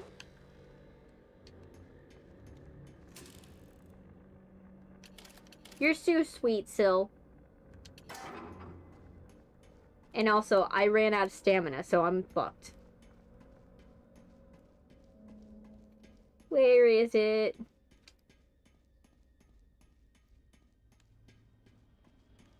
Also, did you guys see that, I don't know if you follow this band, but, Pretty Reckless? Have you ever heard of the band Pretty Reckless?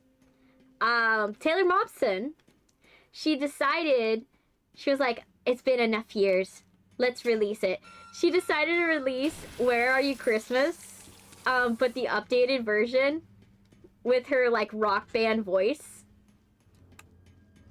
Like, she decided to release it, and oh my gosh, I'm just like, it is so fun. Ooh, found the book. Like, have you guys heard it? Like, Where Are You Christmas? Like, if you guys don't know, she played Cindy Lou Who in the Grinch, the Jim Carrey version of the Grinch Who Stole Christmas. She played Cindy Lou Who when she was little. And she has a rock band. She's a metal singer. And she's a metal singer. And she has a deep, deep voice. She has a deep voice now. And so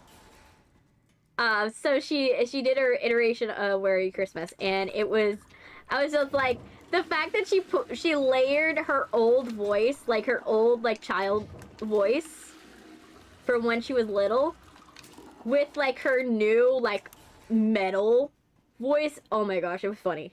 It was funny, not in the fact that it actually was bad, it was good. But it's funny in the fact that you're just like, oh my gosh, Taylor Momsen. Yes, it's cute. Listen to the metal version. You'll get a kick out of it. You will get a kick out of listening to Taylor Momsen now. With her vocals, like, overlaid with her new metal vocals. You will get a kick out of it. It is so awesome.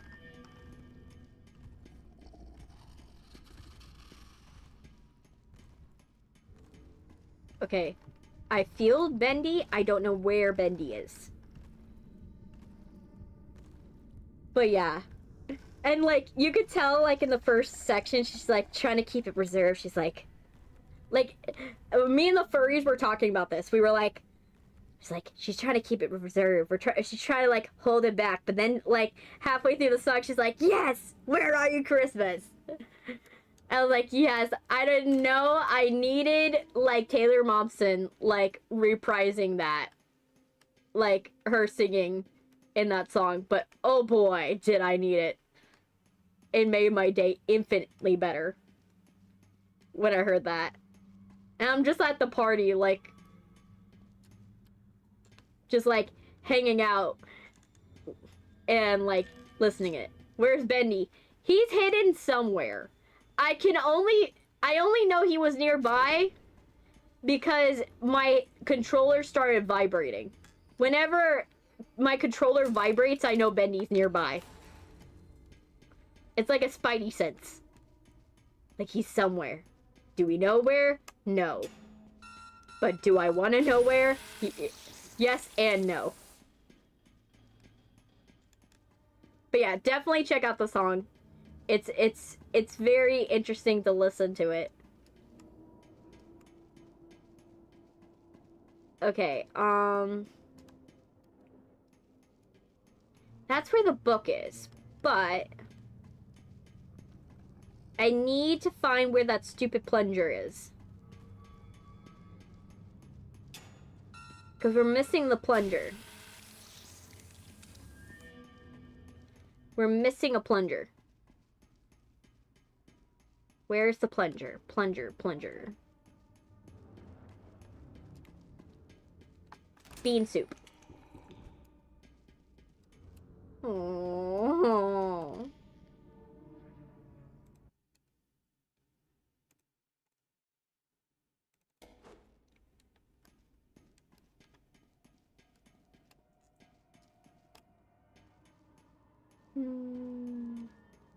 So cute.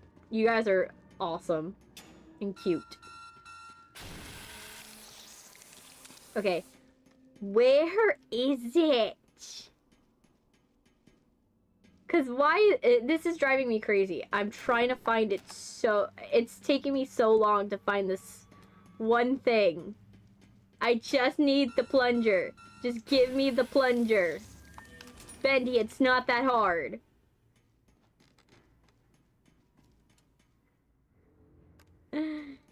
Oh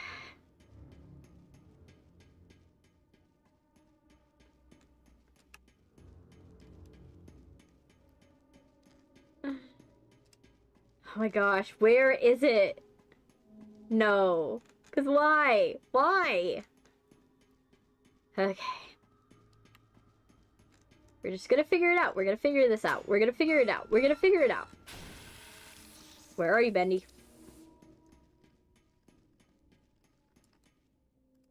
Can I move on with my day? Or are you just gonna impede my search? Okay. It has to be here, right? It has to be at a section I didn't check. It has to be. Right?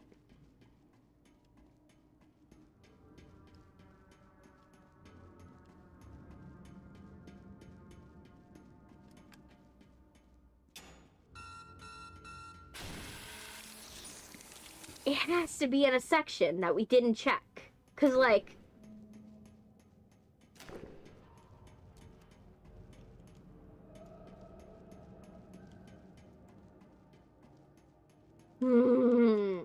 I wish it had, like, a hint system. Where it can, like, hint towards where the location of it is. No, we don't want that. Ew. Get that away from me.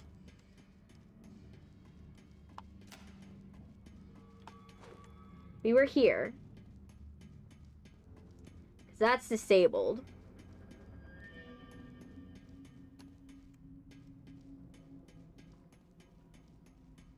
But where?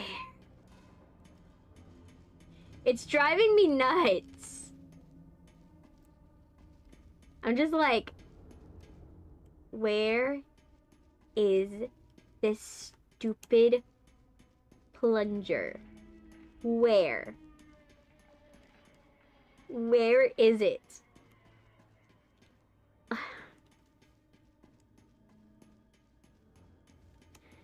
It's probably somewhere where, like, I'm not gonna think to, like, check. Right?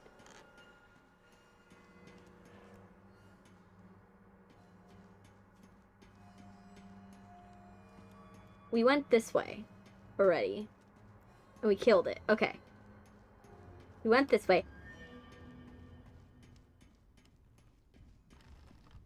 Oof. No, no, no, no, no.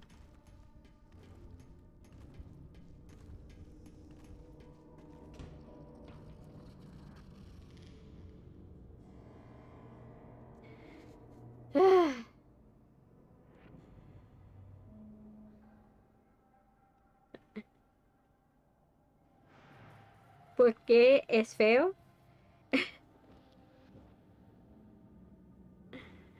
Oh, man.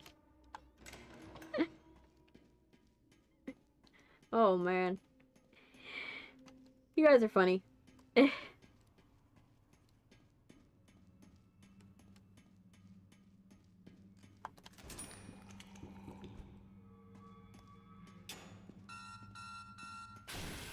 Ooh, I nearly lived.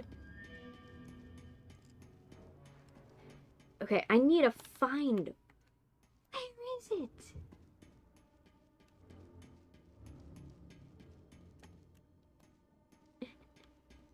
Yeah, you are right.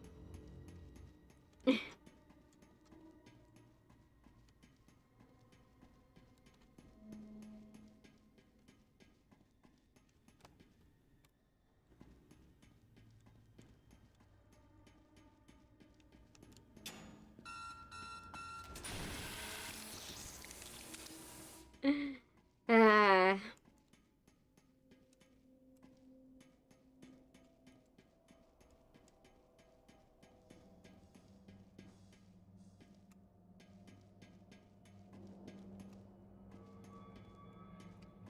We went down here too. Where is this stupid plunger?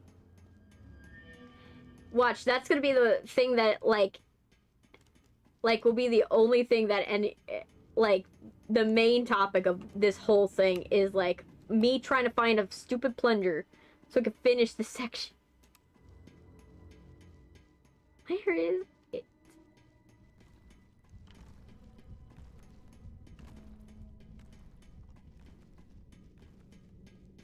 It has to be in the section. There has to be a section that I did not check. There has to be.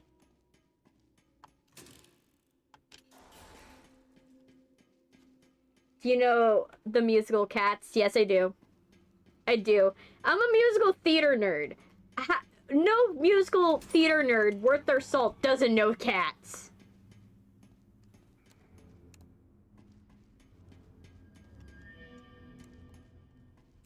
Or at least known someone that performed Memory.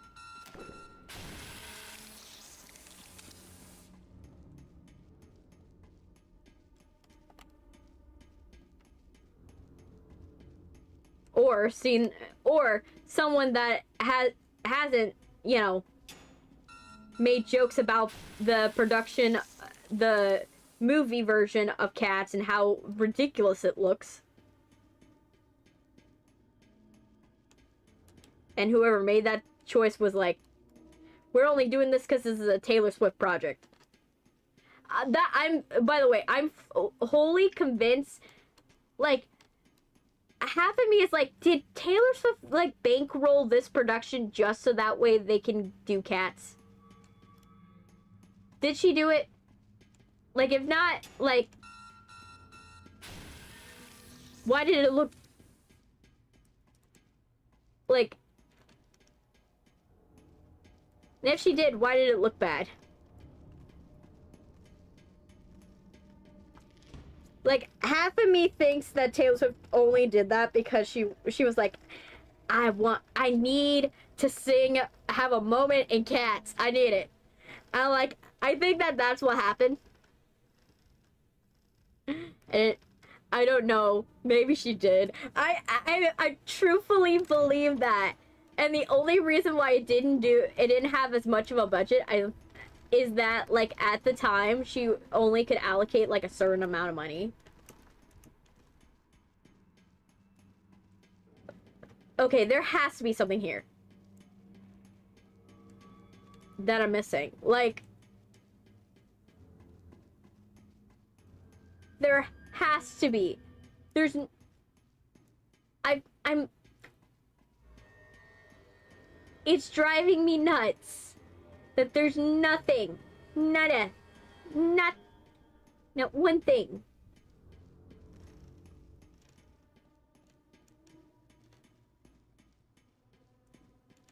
Let me see. Anything here?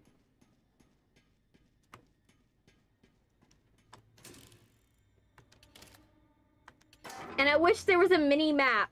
Like, I wish there was a mini map so I could see if I didn't discover a section.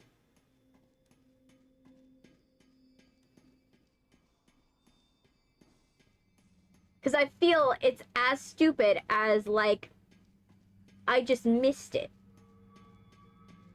Right? Like, half of me is like, it has to be as stupid as I missed it.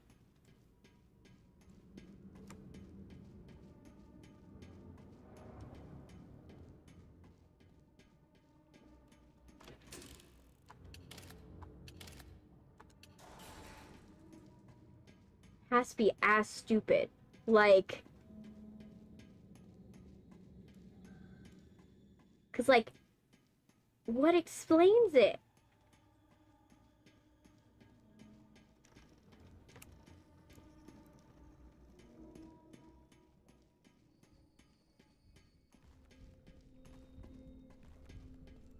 Oh, he's coming.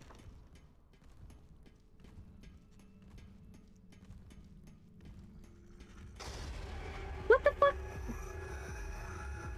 No, no, no!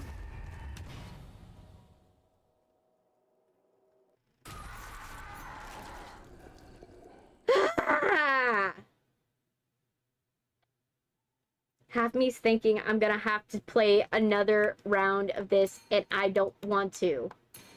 I need it to be the last one, but I'm like...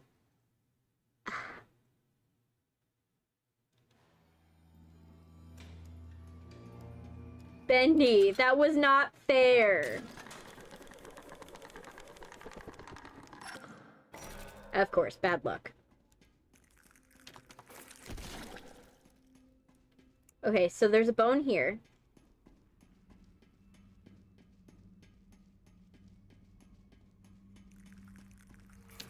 Plunger here.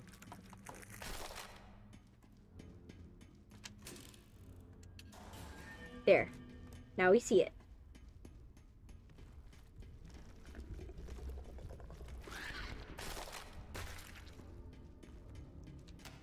Book here.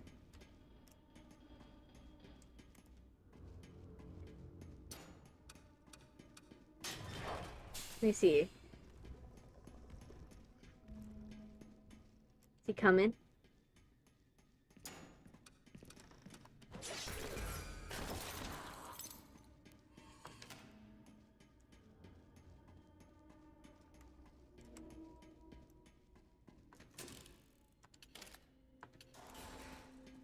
Okay.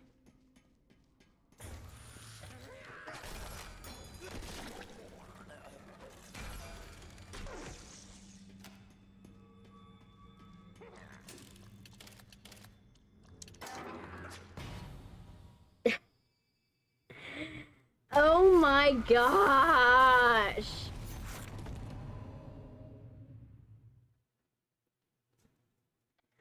It's pain. I'm in pain. It hurts. It hurts. You know what? Give myself a second. Give myself a second.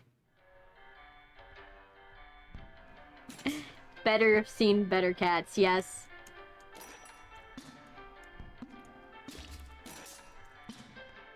Nah.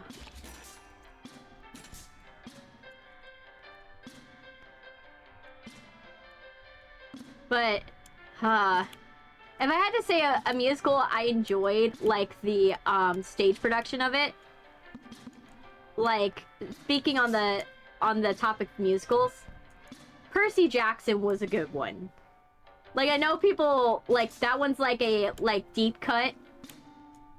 Like, a lot of people don't know about the Percy Jackson musical. Which is a shame. Like, a lot of people don't know about that musical.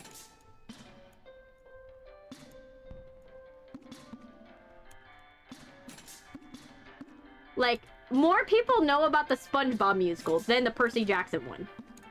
Which is a shame, because I feel like that one should have more notoriety, because the fact of it is it's like, it's one of those musicals where it acknowledges the fact that it's low production. It's just like, we acknowledge the fact that we have no CGI and we have no way to do these monsters.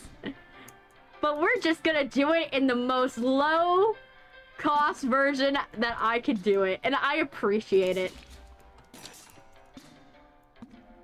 Like, if you watch footage of, like, the Percy Jackson musical, you will laugh so hard with the inventiveness of what they come up with, just so that way they can replicate it. And, like, just if you want, like, a vibe of what the musical is about, just listen to the opening song. Like, the opening song. And then, like, the other one that is, like, the best, like, summarization of how chaotic it is, like, listen to Just Another Terrible Day, by, where basically Dionysus is just explaining the whole camp to Percy, and it's just, like, it's awesome. Because he's like, I don't have energy for this, but I'm, like, let's do a whole jazzy tune. Yo, put Husk in a musical, yes. And, like, it's a musical you don't know you need until, like, you actually listen to it and you're like, I didn't know I need this, but it's kind of hilarious. Like, just look up pictures of it alone is funny. Just the image of, like, Percy pulling a conch shell out of his ass. And it's like, look, a seashell! That could be our way to portal to the underworld. From the underworld. Like, they replaced, like, so instead of, like, the concept of pearls like the movie did, and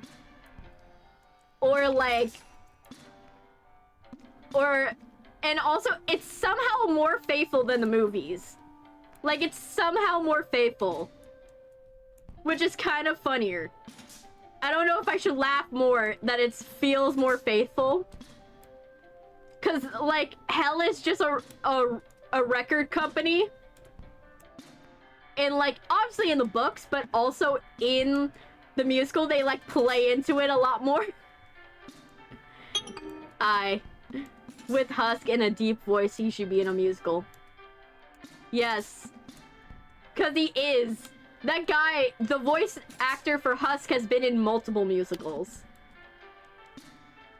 Is what you don't know. Have you heard of a little ditty called Hades Town?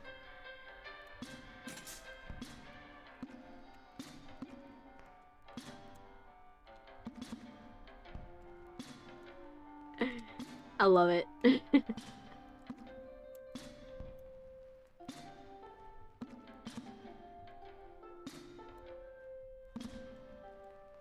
Like, he's a perfect Hades, to be honest, in, like, Hades Town.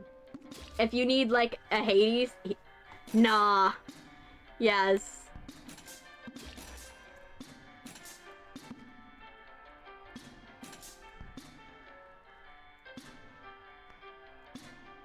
He wasn't on the official cast recording, like the first cast recording, because the official cast recording is somebody else. But he did a production of Hades Town.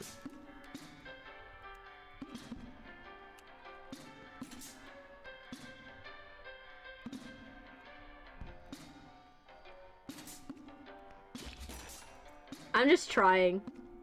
I heard that you could get, like, a cool, achievement if you, like, get to 25. So I'm like... Just so I could cool down, I'm just doing this.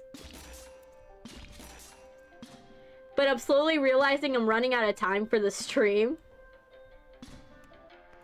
And I'm like, part of me is like, I gotta finish this stream.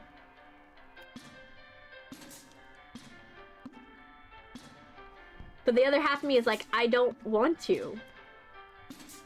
Have to go back and do this.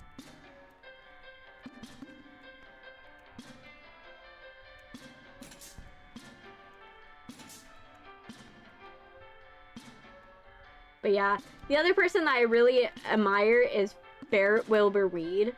Like, you guys probably don't know who she is. Fair Wilbur Reed, she played Janice on Mean Girls Broadway. She's, like, has a phenomenal voice. And if you actually listen carefully in Hell of a Boss, she actually is the singing voice for Via. She has, like, a wonderfully, like, deep voice. And, like... And she has, like, a spunky character to her voice. Let's go gambling. Husk, who said gamble? Yes. Nah. I stay away from gambling for the most part. It's not that if you gamble, that's your thing. The closest thing I'll do is, like, a like, gotcha. Gotcha, I'll gamble. But, like, I find that gambling games are not as fun. Like, I'll do the odd, like, lottery ticket, but I feel like gambling games, they need more... something more fun to it.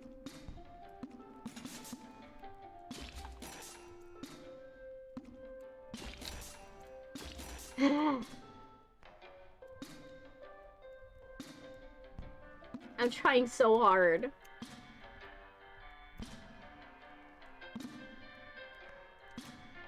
It's a joke. Yeah.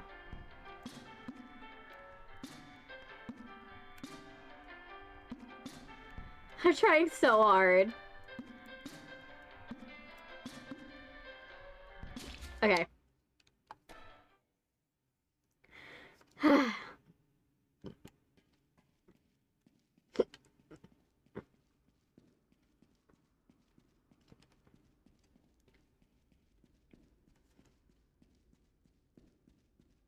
I feel like I'm gonna have so many, like, let's finish this.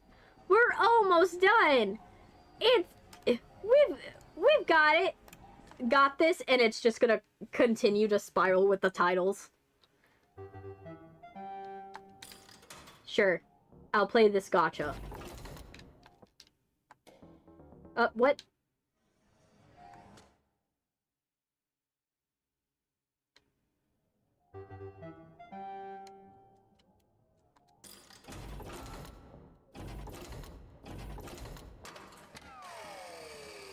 What did I get?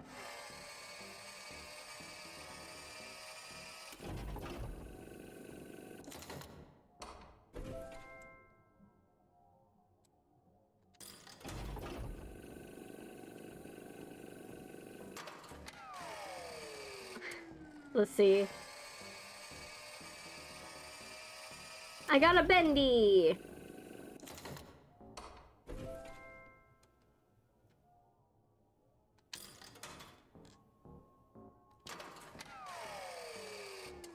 Let's see.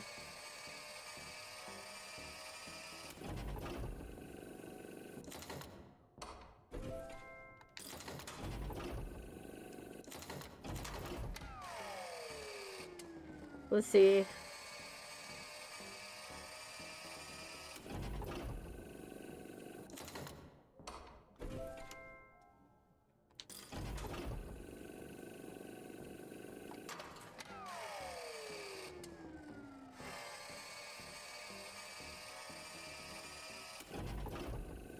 I'm trying to win the gacha. Yes. Okay, let me see. How many toys did I get? Okay, we haven't collected everything. I'm trying to collect all of them.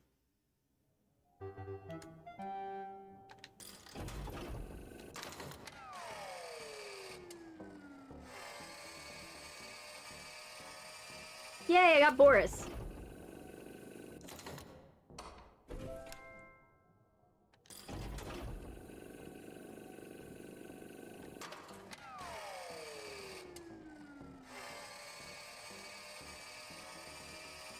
Got another Boris. Okay.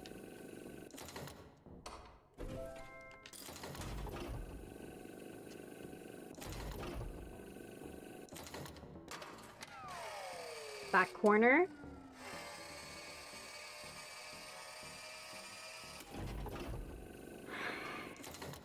Keep getting the same ones. I just need 3 more.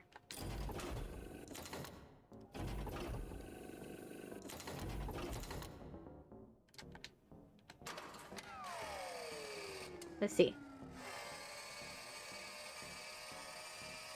The same one.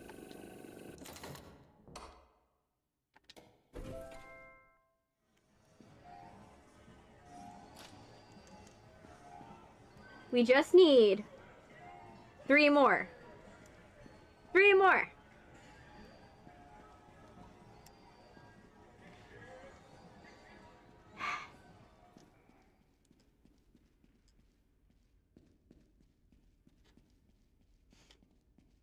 Okay. I think this is where I'm gonna have to call it. Let me save. I think this is where I'm gonna have to call it with Bendy.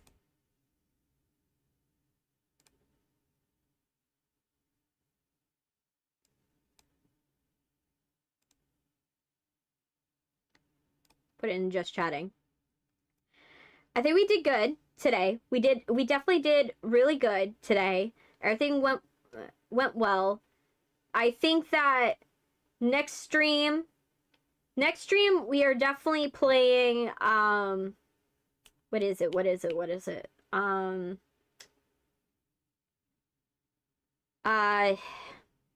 brain. We were playing Crime Scene Cleaner Nightmare Mode. We are playing that because we got to finish it. Then after we finish Crime Scene Cleaner Nightmare Mode on Saturday, we are going to play what is it? Little Nightmares 2. We're going to play Little Nightmares 2, which should be good. We'll play Little Nightmares. That'll be great. And yeah, that's pretty much what will happen. I don't know why it's so slow on the TikTok screen. I really hope it's not like this is why people don't like watching it, but I don't know. But yeah, so I think that's where we're gonna end it today. Thank you guys for watching. Let's see. Let me check on the YouTube side. YouTube side's doing good. But yeah, this is where I'm gonna end it for today. I hope you guys have a wonderful day.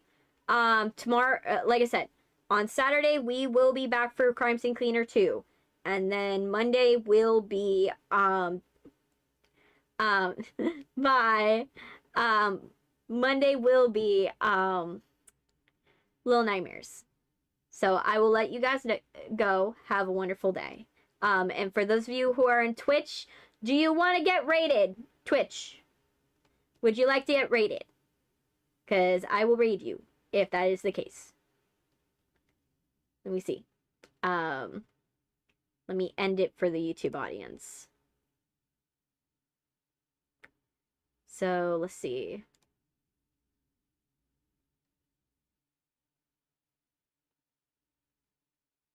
trying to make sure everything is like in order. All right. All right, so let's go and we'll end the vertical. Bye, you guys, on YouTube. And then